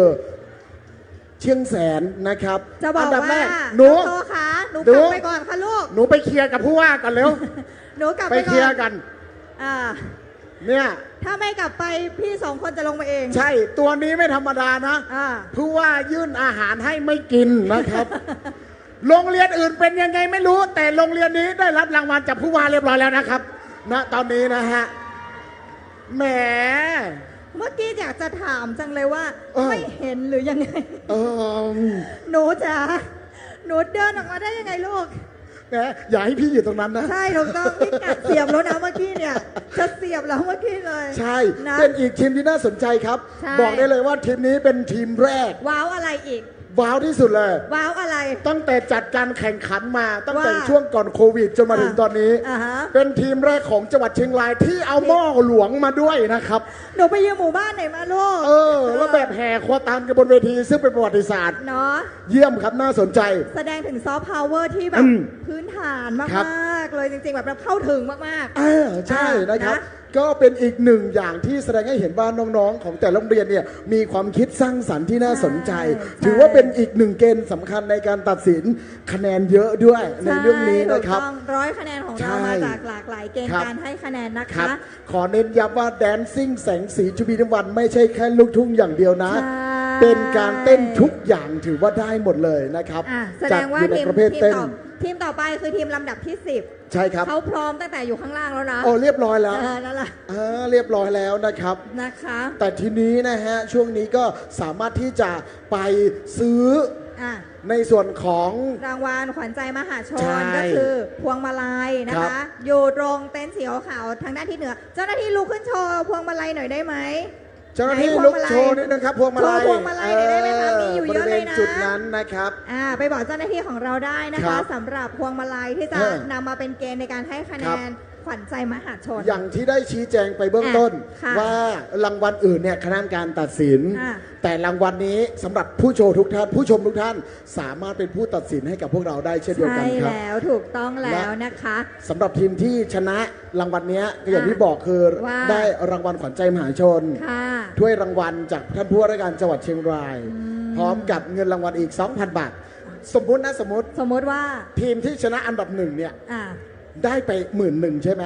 ค่ะ ได้ขวัญใจมหาชนอีก 2,000 เป็น12,000เลยนะ ไม่ธรรมดานะ ต ค อน รับ นี้จะ5 ทุ่มอย่าให้บวกเลข ใช่ไหมช่วงนี้ ไม่ สมอง ได้ จะเบลอ นะ ๆนิดหนึ่งนะครับสำหรับทีมต่อไปนี้เขามาเตรียม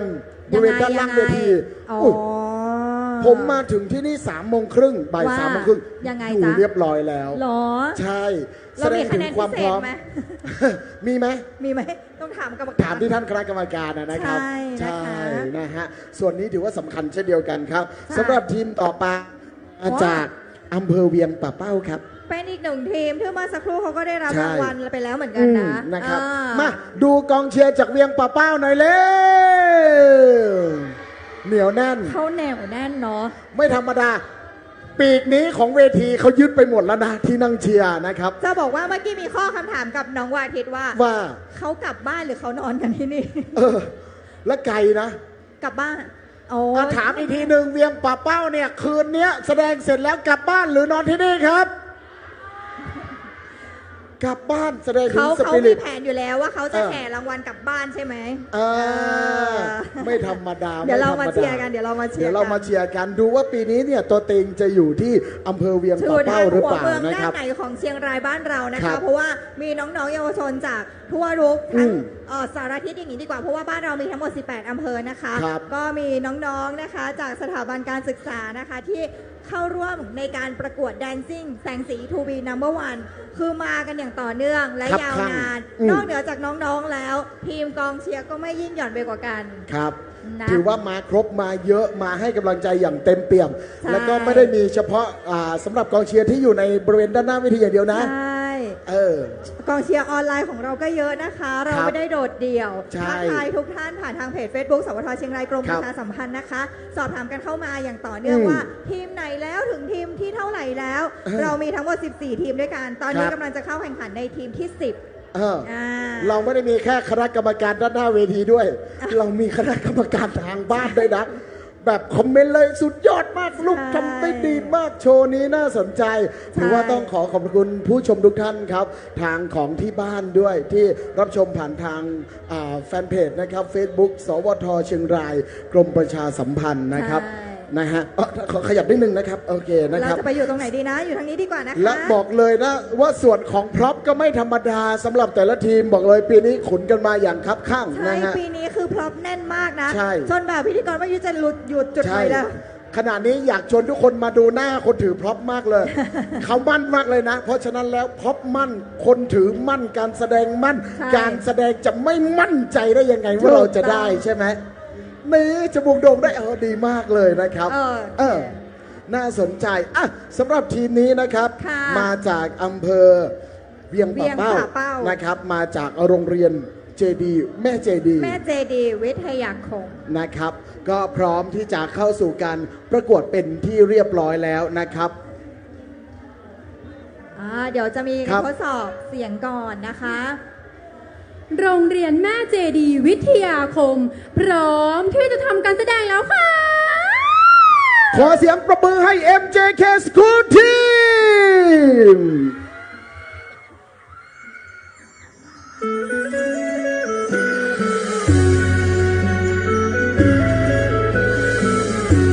นบมือ10 นิ้ววางกิ้วไว้สาเอาต่างมานาบุกผ่าดอกซ้อน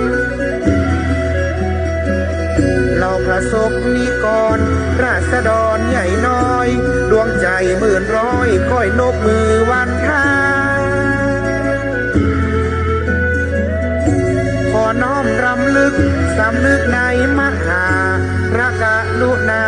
ภายโพดลุ่มลาขอยกย่อสวงพระพันปีหลวงเมฆฟ้า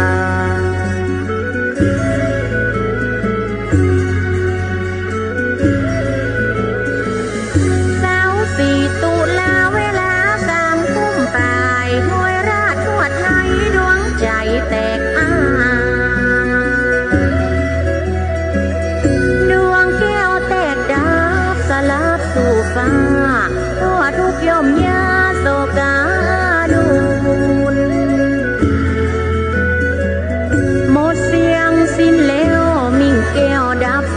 นจากบนสู่บนหนุนขึ้นสู่ห้อง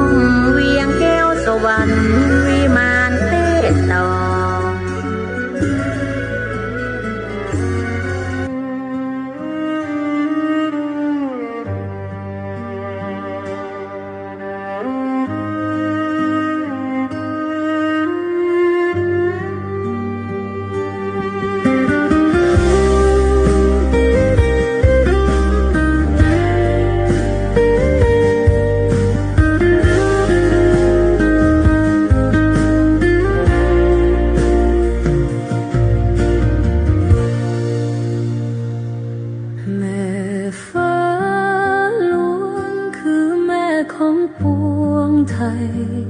ทรงเมตตา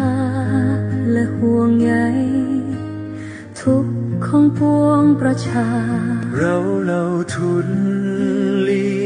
อยู่ใต้ร่มพระเมตตาไม่มีวันเลือนลาต่างรักในนามพระไทยวันนี้เราคนไทยโอบกอดดวงใจกันไว้ร่วมส่งแม่ฟ้าของแผ่นดินพระพันปีหลวงแม่ของแผ่นดินไทยน้ำตาคาไหลในพระเมตตาเหล่าปวงประชาขอเธอทูลไว้เหนือสิ่งใดสถิตอยู่ในใจข้าขอเป็นข้ารองบาททุกชาติไปสดุดีไว้พระเมตของแผ่นดินไทย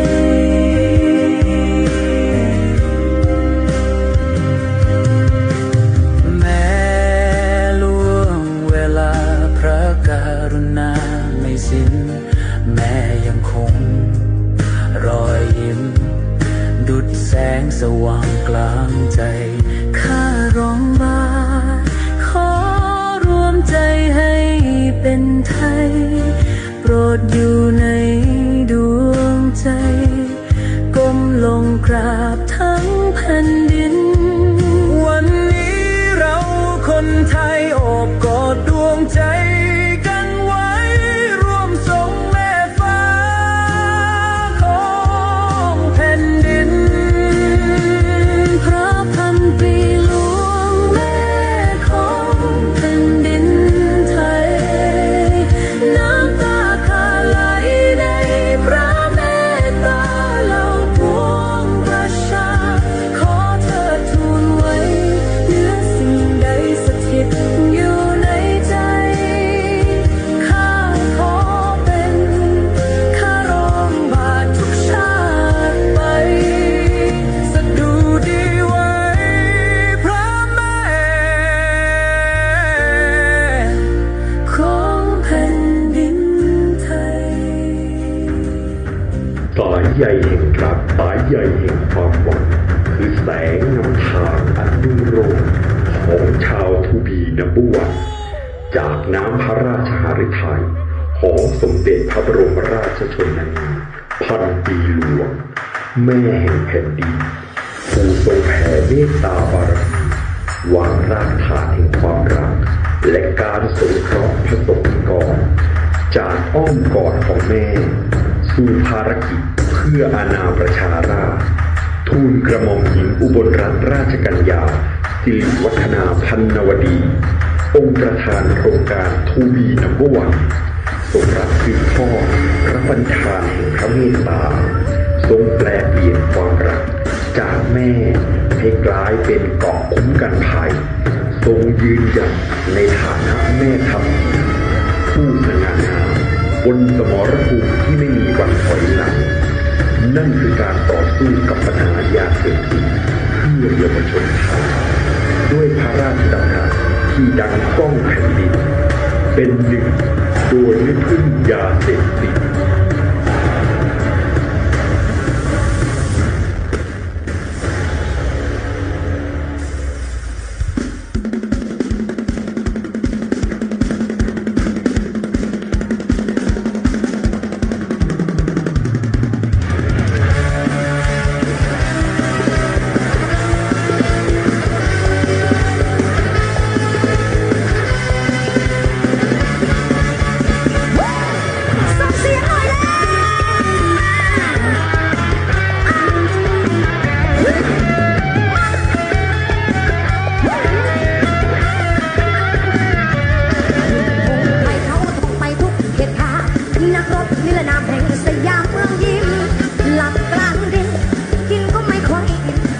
เปื้อนสนิมดินปืนและความตายก่อนไกลปืนทั้งเที่ยงคืนถึงเที่ยงวัน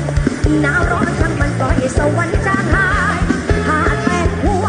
ดวงมันดังเส้นได้ฉากสุดท้ายตายอย่างนิรนาม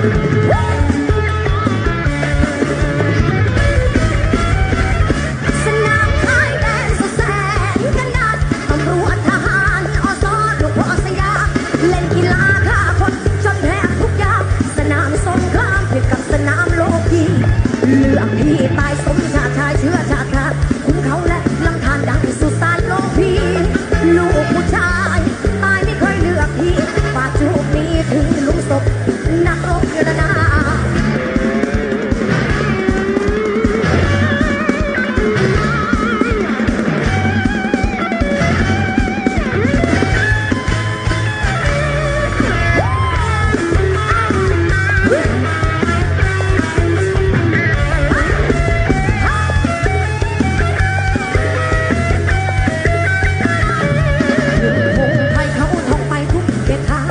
นักรบนิรนามแห่งสยามเมืองยิง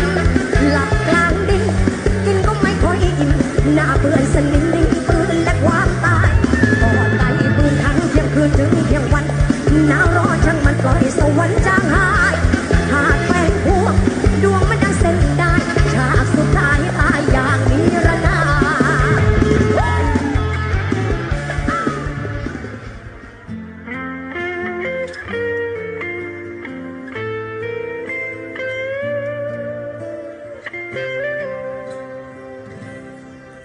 ขวากน้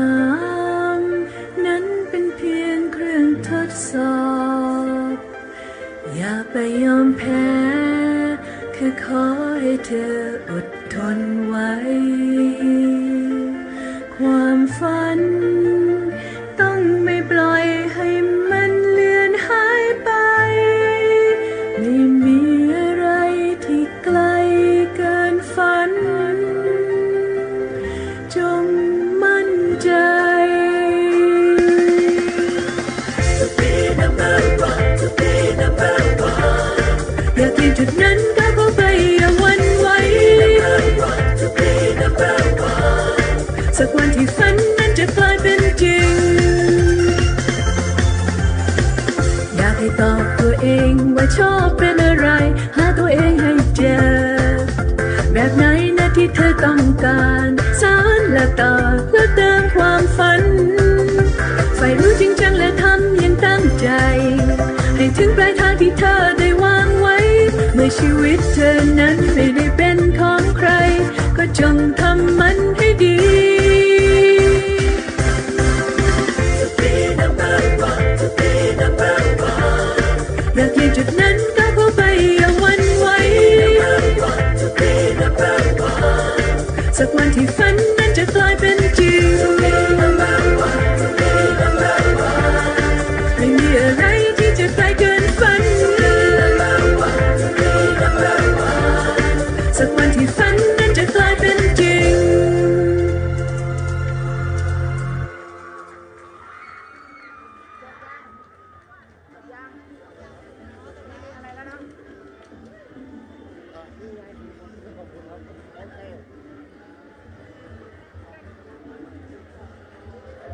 MJK School Team จากแม่เจดีวิทยาคมนะครับโอ้ไม่ธรรมดานี่ เขาไม่ส่งยิ้มให้ด้วยนะ ใช่ไหม ใช่ ไม่ธรรมดา เขไม่ยิ้ม เมื่อกี้นะฮะตอนที่การประกวดของโยนวันทิตย์ใช่ไหม ใช่ เขาก็มาใช่ไหม ใช่ ตอนนี้เขามีคัลเลอร์การ์ดมาด้วยนะผสมผสานกันได้อย่างลงตัวนะ ไม่ ค ธ รั ร บ รมดาจ อื ริง ม ๆสำหรับเวียงป่าเป้า ใช่ครับ ไม่ทำไหนขอเสียงเชียร์จากเวียงป่าเป้าหน่อยแล้ว ยังเหนียวแน่นโอ้ยมีป้ายไฟด้วยเวียงป่าเป้า ชอบตรงขอเสียงเชียร์เมื่อไหร่ คุณพี่เขาก็จะกดทันที ใช่ เนาะ เปิดทันทีพร้อมเปิดเสมอ ทันที ใช่ไหม หน้าที่ไม่มีบกพร่อง ให้เขารู้ไปสิว่าเวียงป่าเป้าเราไม่ธรรมดา ใช่ ไหม ถูกต้องนะคะ นั่นแหละ ครับ นั่นแหละป่ะ ตอนนี้เราอยู่ที่ทีมที่ 10 ครับ เราจะไปกันต่อทีมที่ 11 แต่อย่าลืมนะครับ ว่า เรามีสามารถร่วมตัดสินรางวัลขวัญใจมหาชนได้ครับ ถูกต้อง บริเวณของ ทำยังไง จุด เอ่ย ลงทะเบียนสามารถที่ไปติดต่อบริเวณของจุดลงทะเบียนได้เลยนะครับ ใช่พวงมาลัยอยู่ตรงนั้นใช่ไหมคะคุณครูคะ อยู่จุดนั้นนะครับ ใช่ พวงมาลัย อที่เต็นท์นะคะ สามารถไปอุดหนุนเพื่อมา ใช่ ร่วมเป็นส่วนหนึ่ง อืม ของการตัดสินนะ ค คะ รับ วงที่จะเป็นทีมนะคะสำหรับ อืม ทีมขวัญใจมหาชนของเรา ครับ ในค่ำคืนนี้ได้นะสำหรับน้องๆทูบี อืม นัมเบอร์วันประจำปี 2569 เวทีนี้เราไม่มีอ่อมนะคะ สำหรับทีมที่ประกวดไปแล้วก็ได้นะ ยังได้อยู่นะครับ ใช่ ยังได้อยู่ ถูกต้องแล้ว นะฮะ มีความรู้สึกว่ายิ่งดึกยิ่งคึกคักนะ คึกคัก เนาะ มากขึ้นเรื่อยๆเรื่อย ใช่ ๆจริงๆจะใช้คำว่ายิ่งคึกคักไม่ได้ ว่า มันคึกคักมาตั้งแต่ทีมแรกแล้วแหละ ใช่ไหมตั้ง ใช่ แต่ ไหม เราเปิดทุก เออ ปีทีวีนัมเบอร์วันไม่ ใช่ เคย ครับ อ่อมนะคะ ก็ อืม คึกคักขึ้นเรื่อยๆ แล้วก็ก ค อ รั ง บ เชียร์ก็เยอะมากขึ้นเรื่อยๆ ร่วมชมร่วมเชียร์กับ เออ เราไปได้นะคะ ครับ ไม่ว่าจะเป็นมาที่นี่ อืม เองหรือว่าดูออนไลน์แล้วอยากมาที่นี่เองก็มาได้เหมือนกั ยัง นะคะ ทัน ใช่ถูก ยัง ต้อง ทันยังทันนะครับ ใช่ภายในงานพ่อขุนเมืองรายมหาราชยังมีอีกหลายจุดนะคะ ให้ทุ ครั ก บ ท่านได้ไปเยี่ยมไปให้กำลังใจไปชม ครับ นะคะ แสงไฟก็สวยมากๆเลยทีเดียว ครับ ถ่ายรูปสวยงามแน่นอน เพราะฉะนั้นเชิญเลยครับ นี่คือมหกรรม คืองานเฟสติวัลระดับจังหวัดของ ใช่ เราเลยจริง ๆ นะครับ งานประจำปีของจังหวัดเชียงราย อืม ที่ไม่ควรพลาดและต้องห้ามพลาดนะคะ ครับ ถึงวันที่ 4 กุมภาพันธ์นี้นะคะ แล้วก็อย่าลืมว่าวันที่ 4 เราจะมาร่วมลุ้นบ้านไปด้วยกัน เราจะมาดูกันซิว่าเจ้าของบ้าน คนต่อไปจะเป็นใคร เรามาลุ้นกันสิว่าไอ้ที่ได้ไป 3 คนเมื่อกี้ ที่พี่วัที่แจกไปเมื่อสักครู่เนี่ยน้องจะอยู่ที่ของน้องๆหรือเปล่า จะเป็นที่เวทีกาชาตินะคะ วันที่ 4 นะ เรา ครั จะ บ มาร่วมลุ้นรางวัลไปด้วยกัน อืม เพราะว่ารางวัลที่ 1 คือบ้านใช่ไหม ครับ ต่อจากนั้นมีทั้งรถยนต์นะคะ รถจักรยานยนต์ iPad มีเครื่องใช้ไฟฟ้าด้วย เยอะแยะมากมายหลายรายการนะ ท่าน ครับ ไหนที่ยังไม่ได้อุดหนุนก็เวทีกาชาติได้เลยนะคะ ครับ เดินไปอีกนิดเดียวเองนะ นิดเดียวครับตาม ใช่ สโลแกนเราช่วยกาชาติ กาชาติช่วยเรานั่นเองนะคะ ประมาณนั้น ยอดเงินที่ได้ก็ทางกาชาติเขาก็จะนำ ครับ ไปช่วยเหลือพี่น้องที่ประสบภัยนะคะ ตลอดทั้งปีรวมไปถึงกลุ่มเปราะบางต่างๆ ที่อยู่ในบ้านเราเชียงรายนั่นแหละ ครับ ยอดเงินที่ท่านนำมาไม่ได้หายไปไหน อืม เนาะการทำบุญครั้งนี้นะคะ ก็ยังได้ร่วมลุ้นของรางวัลต่างๆ ที่ ครับ เราได้แจ้งไปด้วยค่ะ ถือว่าช่วยทุกสารทุกข์สุขดิบของชาวเชียงรายเลยนะครับ ใช่ ทุนการศึกษาก็ได้เช่นเดียวกันนะครับ ค่ะ โอเคสำหรับทีมต่อไปครับไม่ไกลไม่ไกล ไม่ กัน ไกลไม่ไกลหรอ ม อยู่ที่ ใช่ ไหนเอ่ย อยู่ที่แห่งหนึ่งครับ ใกล้ๆกับสะพาน อะไรนะ ข้ามน้ำกกครับ ใกล้ๆกับบริเวณจัดงานไม้ดอกอาเซียน หรอ ตรงข้ามกับที่ว่าการอำเภอเมือง หรอ นี่ยังไม่ชัดอีกเหรอ ไม่ต้องไปก็ได้นะ ครั คะ บอ้าวขอเสียงปรบมือดังให้กับโรงเรียนเทศบาล6นครเชียงรายกับทีม The Shadow Rebirth ค่ะ ขอเสียงปรบมือด้วยครับ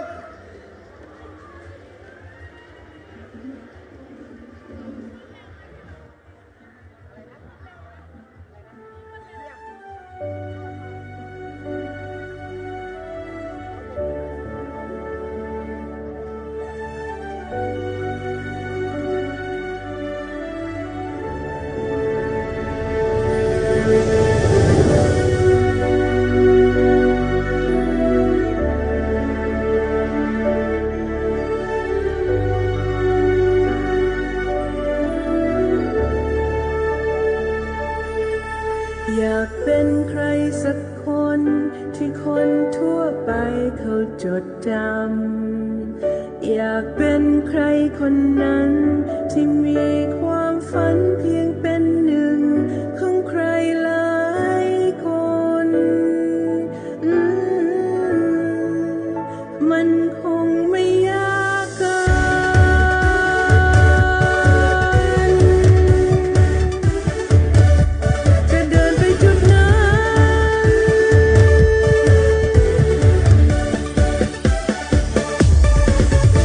To be number one ฝันของพวกเราที่พร้อมมีใจดวงเดียวกัน จะขอเป็นคนเก่งและเป็นคนดี สิ่งนี้ที่ต้องการนี่คือความฝันคนรุ่นใหม่ The category is dance or die.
The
Turtle Rebirth นะคะโรงเรียนเทศบาล6นครเชียงราย วู้ไม่ธรรมดา มันไปเลยนะ หัวสับนี่รีเควสเลยนะว่าแบบขอแบบมืดๆนิดหนึ่งเงี้ยเสื้อเขาไม่ธรรมดา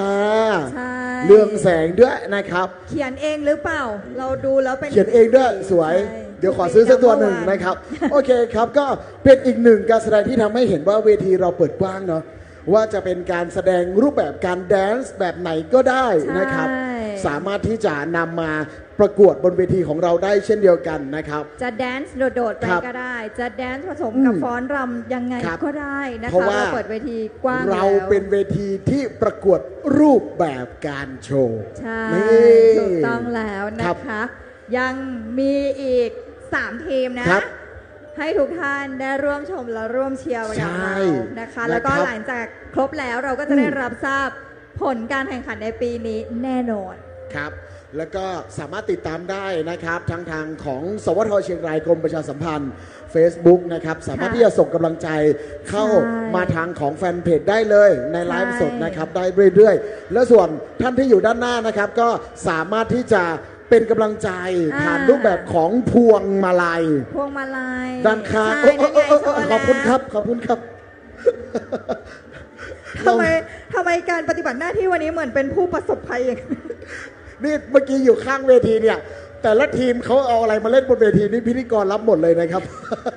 เมื่อกี้น้ำตาเทียนกับโดนแต่ไม่เป็นไรแต่ว่าความเต็มที่ของน้องๆนะจริงๆเราแค่นี้เราน้อยนิดมากนะคะยังมีอีก3ทีมให้ทุกท่านได้ร่วมชมร่วมเชียร์นะคะไปพร้อมๆกับทางท่านพ่อเมืองของเราท่านผู้ว่าราชการจังหวัดเชียงรายก็ยังคงเชียร์กันของน้องๆนะคะจนกว่าที่เราจะได้ทีมผู้ชนะในปีนี้เนาะ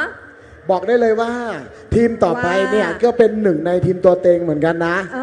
เขาได้อันดับ2ในปีที่แล้วใช่เขามาแบบว้าวมากมาดูซิว่าปีนี้เนี่ยจะเหมือนเดิมหรือมีการพัฒนาขึ้นยิ่งกว่าเดิมเพราะว่าทีมที่เหลือเนี่ยเขาน่าสนใจทั้งนั้นเลยเนาะดูซิจะเป็นแบบไหนว่าน่าสนใจแหละก็น่าสนใจทุกทีมน่าสนใจแตกต่างกันไปหมดเลยนะคะแล้ววันนี้เป็นหัวเมืองจากทางไหนนะเป็นหัวเมืองจากทางใต้ของจังหวัดเชียงรายครับและแน่นอนว่าอำเภอนี้เป็นอำเภอที่มากมายไปด้วยกลุ่มคนที่หน้าตาดีจริงหรอจริงอำเภออะไรปฏิเสธไม่ได้อำเภอพานไงขอกองเชียร์จากอำเภอพานหน่อยเด้อเนี่ยเยี่ยมเนี่ยพอพิธีกร2คนเนี้ยก็คนอำเภอพานเหมือนกันนะครับแล้วเขาบอกคนพานหน้าตาดีใช่ไหมจริง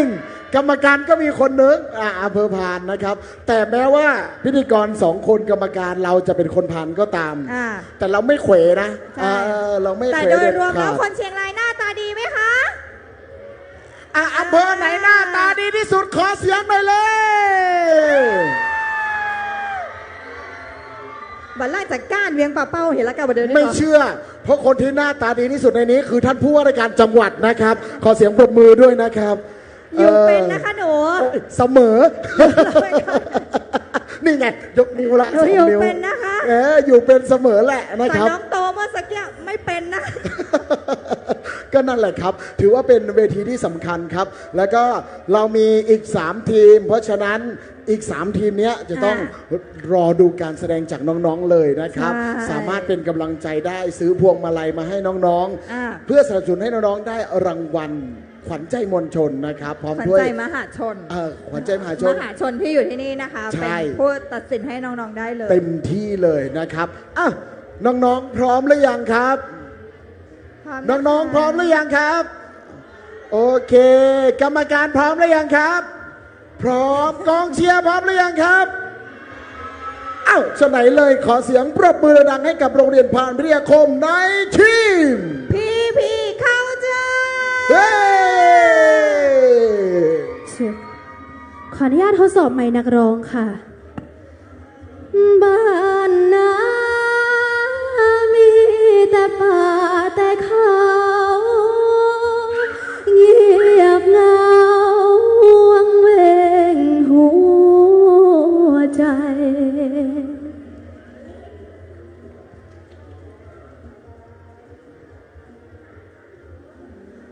ขอถวายความอาลัยต่อการเสด็จสวรรคต สมเด็จพระนางเจ้าสิริกิติ์พระบรมราชินีนาถพระบรมราชชนนีพันปีหลวง ด้วยสำนึกในพระมหากรุณาธิคุณเป็นล้นพ้น อันหาที่สุดมิได้ ข้าพระพุทธเจ้า ชมรมทูบีนัมเบอร์วันโรงเรียนพานพิทยาคม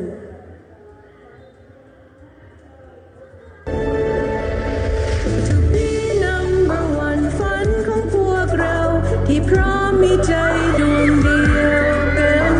จะขอเป็นคนเก่งและเป็นคนดี สิ่งนี้ที่ต้องการนี่คือความฝันคนรุ่นใหม่ To be number one To be number one อยากเป็นจุดนั้นก้าวเข้าไปอย่างหวันไหว Number one To be number one สักวันที่ฝันนั้นจะกลายเป็นจริง To be number one To be number one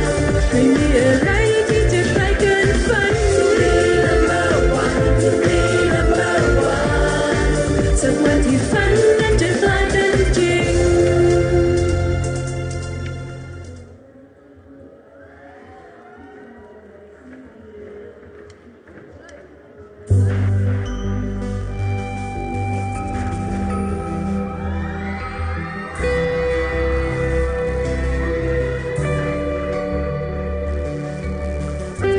คนบางกอกนี่งงจริง ผู้หญิงเป็นแฟนผู้หญิงนั้น ผู้ชายเป็นแฟนผู้ชายนั้นถ้าเป็นบ้านฉันฟ้าผ่า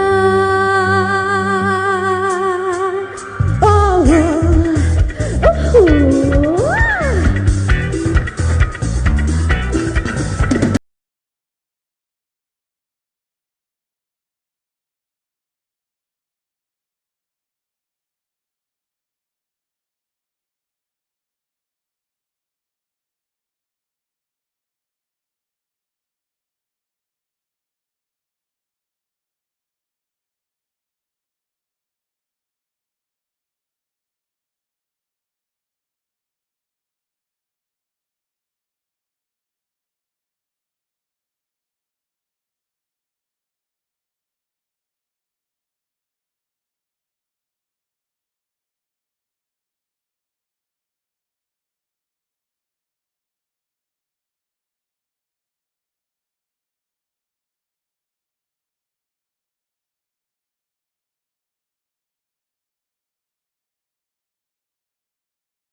เขาจะไม่อายใจค่ะคนบางกอกนี่งงจริงผู้หญิงเป็นแฟนผู้หญิงนั้นผู้ชายเป็นแฟนผู้ชายนั้นถ้าเป็นบ้านจนฟ้าผ่าถ้าเอาหัวนี่หรือบางกอกคิดกับปานนอตั้งหลายศอกหลายว่ารถราเล่นกันวุ่นวายมากกว่าฝูงควายฝูงวัวบ้านนาผู้คนเดินชนหัวไหลไม่รู้ไปไหนเดินไปก็เดินมา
พูดจากลับกลอกไม่เป็นก็เช่นกันนี่แหละบ้านนามุ่งด้วยยาคาป่าไม้ไผ่ลมพัดพลิ้วไหวได้ยินเสียงไก่ขันโอ้บ้านนานั้นมีน้ำใจให้กันอดอิ่มแบ่งปันช่วยกันให้รอดตายบ้านนามีแต่ป่าแต่เขาเงียบเหงาวังเวงหัวใจไม่มีลีลาแสงสีไทยไม่มีแสงไฟเต้นไปเต้นมา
PPK Culture ค่ะ โรงเรียนพานพิทยาค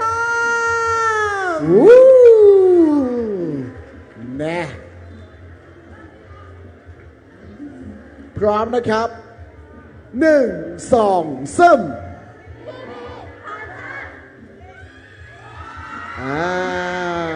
การแสดงเขาตอบโจทย์การเป็น culture นะ ใช่มีความเป็น culture ลองขี่ควายไหมคะ เวลาพี่พูดชื่อควายไม่ต้องมองหน้าผมก็ได้พี่ ควายเขาหลงแสงสีเหมือนกันนะ ดูจากตาควายนะ ใช่ใช่ แล้วอย่างนี้เราแอบขอแอร์ไทม์นิดนึงได้ไหมคะ ยังไงฮะเขาเรียกอะไรอ่ะใหญ่ๆนั่นเขาเรียกอะไรน้องกระบือคล่องเหรอเราสาวเมืองหรือเปล่าพอเห็นคล่องแล้วนะคะช่วงนี้คือตลอดทั้งปีใช่ไหมจังหวัดเชียงรายบ้านเราค่ะนอกเหนือจากการดูแลเรื่องความสงบเรียบร้อยอะไรต่างๆนานาเราดูแลเรื่องเศรษฐกิจด้วยดังนั้นแล้วตลอดทั้งปีน้อยอย่างปีที่แล้วเราก็จะมีการช่วยกระจายสินค้านะคะหอมหัวใหญ่ส้มโอเวียงแก่นแต่ตอนนี้ปัจจุบันนี้จะเชิญทุกท่านมากินปลานะคะปลานิลเมืองพานเขาขายตัวละแค่100 บาทเท่านั้นตัวหนึ่งเนี่ยขนาดกิโลครึ่งถึง2 กิโลนะเมื่อวันศุกร์ที่ผ่านมาเขาไปจำหน่ายแล้วที่หน้าสารกลางจังหวัดเชียงรายนะคะแล้วเดี๋ยววันจันทร์นี้จะไปที่หน้าอำเภอแม่สายวันที่3นะคะก็จะกลับมาที่อำเภอเมืองเหมือนกันยังไงท่านติดตามตารางของการวางจำหน่ายได้นะคะที่เพจของสำนักงานเกษตรจังหวัดเชียงรายรวมไปถึงสวท.เชียงรายกรมประชาสัมพันธ์ด้วยเรามาช่วยอุดหนุนผลิตภัณฑ์นะคะไม่ว่าจะเป็นปลาปนิลเมืองพานหรือจะเป็นผลไม้จากอำเภอไหนๆนะคะท่านผู้ว่าราชการจังหวัดเชียงรายท่านชูชีพพงษ์ชัยเรียนเชิญทุกท่านนะคะมาร่วมการสนับสนุนเกษตรกรบ้านเราจังหวัดเชียงรายเป็นจังหวัดที่มีความอุดมสมบูรณ์เป็นอย่างยิ่งครับมีของดีแล้วก็เป็นศูนย์กลางการผลิตเป็นศูนย์กลางทางการเกษตรหลายรายการเลยอย่างเมื่อกี้เนี่ยลองเทสระบบที่บูธอำเภอพานก่อนก็ได้นะอร่อยบอกเลยอร่อยบอกเลยแล้วทีนี้นะครับอย่างเช่นของเวียงแก่นก็มีส้มโอใช่ไหมของดีเลยทางของอำเภอเมืองเรามีสับปะรดไงสับปะรดนางแลนะครับทางของอำเภอพานเนี่ยถือว่าเป็นพื้นที่ที่มีการเพาะเลี้ยงเพาะพันธุ์และเขามีเป็นชมรมปลาเนาะปลานี้เนี่ยถือว่าใหญ่สุดของภาคเหนือเราเลยนะครับเพราะนั้นเป็นของดีของอำเภอพานของเรานะฮะพี่น้องเวียงปะเป้าเป็นเครื่องเคลือบดินเผาเวียงกาหลงใช่ไหมคะใช่ครับก็เป็นอีกหนึ่งผลิตภัณฑ์นะคะที่ไปทั่วโลกเลยเช่นกันแล้วเมื่อกี้พานพิทยาคมได้ขึ้นมาแสดงมีกำลังใจจากอำเภอพานด้วยขอเสียงปรบมือนะครับให้กับท่านรองนะครับท่านรองธิดาสวรรค์แก่นแก้วครับจากโรงเรียนพานพิทยาคมเราเห็นท่านรองมาอยู่กับน้องๆตั้งแต่มาแล้วนะตั้งแต่บ่ายแล้วใช่ตั้งแต่บ่ายแล้วนี่ถ้าเกิดไม่เชิญมาไม่ยอมนั่งนะใช่ให้คะแนนพิเศษของทีมเมื่อกี้ได้ไหมเขาเอากระจกมาให้เราใช้ใช่ตอนแรกก็ดูว่าทีมงานเตรียมกระจกไว้ไม่ใช่แล้วนี่ก็ส่องกันมาตลอดเลยนะครับเป็นพร็อพของเขาใช่ครับแล้วสำหรับทีมต่อไปของเรานะครับจากในส่วนของเชียงแสนมาจากเชียงแสนนี่ก็มีปลาเหมือนกันเหมือนกันที่เชียงแสนเขาก็มีปลานิลเหมือนกันนะคะการเพาะเลี้ยงเนี่ยจะแตกต่างกันนิดนึงอย่างที่บอกบ้านเราเชียงรายอุดมสมบูรณ์ไปด้วยผลไม้นะคะเครื่องอุปโภคบริโภคต่างๆเยอะแยะมากมายทีเดียวอยากให้ทุกท่านนะคะที่รับชมผ่านทางเพจ Facebook อยู่มาเที่ยวเชียงรายกันได้ช่วงนี้อากาศกำลังดีเลยแล้วอุตุนิยมวิทยาบอกว่าพรุ่งนี้วันที่1จะหนาวขึ้นอีกเพราะฉะนั้นสามารถที่จะมาแบบซึมซาบบรรยากาศของความแบบหนาวเย็นจะไปเที่ยวดอยแม่สลองที่น้องๆมาแสดงให้เราดูก็ได้หรือจะไปฝั่งดอยช้างก็ได้ดอยช้างหรือมาฝั่งตะวันออกมีผาตั้งไงถูกต้องแล้วผาตั้งภูชีฟ้าสามารถที่จะท่องเที่ยวได้เช่นเดียวกันครับถ้าไหนที่ชอบอากาศเย็นนะคะยังคงมาเที่ยวเชียงรายได้นะครับสามารถไปดูวัฒนธรรมที่น่าสนใจดูเสื้อผ้าไปเชียงของสามารถไปดูผ้าทอไทยลื้อได้ใช่ถูกต้องแล้วนะคะวิถีวัฒนธรรมต่างๆท่านสามารถมาเที่ยวชมได้รวมไปถึงที่นี่เลยค่ะงานพ่อขุนเชียงรายมหาราชมาที่นี่เที่ยวได้ทั้ง18อำเภอที่ว่ากันมาเนี่ยมีนะใช่มีนะมีหมดเลยนะสามารถเดินดูได้เช่นเดียวกันใช่แล้วถูกต้องแล้วนะคะแต่ที่แน่ๆวันนี้อย่าเพิ่งไปไหนกันเรายังเหลืออีก2 ทีมสุดท้ายสำหรับค่ำคืนนี้นะคะสำหรับ Dancing แสงสี To Be Number One Contest ปี 2569 วันนี้เราจะมาทราบผลไปด้วยกันนี่แหละแล้วจะบอกว่าคือนั่งไปแล้วแบบเมื่อสักครู่นอกเหนือจากน้องๆที่ทำการแสดงแบ็กสเตจคอสตูมก็ ไม่ยิ่งหย่อนไปกว่ากัน ไม่ยิ่งหย่อนไปด้วยกันและกำลังใจสำคัญคือกองเชียร์ ใช่จะขายพวงมาลัยใช่ไหม บริเวณด้านข้างเวทีนะครับ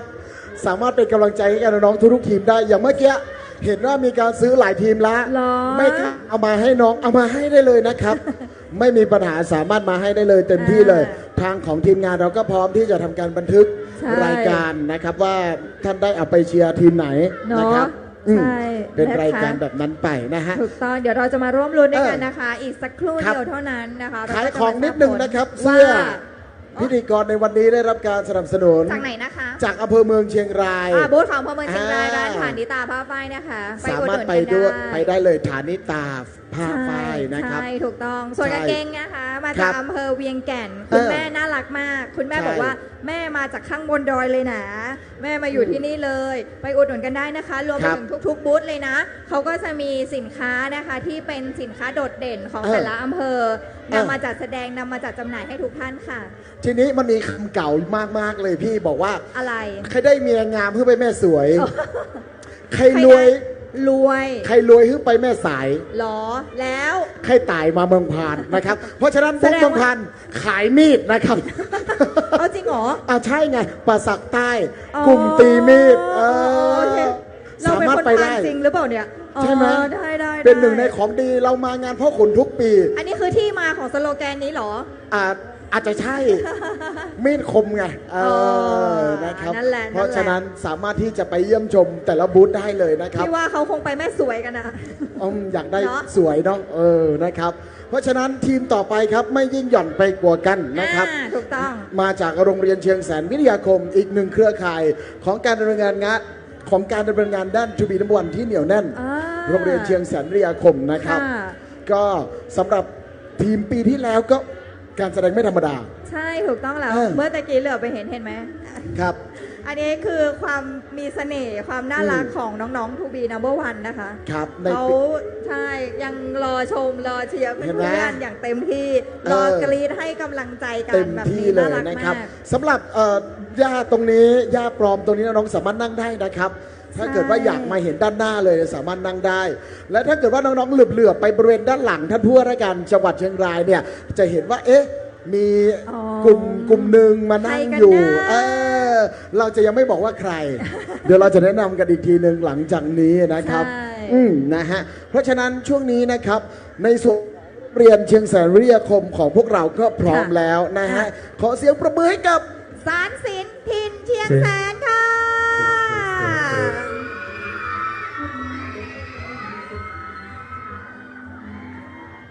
ขออนุญาตทดสอบไมค์ตัวที่1ครับขออนุญาตทดสอบไมค์นักร้องค่ะเสียงประทัดดังกังวานบ้านป่าเธอก็ไม่มาสักทีโรงเรียนเชียงแสนวิทยาคมพร้อมที่จะทำการแสดงแล้วค่ะ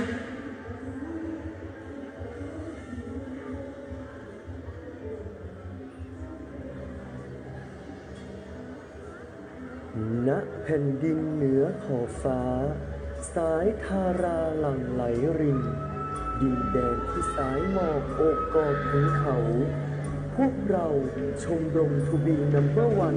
โรงเรียนเชียงแสนวิทยาคมขอนำเสนอเรื่องราวความรักของหญิงสาวชาวล้านนาที่จำต้องพลัดพรากจากคนรักและยังคงรอคอยอยู่ณดินแดนแห่งนี้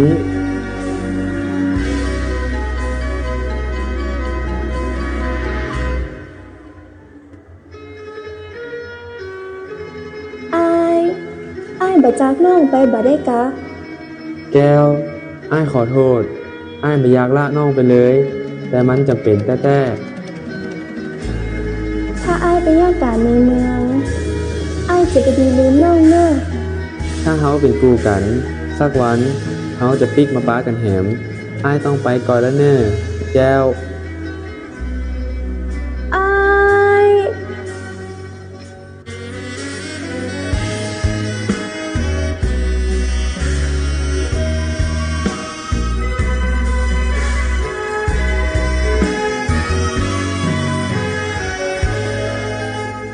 ลม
เธอเปื้อนมีปางใดน่ะนี่เหรอมาหนังบนปลาบนโคอยู่อย่างนี้ค่ะหญิงมันน้องมาใจละมา แต่กะอ๋ออ้อยบัดต้องเสียใจไปปดใจอ่ะเดี๋ยวก็ตึงหาไม่ได้นี่ได้ข่าวว่าวาดบ้านเขามีงานจบปิ๊กไปขายไก่เตอร์ถ้าได้สตังค์นักจะได้เอาไปเปย์ปดใจไหมป้ากะอันหายเศร้าละไปขายไก่สุดที่รักของเราดีกว่าปะกระใจไปตั้งร้านเดี๋ยวบัดตันเปิ้ล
หอมฉุยขายอยู่แถวไหนเนี่ยขายวัดมาวิ่งได้กินแล้วก็ต้องถึงรสชาติเป็นหนึ่งในสยามผู้คนล้นหลามราคาไม่แพงมาช่วยซื้อมาช่วยซื้อช่วยซื้อหน่อยเจนิดน้องอิจฉาลุงทำปลาน้องสาวพี่จ้อยช่วยซื้อไก่หน่อยนะอุดหนุนแก้วหน่อยตัวละร้อยไม่แพงหรอกพี่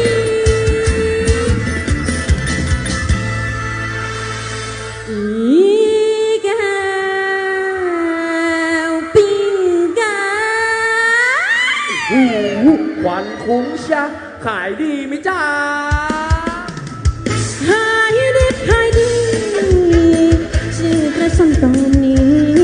แซ่บอีหลีไม่มีใครแซงมีแก้วมาแรงไม่แพงด้วยสิซื้อไม่นี่ไก่เลี้ยงซื้อไม่ทำมาอย่างไม่อันซื้อไม่นี่ไก่บ้านเนื้อมันรังผ่านไปผ่านมาเท่านี้ช่วยซื้อบ้างสิซื้อหนุนหน่อยอร่อยอุดหนุนแก้วหนึ่งตัวละร้อยไม่แพงหรอกพี่ไม่แพงหรอกพี่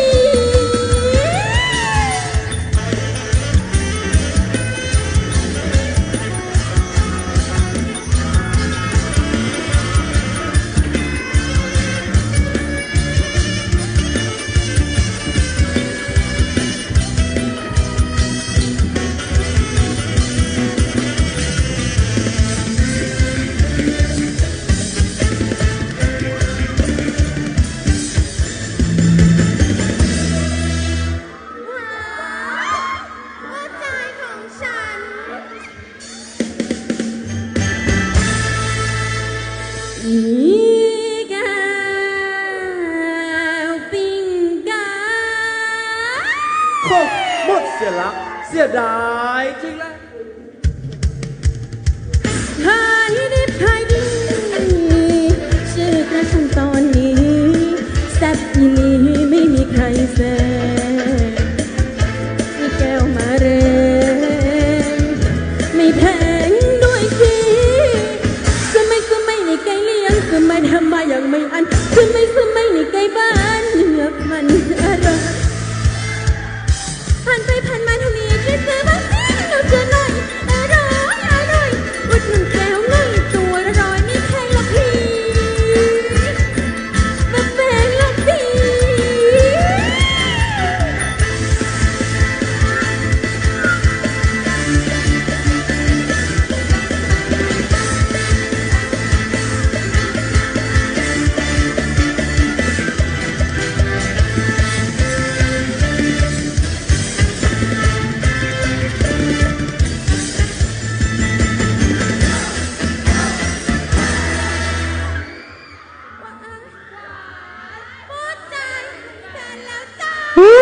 อะไรนะครับพวกเจ๊ผมไม่ได้ชอบเจ๊สักหน่อยคนนี้ต่างหากที่เป็นแฟนผม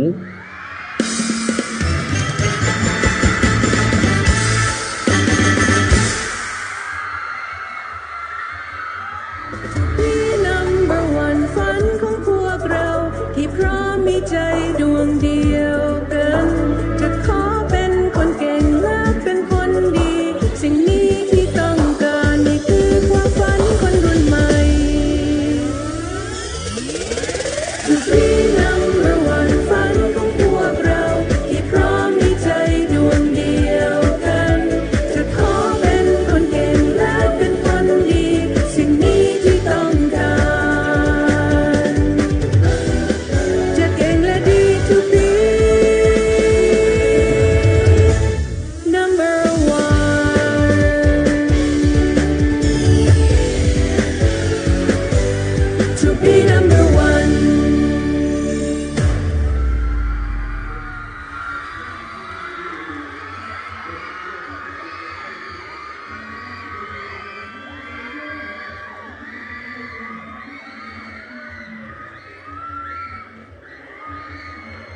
พร้อมกัน1 2 3 สารสินถิ่นเชียงแสนจากโรงเรียนเชียงแสนวิทยาคม ไม่ธรรมดานะ เขา ค มี รับ มาครบหมดเลยนะกำแพงเมืองเชียงแสนก็ ใช่ มีแต่ที่สำคัญเลย ยังไง คือมีเพื่อนคนหนึ่งเนาะเขาเป็นทั้งพูดเขาเรียกอะไรอะศิลานียาใจเสร็จแล้วปะ ใช่ อกหักเรียบร้อยแล้ เอ ว อ แต่เขาทำผิด ดามด้วย ดามไปแล้วด้วยเรียบร้อยแตกด้วยนะเมื่อกี้ แล้วเวทีเราของเราในเรื่องราวหลายเวทีนี่บอกเลยสรุปได้อย่างหนึ่ง ว่า ชนีไทยเจ็บใจ ส่วนผู้ชายว่ากันไปนะครับนั้นไปสนุกสนานดีครับ เป็นอีกหนึ่งอย่างที่เกิดขึ้นในสังคมทุกวันนี้ แล้วก็ประเทศไทยเป็นประเทศที่พร้อมแล้วก็ตอบรับในสังคมความหลากหลายนะครับ ก็สามารถที่จะขึ้นมาโชว์บนเวทีของเราได้เช่นเดียวกันครับ เพราะว่าชูบินวันเป็นโครงการที่พร้อมที่จะสนับสนุนทุกความเป็นไปได้ของเยาวชนนะฮะ ตอนนี้กำลังสงสัยอยู่ว่า ครับ ป้ายอะไรนะขายไก่ย่างกับเมื่อตะกี้ เออ ที่ปลาโป่งเนี่ยไปเอาจากร้านไหนมาหรือเปล่า น่าจะสักบูธหนึ่ง คุณครูหนูไปใส่จากที่ไหนมาหรือเปล่า เอ คะ อ ลูก ใช่น่าทำน่าสนใจ เขาขายไก่ตัวกี่บาทไม่รู้เนาะ แต่ปลานินตัวละ100นะครับ สามารถหาได้ที่ ที่อำเภอพานนะคะ ใช่ ปานิเมืองพานนะเจ้าห ค รื รับ อว่าจะเป็นที่อำเภอเมืองเนี่ยเขาจะเปิดขายอีกนะคะ ติดตามตารางของการจำหน่ายได้ละกันเพราะว่าเขามีอยู่ 350,000 ตันเลยทีเดียวนะครับ ทุกคนแล้วอีกอย่างหนึ่งคือตัวใหญ่มากนะคะ ใหญ่ ขายเป็น ใหญ่ ตัวด้วยไม่ได้ขายเป็นกิโล เออ ตัวละ100 บาทไปอุดหนุนกันได้นะคะ ได้ตั้งกิโลกว่าเนี่ย เนาะ นะถูกกว่าหมูอีก สามารถที่จะไปหาได้ครับเพื่อสนับสนุนในส่วนของพี่น้องเกษตรกร เออ ของเชียงรายนะคะ ครับ ก็จะเป็นพี่น้องที่ทำการประมงเนาะเป็นประมงน้ำจืดนะคะ ครับ ก็อย่างที่บอกไปเชียงแสนเขาก็มีเหมือนกันนะคะ ใช่ สำหรับปลานิลนะ อืม อ่ะตอนนี้เราเดินทางมาถึงทีมสุดท้ายแล้วเหร ที อ มสุดท้ายของคืนนี้ไม่ธรรมดา แต่เมื่อกี้นี่บอกว่ามีอะไรเกิดขึ้นรู้ไหม ว่าอะไร ระหว่างที่เต้นกันอยู่มันมีสิ่งหนึ่งที่เกิดขึ้น อะไรคะ จากเดิมผู้ว่าเราหลังแตะนะ หลังแตะเบาะนะ พอเล่นสักแป๊บหนึ่งผู้ว่าลุกขึ้นมานั่งแล้วปรบมือด้วยนะฮะแล้วเนี่ยจนตอนนี้ยังไม่กลับไปนั่งติดเบาะเลยนะฮะดูสิสนุกขนาดไหน แสดงว่าพลังน้องๆนี่ที่สุดแล้ว ไม่ธรรมดาไม่ธรรมดาไม่ธรรมดานะครับ อ่า สำหรับทีมต่อไปน่าสนใจเช่นเดียวกันครับ อ่า เป็นอีกหนึ่งทีมที่ติดตามการแข่งขันของเราอย่างเข้มข้นเช่นเดียวกันนะฮะบอกได้เลยว่า 13 ทีมที่ผ่านมานี้หนักใจสุดเนี่ยไม่ใช่ผู้จัดประกวดนะ ไม่ใช่ใช่ไหม ไม่ใช่พิธีกรด้วย ใช่ นุ่นนั่งอยู่ 8 คนเนี่ย แล้วโอ้โหพี่เก่งสุตรันตอนนี้คือจับขมับสองข้างแล้วไม่ไหวจริง ๆ นะครับ ใช่ แต่เชื่อแน่ค่ะว่าเด็ก อืม ทูบีนัมเบอร์วันเขา อืม มีทั้งในเรื่องของเขาเรียกว่าจิตใจที่แข็งแกร่ง ครับ นะคะ น้องๆพร้อมที่จะ วันนี้เป็นการประกวดแต่ต้องมีการได้ที่ 1 ที่ 2 ที่ 3 ชมเชยมีอยู่แล้วแต่ใดๆแล้วเราจะเห็นในทุกๆปีว่าทีมไหนที่ไม่ได้รางวัลปีหน้าเขาจะกลับมาและเต็มที่มากกว่าเดิมและมักจะกลับมาใหม่เสมอนะครับสิ่งนี้แสดงให้เห็นว่าเวทีการประกวดหรือว่าเวทีต่างๆของทูบีวันถือว่าเป็นโครงการที่ช่วยสร้างเซลล์เอสติมให้กับน้องๆและสิ่งที่สำคัญคือเซลฟ์แวลูก็คือการสร้างคุณค่าในตัวเองการที่น้องๆได้มีพื้นที่ในการแสดงศักยภาพแสดงความชอบแล้วเห็นว่าผู้หลักผู้ใหญ่ในจังหวัดของเราแล้วก็ผู้ชมทุกคนเนี่ยให้การตอบรับที่ดีเป็นการตอกย้ำว่าน้องๆคือคนที่มีคุณค่าคนหนึ่งของสังคมหลังจากนั้นจะช่วยแก้ไขปัญหาทั้งในด้านของภาวะซึมเศร้าในน้องๆแล้วก็ในส่วนของที่สำคัญเลยของโครงการทูบีน้ำวันตามคำขวัญของโครงการก็คือเป็นหนึ่งโดยไม่พึ่งยาเสพติดนะครับเก่งและดี To be number one นะคะใช่นะครับทีมต่อไปนี้น่าสนใจมากนะครับติดต่อสอบถามมาทางแฟนเพจจังหวัดเลยขนาดเวทีเท่าไหร่มีผู้เข้าร่วมการประกวดกี่ทีมนี่รอดูการแสดงของน้องๆได้เลยรับรองว่าไม่ธรรมดาเขามาเป็นปีแรกเลยเปล่าน่าจะใช่นะครับไม่ธรรมดานี่แค่พร็อพนะนี่เขามีเวลาทำพร็อพนิดเดียวนะถ้ามีเวลามากกว่านี้เนี่ยสามารถยกพระราชวังขึ้นมาเลยใช่แซวนะครับสำหรับทีมต่อไปนะครับจากโรงเรียนบ้านได้เทพกาญจนาอุปถัมภ์นะครับก็ถือว่าเป็นอีกหนึ่งโรงเรียนที่มีคุณภาพแล้วก็มีทักษะมีความชำนาญในด้านของการเต้นเนี่ยมากมายเช่นเดียวกันในการประกวดระดับอำเภอก็สามารถที่จะได้รับรางวัลระดับต้นๆของอำเภอได้นะครับวันนี้น้องๆจะมาทั้งเขาเรียกว่ามาแสดงศักยภาพแล้วก็แสดงอัตลักษณ์นะคะที่อยู่ในพื้นที่ของน้องๆด้วยครับถือว่าเป็นสิ่งที่สำคัญนะครับบางทีมเนี่ยอาจจะคิดว่าเราจะมาคิดธีมคิดความแบบแตกต่างจากทีมอื่นได้ยังไงอย่างที่ท่านเห็นว่าหลายๆทีมดึงเอาความเด่นของพื้นที่ตัวเองมาถือว่าเป็นสิ่งน่าสนใจครับที่เหลือก็แค่การออกแบบรูปแบบโชว์เฉยๆให้มีความน่าสนใจยิ่งขึ้นและทีมสุดท้ายของเราก็พร้อมแล้วนะครับกับทีมโรงเรียนบ้านได้เทพกาญจนาอุปถัมภ์ครับขอเสียงประมือดังให้กับดอกได้คอมโบขออนุญาตทดสอบไมค์นักร้องครับถึงเรือนคราใดแม่เป็นแรงใจรักและศรัทธาขอทดแทนคุณแม่ตนฟ้าสืบเจตนาชั่วนิรันดรขอบคุณครับขออนุญาตทดสอบไมค์พิธีกรค่ะกลับไปถามเมียเธอดูเสียก่อนถามดูให้แน่นอนว่าหล่อนจะยินดีไหม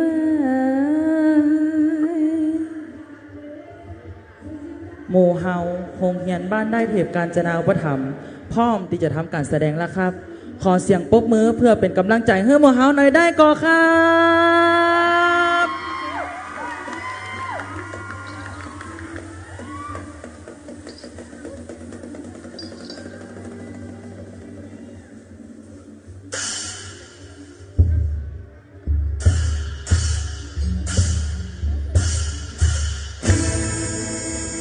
น้อมดวงใจถวายกายไทยทั้งชาติบรมราชชนนีพระพันปีหลวงสนองคุณพระบาทไทยไทยทั้งปวงทุกเขตขวงกราบพระบาท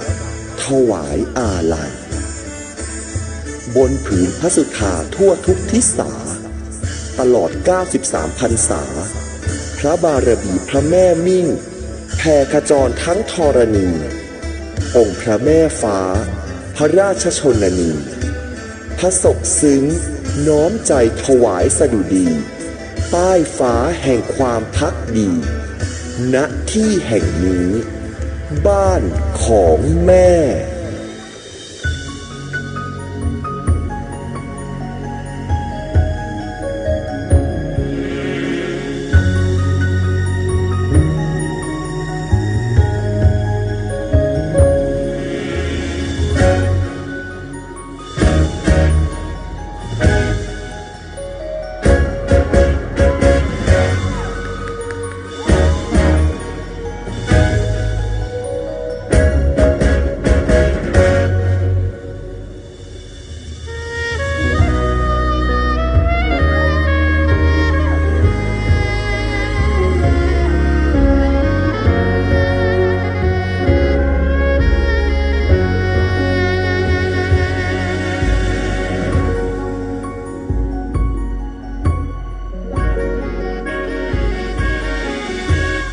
บ้า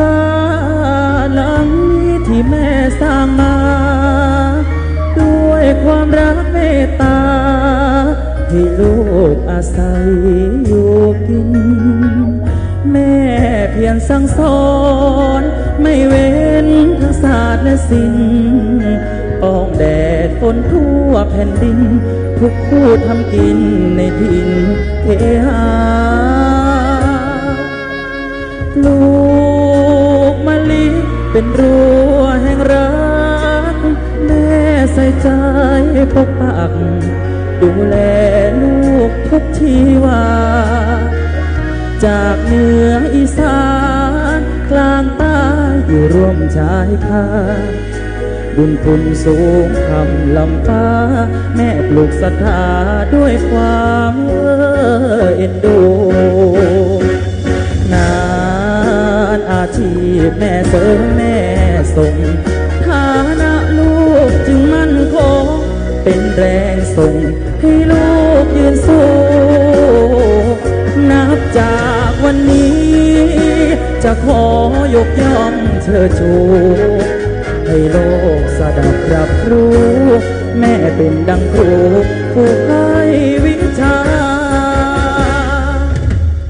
บ้านหลังนี้แม่เป็นหลักชัยเป็นร่มโพร่มสายให้ไออุ่นคุ้มกล้าวเกษาถึงเรือนคราได้แม่เป็นแรงใจรักและศรัทธาขอทดแทนคุณแม่ต้นฟ้าสู่เจตนาชั่วนิรันดร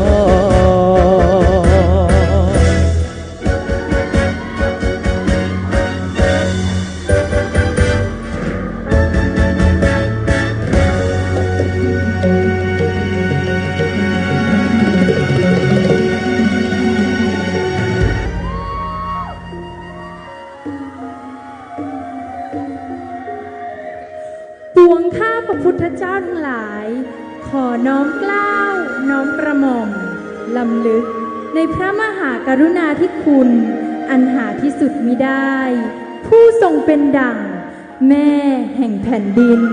และทรงมีสายสัมพันธ์ที่แน่นแฟ้นกับจังหวัดเชียงราย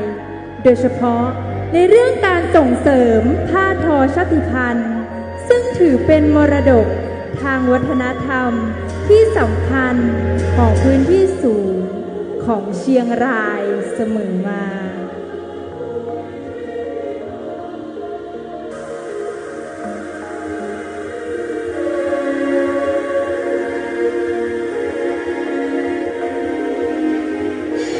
ในวาระแห่งการน้อมรำลึกนี้จึงเป็นโอกาสสำคัญที่พวกเราชาวไทยจะร่วมกันแสดงความกตัญญูผ่านการรู้รักสามัคคี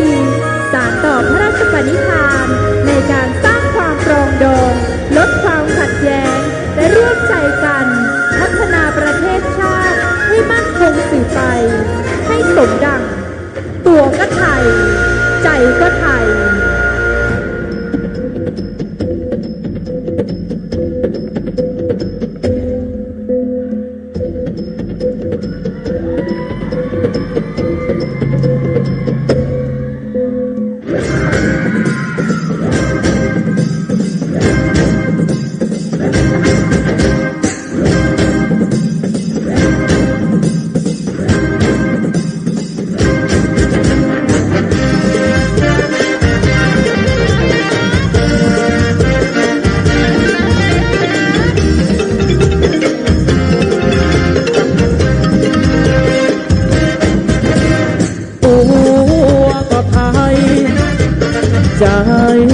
ก็ไทยสุขสบายเพื่อนพ้องน้องพี่รู้รักรู้สามัคคีโชคดีโชคดีที่เป็นคนไทยสยามเขาว่าเมืองยิ้มหน้าตาจิ้มลิ้มยิ้มน้อยยิ้มใหญ่เหนือใต้ออกตกอีสานบ้านเรือนเคียงกันต้องรักกันเข้าไว้ ยามดีมั่งมีเงินทองพ่อแม่พี่น้องเราก็ยิ้มชื่นใจยามได้มันไม่ค่อยดีไม่ได้ไม่หนีก็ยิ้มสู้กันไปตัวก็ไทยใจก็ไทยสุขสบายเพื่อนของน้องพี่รู้รักรู้สามัคคีโชคดีโชคดีที่เป็นคนไทยเป็นบุญเป็นวาสนาที่ได้เกิดมาใต้ฟ้าเมืองไทยอยู่กินบนแผ่นดินทองพวกเราทั้งพ้องก็ยิ้มย่องผ่องใสเรามีพ่อองค์เดียวกันเป็นมิ่งขวัญเป็นศูนย์รวมดวงใจลูกขอถวายชีวิตจะเป็นคนดีของประเทศไทยตัวก็ไทยใจก็ไทยสุขสบายเพื่อนของน้องพี่รู้รักรู้สามัคคีโชคดีโชคดีที่เป็นคนไทยตัวก็ไทยใจก็ไทยสุขสบายเพื่อนของน้องพี่รู้รักรู้สามัคคีโชคดีโชคดีชาติไทยไทยโย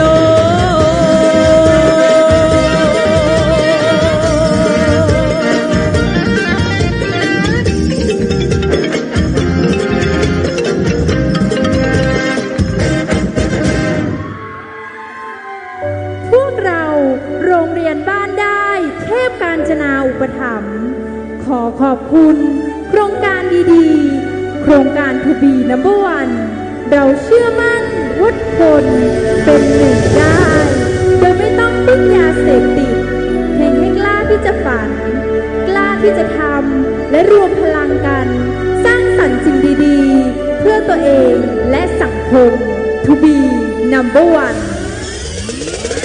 To be number one ฝันของพวกเราที่พร้อมมีใจดวงเดียวกันจะขอเป็นคนเก่งและเป็นคนดีสิ่งนี้ที่ต้องการจะเก่งและดี To be number one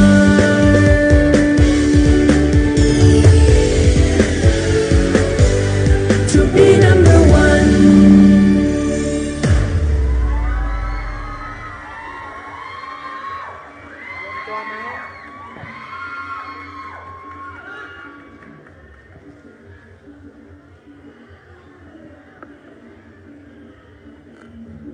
ดอกได้คอมโบโรงเรียนบ้านได้เทพกาญจนาอุปถัมภ์ค่ะ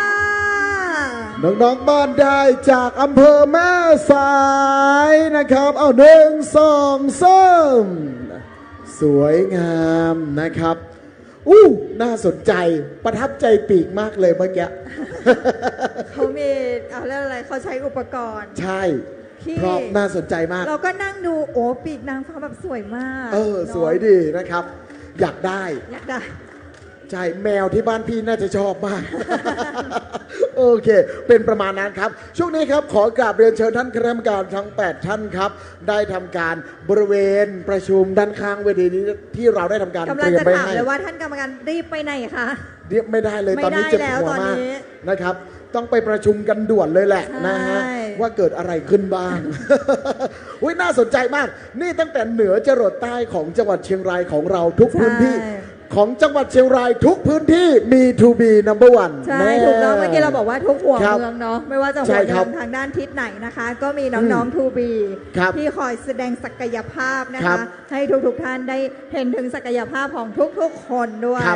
โครงการ To be number one นะครับเป็นโครงการในทุนกระหม่อมหญิงอุบลรัตน์สิริวัฒนาพรรณวดีองค์ประธานของเราครับซึ่งพระองค์เนี่ยก็มีปณิธานสำคัญที่จะทำให้ยาเสพติดเนี่ยหมดไปจากประเทศไทยภายใต้คำขวัญของเป็นหนึ่งโดยไม่พึ่งยาเสพติดจริงๆแล้วคำว่าเป็นหนึ่งเนี่ยมันไม่ใช่การประกวดนะครับมันคือการชนะใจตัวเองได้ก็เท่ากับว่าเป็นที่หนึ่งแล้วแหละในการแก้ไขกับปัญหายาเสพติดในการไม่เข้าไปยุ่งเกี่ยวเนี่ยอันนี้คือคำขวัญของโครงการ To be number one ครับใช่ค่ะ สำหรับการแสดงต่อไปก่อนที่เราจะไปพบกับผลการประกวดของเรานะฮะ ค่ะ ซึ่งคณะกรรมการตอนนี้ปวดหัวแล้วแหละนะหน้าคร่ำเครียดกันใหญ่เชียว ใช่ไหม นะฮะนะฮะสำหรับโชว์การแสดงต่อไปของเรามาจากต้นแบบเยาวชนเก่งและดี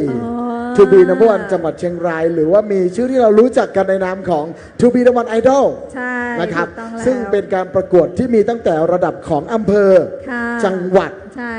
ภา ระดั ค บภาค แล้วก็ประเทศ ใช่ และเชียง ครับ รายบ้านเรา ไม่ธรรมดา ถูกต้อง ตลอดระยะเวลา 11 ปีที่ผ่านมาจังหวัด ค่ะ เชียงรายเรามีเยาวชนต้นแบบเก่งและดีทูบีวันไอดอลเนี่ยติดต่อกัน 11 ปี 14 คน ระดับประเทศนะ ถือว่าในประเทศไทยจังหวัดเชียงรายมากที่สุดแล้วครับ ขอเสียงปรบมือให้จังหวัดเชียงรายเราหน่อยได้ไหมครับ ถือว่าเป็นพื้นที่ที่มีต้นแบบเยอะมากครับ ใช่ และสำหรับโชว์การแสดงของทูบีวันไอดอลทั้งหมด 5 บทเพลง ค่ะ สำหรับเพลงแรกครับ เรายินดีที่จะนำเสนอให้ทุกท่านได้ทำการรับชมรับฟังกันครับ ในบทเพลงของเทพธิดาคืนสู่ฟ้า ซึ่งเป็นเพลงที่โครงการทูบีวันจังหวัดเชียงรายของเราเป็นผู้ผลิตขึ้นนะครับ โดยเพื่อถวายความอาลัยแด่สมเด็จพระนางเจ้าสิริกิติ์พระบรมราชินีนาถพระบรมราชชนนีพันปีหลวงนะครับ โดยผู้ที่ทำการประพันธ์เนื้อร้องได้แก่ท่านพานุพักษ์รัตนประสูติครับ แล้วก็เรียบเรียงโดยหนึ่งในท่านคณะกรรมการทั้ง 8 ท่านของเรา ก็คือท่านเผ่าเทพอัฐไกรวันวัทีอำนวยการผลิตโดยคุณสุวพรจิตพรีชีพคัดท่านผู้ช่วยเลขานุการโครงการทูบีนวันจังหวัดเชียงราย และขณะนี้ทูบีนวันไอดอลของเรา ทุกคนก็ได้พร้อมเป็นที่เรียบร้อยแล้วนะครับ ขอเสียงปรบมือดังให้กับทูบีนวันไอดอลจังหวัดเชียงราย ทดสอบ เช็คเช็คเช็ค ใครคน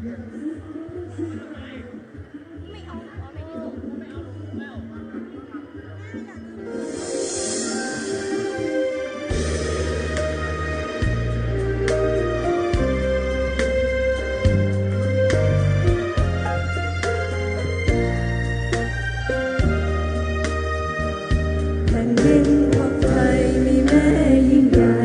ให้สู่ฟ้ามีขวัญของชาวประชามากบุญญาวันสูงส่งเหน็ดเหนื่อยเพียงใดพระวรกายทุกทนเยือนไป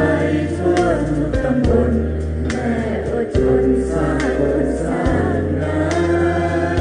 ลูกแสนภูมิใจมีแม่ยิ่งใหญ่แห่งแผ่นดินสิ่งไทยไม่เคยสูญสิ้นดังรถบินเดินทิศสวรรค์ดับทุกชาวไทยท่านทรงห่วงใยลูกหลาน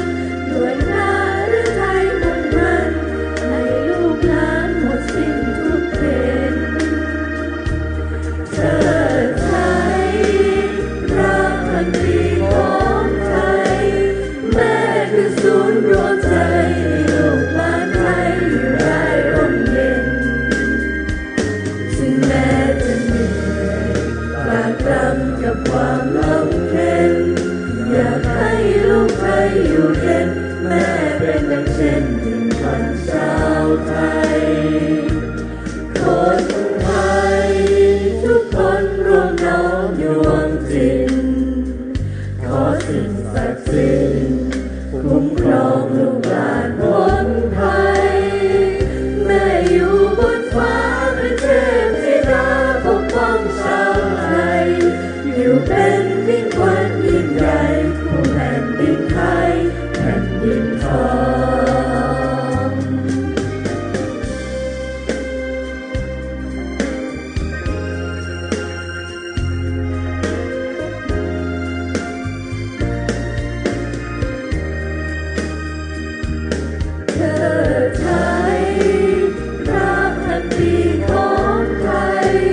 ในช่วงนี้นะครับอยากจะมาแนะนำตัวน้องๆ To Be One Idol จังหวัดเชียงราย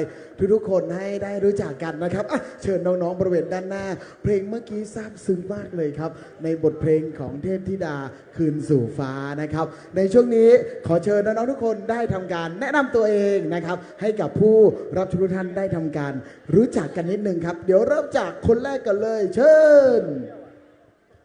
สวัสดีครับผมชื่อนนท์นะครับมาจากโรงเรียนเทศบาล 6 นครเชียงรายครับเป็น To Be Number One Idol จังหวัดเชียงรายครับสวัสดีค่ะเต็ม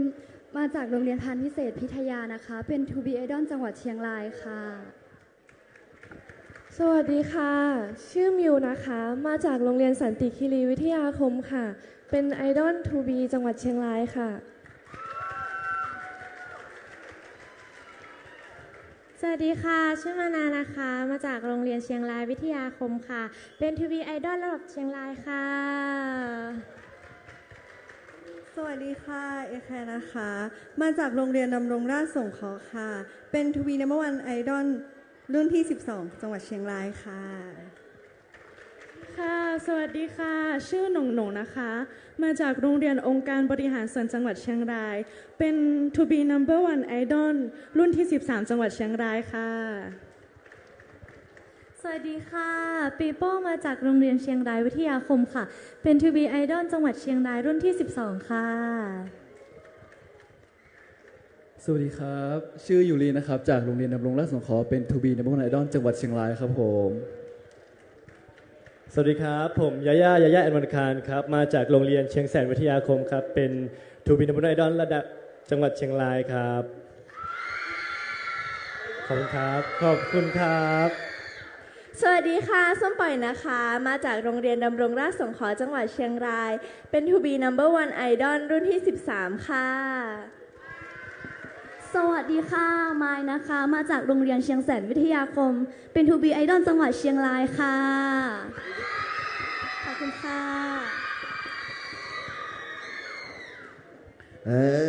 สวัสดีครับผมมินวรามินยศแก้วจากโรงเรียนเชียงรายวิทยาคมเป็น To Be Idol จังหวัดเชียงรายครับนี่ซึ่งก็รวบรวมหลากหลายรุ่นนะมาในรุ่นนี้นะครับชอบคนไหนรักคนไหนก็ขอเสียงกรี๊ดหน่อยได้ไหมครับนี่ทีนี้เรามี To Be One Idol ระดับประเทศในปีนี้อีก2 คนแต่วันนี้ไม่ได้มาเพราะว่าจะต้องทำการตามเสด็จถวายงานองค์ประธานโครงการนะครับทุนกระหม่อมหญิงอุบลรัตน์ราชกัญญาสิริวัฒนาพนวดีในการเสด็จเปิดศูนย์เพื่อใจวัยรุ่นในจังหวัดต่างๆนะครับก็ถือว่าเป็นอีกหนึ่งภารกิจสำคัญมากๆนะคะที่เราได้เป็นตัวแทนของ To Be Number One Idol ระดับประเทศก็จะได้ตามเสด็จแบบนี้ซึ่งต้นแบบเยาวชนเก่งและดี To Be One เนี่ยเราดูด้านเก่งดีใช่ไหมด้านเก่งเนี่ยเราดูจากเกรดเฉลี่ยของน้องๆเนี่ยจะต้องตั้งแต่ 2.75 ขึ้นไปนี่อันนี้ด้านเก่งนะยังมีด้านดีอีกด้านดีก็คือน้องๆเนี่ยต้องมีผลการวัด IQ จะต้องอยู่ในระดับที่ดีดีเยี่ยมเลยอันนี้แค่มาตรฐานนะนอกจากนั้นน้องๆก็ต้องมีในส่วนของบุคลิกภาพนะครับทักษะการร้องการเต้นที่อยู่ในขั้นที่พอใช้ได้ขึ้นไปเยอะๆเลยจนไปถึงดีเลยแต่ต่างๆใดๆเหล่านี้เรามีให้ในส่วนของค่าย Pre Idol ใช่ไหมใช่ครับก็สามารถที่จะใครสนใจโรงเรียนไหนสามารถรับสมัครได้เลยครับจังหวัดเชียงรายเรามีการประกวดและมีการเข้าค่าย Pre Idol เนี่ยในช่วงของเดือนมิถุนายนคุณครูแต่ละโรงเรียนเนี่ยสามารถที่จะเตรียมได้เลยนะครับว่าจะส่งใครมาโน่นนี่นั่นในค่าย Pre Idol เนี่ย100 คนเราจะทำการคัดเหลือ50 คนนะครับและทีนี้เราก็จะทำการนำ50 คนมาแข่งขันในระดับจังหวัดต่อไปและนี่คือผลผลิตที่เราได้จากการคัด50 คนเพื่อเป็นตัวแทนของจังหวัดเชียงรายเข้าไปแข่งขันในระดับภาคต่อไปครับเดือนหน้าแล้วเดือนหน้าแล้วแข่งที่ระดับภาคเนี่ยนะสามารถไปเชียร์กันได้ที่ศูนย์การค้าเซ็นทรัลแอร์พอร์ตเชียงใหม่นะครับใหม่นะคะแต่วันนี้เรามาชมการแสดงของน้องๆก่อนน้องๆพร้อมแล้วครับขอเสียงประมือให้ To Be One Idol จังหวัดเชียงราย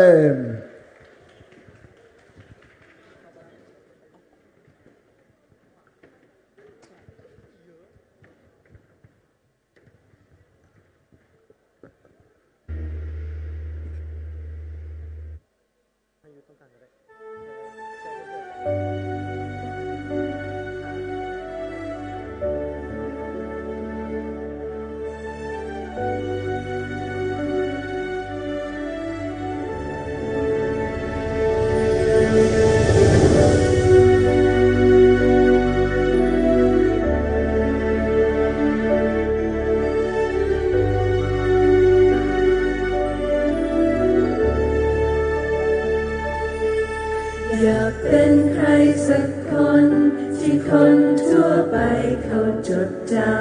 ำอยากเป็นใครคนนั้นที่มีความฝันเพียงเป็นหนึ่งของใครหลายคนมันคงไม่ยากเกินจะเดินไปจุดไหน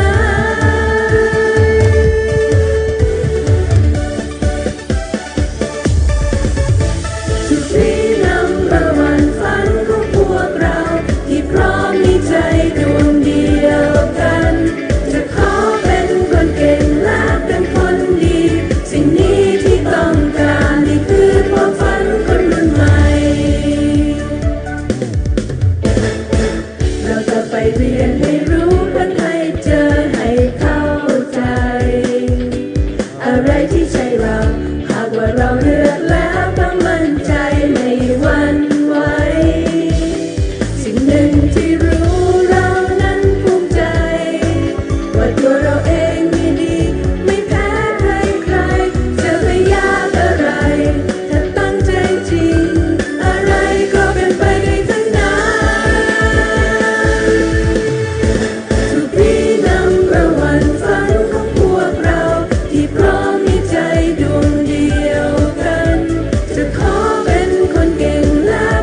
Everybody, yeah,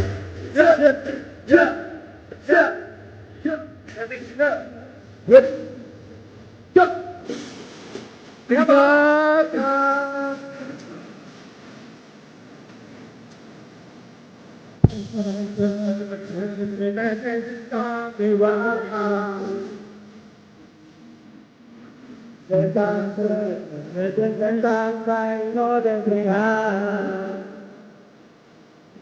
Tầm nàn với giờ trên trái đang lên vào tình trạng gì cứ đây được cái này được cái được cái được cho tình trạng gì thế lại cái chân gì nó không nhận ra tìm được alright right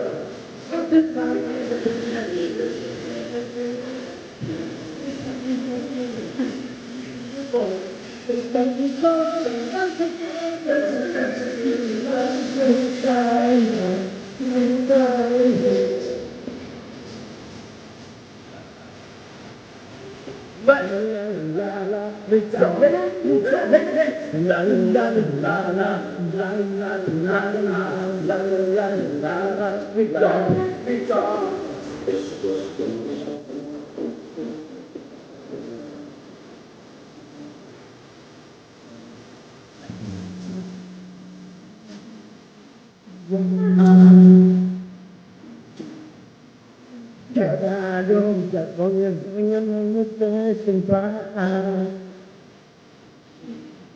tạm anh na chạy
Con ra thì tổ tình trời là nhớ trong trái sân rồi để hãy riêng cùng phù có bỏ đàn em bắn gió chân đã thức gió khâu vào dù là xuyên trái lời xuyên trái gờ ta lại con ra thì tổ tình trời là nhớ trong trái sân rồi để hãy riêng cùng phù có bỏ đàn em bắn gió chân đã thức gió khâu vào dù là xuyên trái lời xuyên trái gờ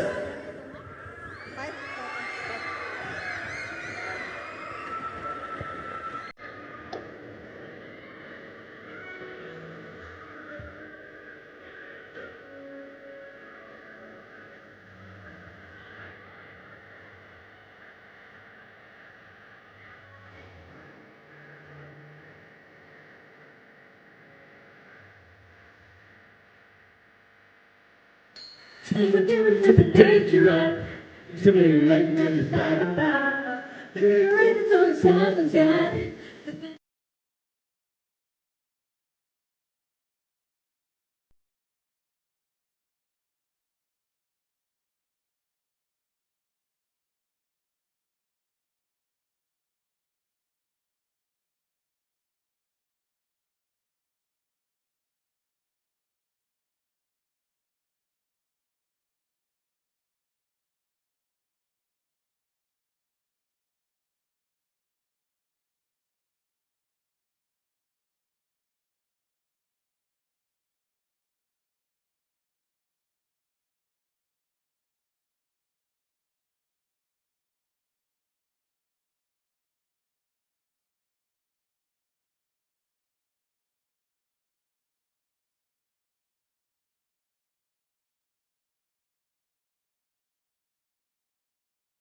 คุณครับขอเสียงปรบมือดังให้กับทูบีวันไอดอลจังหวัดเชียงรายนะครับเชิญน้องๆพักผ่อนบริเวณด้านล่างเวทีได้เลยนะครับขอบคุณครับและตอนนี้เรามาถึงช่วงเวลาที่สำคัญครับขณะนี้ในมือของผมคือประกาศผลการประกวดนะครับ Dancing แสงสี To be the one contest ประจำปี 2569 ในครั้งนี้นะครับในช่วงนี้ขอเชิญทีมผู้เข้าร่วมการประกวดทุกทีมครับบริเวณด้านหน้าเวทีได้เลยครับขอเชิญโรงเรียนแม่สวยวิทยาคมนะครับบริเวณด้านหน้าเวทีได้เลยนะครับโรงเรียนเมงรายมหาราชวิทยาคมโรงเรียนป้องวิทยาคมครับโรงเรียนบ้านห้วยพึ่งโรงเรียนแม่จันวิทยาคมโรงเรียนบ้านเทิดไทยนะครับน้องๆทุกทีมนะคะครับโรงเรียนเวียงป่าเป้าวิทยาคมสันติคีรีวิทยาคมราชประชานุเคราะห์15เวียงเก่าแสนพลูประสาทนะครับบริเวณของด้านบนเวทีได้เลยนะบริเวณด้านหน้าเวทีนะขออภัยด้านหน้าเวทีได้เลยนะครับโรงเรียนแม่จันวิทยาคมโรงเรียนเทศบาล6นครเชียงรายโรงเรียนพานวิทยาคมโรงเรียนเชียงแสนวิทยาคมและโรงเรียนบ้านได้เทพกาญจนาอุปถัมภ์บริเวณด้านหน้าเวทีได้เลยนะครับน้องๆขอเรียนเชิญทั้งทีมเลยนะครับขอเรียนเชิญด้านหน้าเวทีได้เลยนะครับขอเรียนเชิญทั้งทีมเลยนะครับตอนที่เราขึ้นรับรางวัลนะฮะก็จะขอเรียนเชิญขึ้นรับทั้งทีมบริเวณด้านบนเวทีครับในวันนี้เราก็จะได้รับเกียรติจากท่านผู้ว่าราชการจังหวัดเชียงรายนะครับท่านชูชีพพงษ์ชัยนะครับก็จะท่านก็มานั่งให้กำลังใจน้องๆนะคะตั้งแต่ตอนการแข่งขันแล้วนะคะได้ชมการแข่งขันได้ชมการแสดงจากทุกๆทีมแล้วท่านก็จะขึ้นมามอบทุกรางวัลเลยทีเดียวนะครับใช่และที่สำคัญนะคะเดี๋ยวอีกสักครู่ท่านผู้ว่าราชการจังหวัดเชียงรายจะมอบพวงมาลัยที่เราบอกไงว่ามีรางวัลขวัญใจมหาชนนะคะซึ่งจะเขาเรียกว่าคิดคะแนนนับคะแนนจากจำนวนพวงมาลัยนะคะที่น้องๆแต่ละทีมได้รับนะคะก็จะเป็นในส่วนของเขาเรียกว่าเป็นกำลังใจก็ขอเรียนเชิญน้องๆนะครับทุกๆทีมบริเวณของด้านหน้าเวทีได้เลยนะครับทั้งหมด17ทีมด้วยกันที่เข้าร่วมกัน14ทีมกำลังคิดอยู่ว่ามาจากไหนอีก3วันหลังเที่ยงคืนแล้วเนาะเที่ยงคืนแล้วล่ะโอเค14ทีมนะคะเรียนเชิญค่ะลูกค้าเรียนเชิญครับบริเวณด้านหน้าเวทีได้เลยเราก็จะเข้าสู่ช่วงของการประกาศรางวัลกันซึ่งขณะนี้อย่างที่ได้ทราบนะครับว่ารางวัลอยู่ที่มือผมเรียบร้อยแล้วแหละผลอยู่ในมือแล้วนะคะนะครับซึ่งในส่วนของรางวัลชนะเลิศอันดับที่1นะคะน้องๆจะได้รับทุนการศึกษา 10,000 บาทพร้อมกับถ้วยรางวัลจากท่านผู้ว่าราชการจังหวัดเชียงรายชนะเลิศอันดับที่2ทุนการศึกษา 8,000 บาทพร้อมถ้วยรางวัลจากท่านผู้ว่าราชการจังหวัดเชียงรายชนะเลิศอันดับที่3ทุนการศึกษา 5,000 บาทพร้อมถ้วยรางวัลจากผู้ว่าราชการจังหวัดเชียงรายรางวัลชมเชยทุนการศึกษา 2,000 บาทจำนวน3รางวัลและอย่างที่เราบอกไปรางวัลขวัญใจมหาชนนะครับอีก1รางวัลละ 2,000 บาทนะคะพร้อมกับถ้วยรางวัลจากทางท่านผู้ว่าราชการจังหวัดเชียงรายท่านชูชีพพงษ์ชัยด้วยในงานพวงมาลัยเรามาแล้วใช่ช่วงนี้พวงมาลัยสามารถมอบได้เลยนะครับสามารถมอบได้เลยโอเคทุกๆทีมก็เห็นว่ามากันพร้อมกันเป็นที่เรียบร้อยแล้วนะครับใช่แต่ว่ายังไงแล้วเนี่ย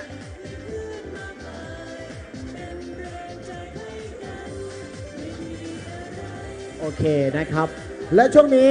นะฮะท่านผู้ว่าราชการจังหวัดเชียงรายเราก็พร้อมที่จะมอบในส่วนของพวงมาลัยกำลัง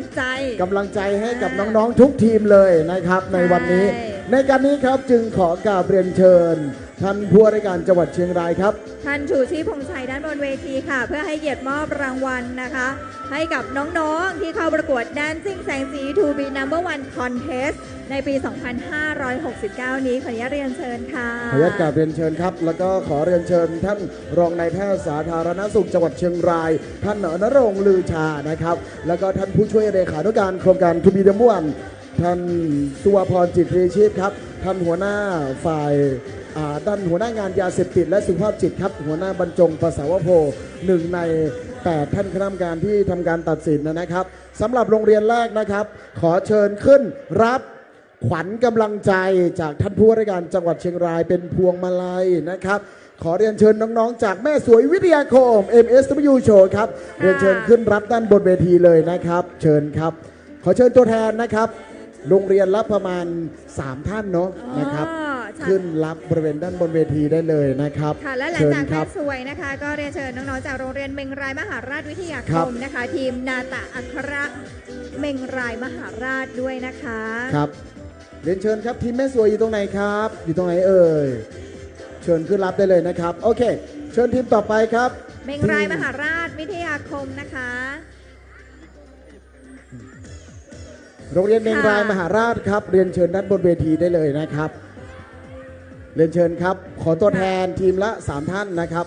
รับบริเวณด้านบนเวทีได้เลยครับ มารับพวงมาลัยนะคะ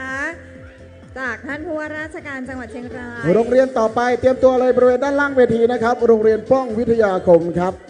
เชิญต่อแถวด้านล่างเวทีได้เลยนะครับ โรงเรียนบ้านห้วยพึ่งนะคะ โรงเรียนแม่จันวิทยาคม โรงเรียนบ้านเทิดไทยค่ะ โรงเรียนเวียงป่าเป้าวิทยาคมนะครับโรงเรียนสันติคีรีวิทยาคม ค่ะ โรงเรียนราชประชานุเคราะห์ 15 นะคะ เวียงเก่าภูวิทยาประสาท โรงเรียนแม่เจดีย์วิทยาคมนะครับ ค่ะ โรงเรียนเทศบาล6นครเชียงราย โรงเรียนพานพิทยาคม โรงเรียนเชียงแสนวิทยาคม แล้วก็โรงเรียนบ้านได้เทพกาญจนาอุปถัมภ์เรียนเชิญตัวแทนน้องๆนะคะขึ้นรับพวงมาลัยจากท่านผู้ว่าราชการจังหวัดเชียงรายของเราได้เลย ท่านชูชีพพงษ์ชัยต้องบอกว่าท่านมานั่งดูการแสดงนะคะของเราตั้งแต่ช่วงกลางการแสดงแล้วนะคะเราก็มาให้กำลังใจน้องๆนะคะ มาร่วมชมความสามารถของน้องๆกัน เดี๋ยวอีกสักครู่วันนี้เราจะได้ทราบแล้วนะคะว่าปีนี้รางวัลชนะเลิศจะไปอยู่หัวเมืองทางฝั่งไหน ใช่และแชมป์ของเราจะเปลี่ยนหรือเปล่านะครับ ใช่ทำไมงูของเราเป็นอะไรไปแล้วตอนนี้ เอาแปลกๆนะฮะ นะทำไมลายงูหนูแปลกไปหรือเปล่าคะลูก ดีใจด้วยนะครับ สิ่งที่อยากบอกน้องๆคือลูกงูนี้ลบไม่ได้ อยู่ได้อีกหลายวันเลยนะครับ มันล้างไม่ออกกันเนาะ ครับก็จากการให้ความสำคัญของเพื่อนผู้บริหารของจังหวัดเชียงรายทุกๆท่านนะครับเริ่มตั้งแต่ท่านผู้ว่าราชการจังหวัดเชียงราย ท่านรองผู้ว่าราชการจังหวัด แล้วก็หัวหน้าส่วนราชการทุกส่วนของจังหวัดเชียงราย อย่างที่ทราบกันครับว่าเราพร้อมที่จะสนับสนุนทุกความสามารถทุกศักยภาพ ทุกความเป็นไปได้ของเยาวชนจังหวัดเชียงราย ให้พวกเราเป็นคนเก่งและคนดี to be number one สู่ความเป็นหนึ่งโดยไม่พึ่งยาเสพติดนะครับ ใช่ค่ะพวงมาลัยเราขายดีนะคะ ขายดีครับ อย่าลืมนะคะ งานพ่อขุนเมงรายมหาราช ก็ยังคงมีสลากกาชาตินะ ครั คะ บ ให้ทุกท่านได้ไปอุดหนุนเพื่อที่จะได้เป็นส่วนหนึ่งในการร่วมด้วยช่วยกันนะคะ ดูแลผู้ที่ประสบภัย ดูแลกลุ่มเปราะบางนะคะ รวมไปถึงที่บูธกาชาติเขารับบริจาคในเรื่องของโลหิตดวงตาแบบนี้นะถ้าเกิดว่าท่านไหนที่ประสงค์นะคะที่จะอุทิศนะคะอุทิศในส่วนของอวัยวะต่างๆ ก็สามารถไปติดต่อที่บูธของกาชาติก็ได้เหมือนกัน เราช่วยกาชาติช่วยเรานะครับ ใช่ แล้วก็การบริจาคในส่วนของเลือด หรือว่าการบริจาคอวัยวะก็เป็นการสร้างบุญใหญ่เป็นการต่อชีวิตได้อีกหลายท่านได้เช่นเดียวกันนะครับ ใช่แล้วค่ะ การประกวดนะครับของโครงการทวีน้ำวันยังมีอีกหลายการประกวดสำหรับน้องๆที่ชื่นชอบในด้านของการเต้นโดยเฉพาะนะครับ ก็สามารถเข้าไปประกวดได้ที่เวทีแดนซ์แดนซ์ไซด์ อ๋อแดนเซอร์ไซ ทูบีน้ำวันแดนซ์ไซด์ซึ่งมีการประกวดในระดับของอำเภอจังหวัดภาค แล้วก็เข้าสู่ระดับประเทศครับ ในรอบที่ผ่านมานี้ทีมของจังหวัดเชียงรายได้แก่สถาบันการเต้น TDC Dance Studio ก็เป็นทีมตัวแทนของภาคเหนืออเป็นที่หนึ่งของภาคเหนือด้วย คือ TDC เป็นที ครั ม บ จากเชียงราย ใช่ไหมไปแข่งระดับภาค ได้ที่หนึ่งด้วย โอ้ ได้ที่หนึ่งระดับภาคชนะหลาย ๆ ทีมเลย เข้าไปแข่งขันในระดับประเทศ ซึ่งจะประกวด จะแข่งเมื่ กั อน ไหร่คะ เดือนหน้าครับเดือนนี้แหละฮะกุมภา กุมภาพันธ์ วันนี้เที่ยงคืนละนับเป็นวันที่หนึ่ง เราทำงาน ละ กันข้ามเดือนใช่ไหมตอน ใช่ นี้เราประกวดกันข้ามเดือนนะลูก โอเคครับขอเสียงประมือให้ท่านผู้บริหารจังหวัดเชียงรายหน่อยนะครับ มาเป็นกำลังใจให้กับพวกเราครับ และในขั้นต่อไปครับเข้าสู่ในช่วงของการประกาศรางวัลนะฮะการแข่งขันแดนซิ่งแสงสีทูบีนวันคอนเทสประจำปี 2569 ณ เวทีกลางงานพ่อขุนเมงรายมหาราชประจำปี 2569 ในวันนี้นะครับ ค่ะ ซึ่งวันนี้เราจะได้รับเกียรติจากทางท่านผู้ว่าราชการจังหวัดเชียง ครั ราย บ ท่านชูชีพพงษ์ชัยนะคะ ท่านจะให้เกียรติมอบรางวัลให้กับน้องๆนะคะที่เข้า ครับ ร่วมประกวดกับเราในวันนี้ ซึ่งแน่นอนรางวัลแรกที่เราจะไปรับฟังกันคือ รางวัลขวัญใจมหา ชนนะครับสำหรับทีมไหนที่ได้เชิญรับทั้งทีมบริเวณด้านบนเวทีเลยนะครับโอเคครับรางวัลขวัญใจมหาชนนะครับพร้อมทุนการศึกษา 2,000 บาทพร้อมถ้วยรางวัลจากท่านผู้ว่าราชการจังหวัดเชียงรายนะครับได้แก่ทีมอะไรคะสันติคีรีวิทยาคมครับเชิญด้านบนเวทีได้เลยนะครับ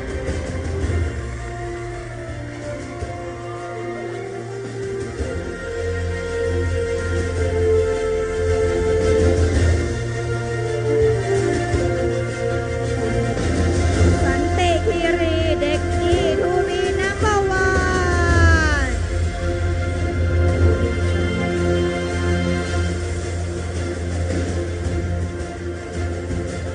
รางวัลขวัญใจมหาชนนะคะก็ถือว่าเป็นอีกหนึ่งรางวัลที่สามารถที่จะตัดสินได้โดยตัวของผู้เชียร์ทุกคนนะครับขอเชิญน้องๆฝั่งด้านนะครับทิศใต้ นะครับ เราแบ่งฝั่งมาบ้างค่ะลูกค้า แบ่งฝั่งมาด้านนี้นิดหนึ่งนะครับ จะได้บาลานซ์กัน เชิญครับลูกจะได้สวยๆนะคะแบ่งฝั่งบ้างนะครับทุกทีมขอให้เป็นแพทเทิร์นเดียวกันนะครับแบ่งสองข้างให้บาลานซ์นะครับโอเคครับขอเลขหนึ่งด้วยครับชูเลขหนึ่งนะครับนิ้วชี้ด้านขวาขอบคุณครับและรางวัลต่อไปครับเรามีรางวัลชมเชยนะครับจำนวน3รางวัลนะครับ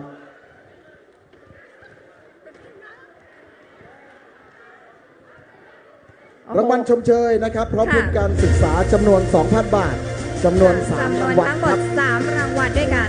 และทีมแรกครับขอเสียงประมือดังให้กับทีมอะไรคะโรงเรียนเมงรายมหาราชวิทยาคมครับนาตาอัครเมงรายมหาราชค่ะเชิญด้านบนเวทีได้เลยนะครับ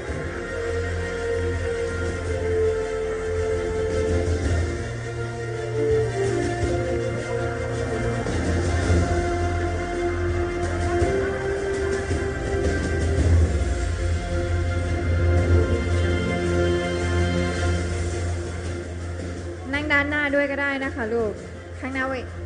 นั่นแหละใช่อย่างนั้นแหละเป็นอีกหนึ่งทีมนะครับที่น่าสนใจในปีที่ผ่านมาเลยในปีนี้เลยนะครับและรางวัลต่อไปครับรางวัลชมเชยนะครับอย่างที่ได้ทราบว่าเรามีทั้งหมด3รางวัลด้วยกันนะครับได้รับรางวัลทุนการศึกษา 2,000 บาทนะคะครับและก็โรงเรียนต่อไปที่ได้รับนะครับรางวัลชมเชยพร้อมทุนการศึกษา 2,000 บาทได้แก่ทีมโรงเรียนอะไรคะแม่เจดีวิทยาคม MJK School Team เชิญได้เลยครับด้านบนเวทีรางวัลด้านบนเวทีได้เลยนะคะ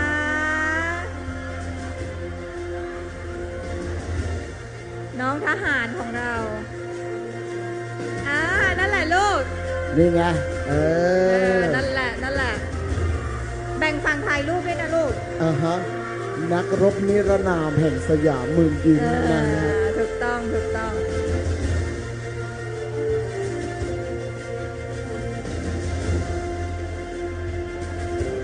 ขอเลขหนึ่งด้วยนะครับ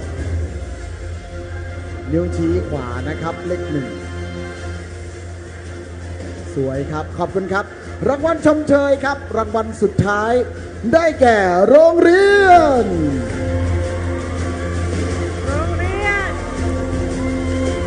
ผาดพิทยาคมครับพี่เขาเจอค่ะเชิญด้านบนเวทีได้เลยนะครับ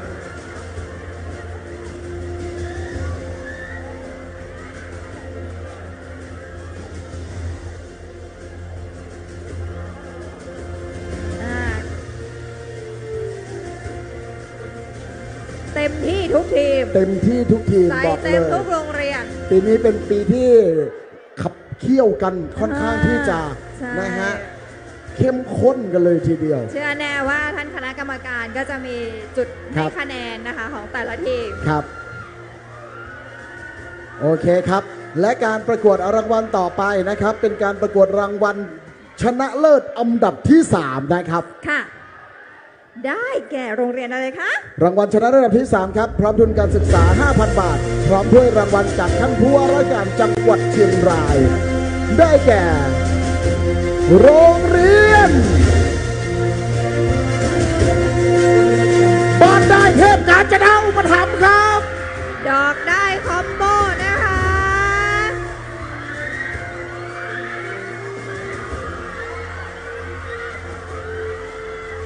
เชิญขึ้นบริเวณด้านบนเวทีได้เลยนะครับ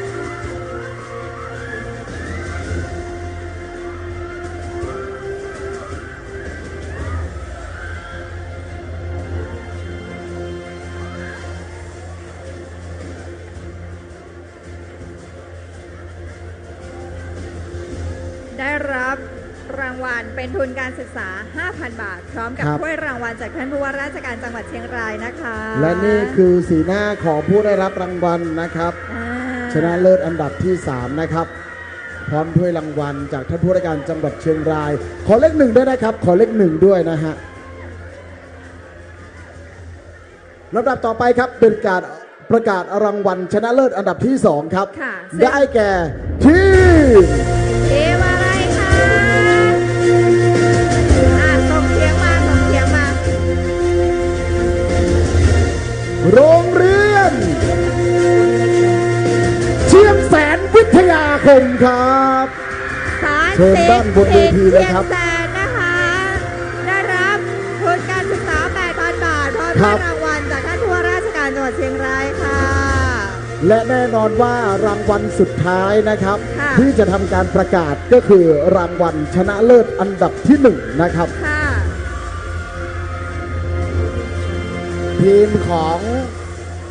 เชียงแสนวิทยาคมนะครับ มากับบทเพลงอีแก้วปิ้งไก่นะครับ พร้อมกับไก่ที่เอามาด้วยนะฮะขอเลข 1ด้วยนะครับ ขอเลข 1ด้วยนะครับ โอเคครับสวยงามครับ เขา พร้อม มีทั้งไก่มีชีวิตกับไก่ที่ ตัว ย่าง ใหญ่ แล้ว มากเลยนะครับไป และลำดับต่อไปครับเป็นการประกาศรางวัลที่สำคัญที่สุดในคืนนี้นะครับ รางวัลชนะเลิศอันดับที่ 1ไปอยู่ด้านหน้าก่อนเนาะ ไปอยู่ตรงไหน เราอยากแล้วไปดูรีแอคชั่นด้านหน้าจังเลยนะครับ รางวัลชนะเลิศอันดับที่ 1 ในการประกวดแดนซิ่งแสงสีทูบีรางวัลของเทส2026 นะครับ ได้แก่ทีมอะไรทีมอะไร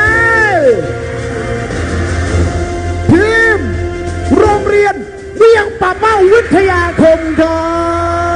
บ The Anastasia of the WVK วู้เชิญน้องๆเรียนด้านบนเวทีเลยนะครับ 10,000 บาทพร้อมด้วยรางวัลจากท่านผู้ว่าราชการจังหวัดเชียงรายนะคะ ครับขอเสียงปรบมือให้สำหรับทีมนะครับที่ได้รับนะครับชัยชนะในทุกๆรางวัลด้วยนะครับ และขอส่งกำลังใจให้กับทุกๆทีมนะฮะที่ยังไม่ได้รับรางวัลในวันนี้นะครับ แต่เราเชื่อแน่นะคะว่าปีห ครั น้า บ น้องๆจะมาเต็มวันนี้อีกนะคะ ครับเราเชื่อว่าทุกๆทีมที่ยังไม่ได้รับรางวัลวันนี้ จะเป็นเหมือนกับนกฟีนิกซ์ ที่สามารถที่จะฟื้นคืนชีพขึ้นมาได้จากกองเท่าฐานนะครับ ใช่ แล้วก็ ถูกต้อง กลายเป็นนกที่มีความสวยงาม มีพละกำลัง และก็ถือว่าเป็นพญานกในแวดวงของสัตว์ปีกทั้งหลายนะโอเคนะครับ ขอเสียงปรบมือให้กับ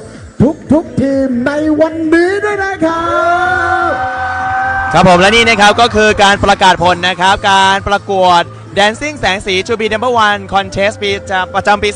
2569 นะครับที่เวทีกลางพ่อขุนเมงรายมหาราช ซึ่งลำดับนะครับลำดับ 1 ได้แก่โรงเรียนเวียงป่าเป้านะครับลำดับ 2 นั่นคือเชียงแสนวิทยาคมครับที่ 3 ได้แก่บ้านได้เทพกาญจนาอุปถัมภ์ครับผมส่วนรางวัลชมเชย 3 รางวัลนะครับสันติคิรีครับผมแม่เจดีแล้วก็พานพิทยาคมครับผมแล้วก็ในเรื่องของขวัญใจนะครับก็คือโรงเรียนเมงรายมหาราชวิทยาคมนั่นเองนะครับวันนี้สวทเชียงรายนะครับขอบคุณทุกท่านเลยที่ติดตามรับชมกันตั้งแต่ต้นจนจบเลยนะครับส่วนพรุ่งนี้นะครับมีการประกวด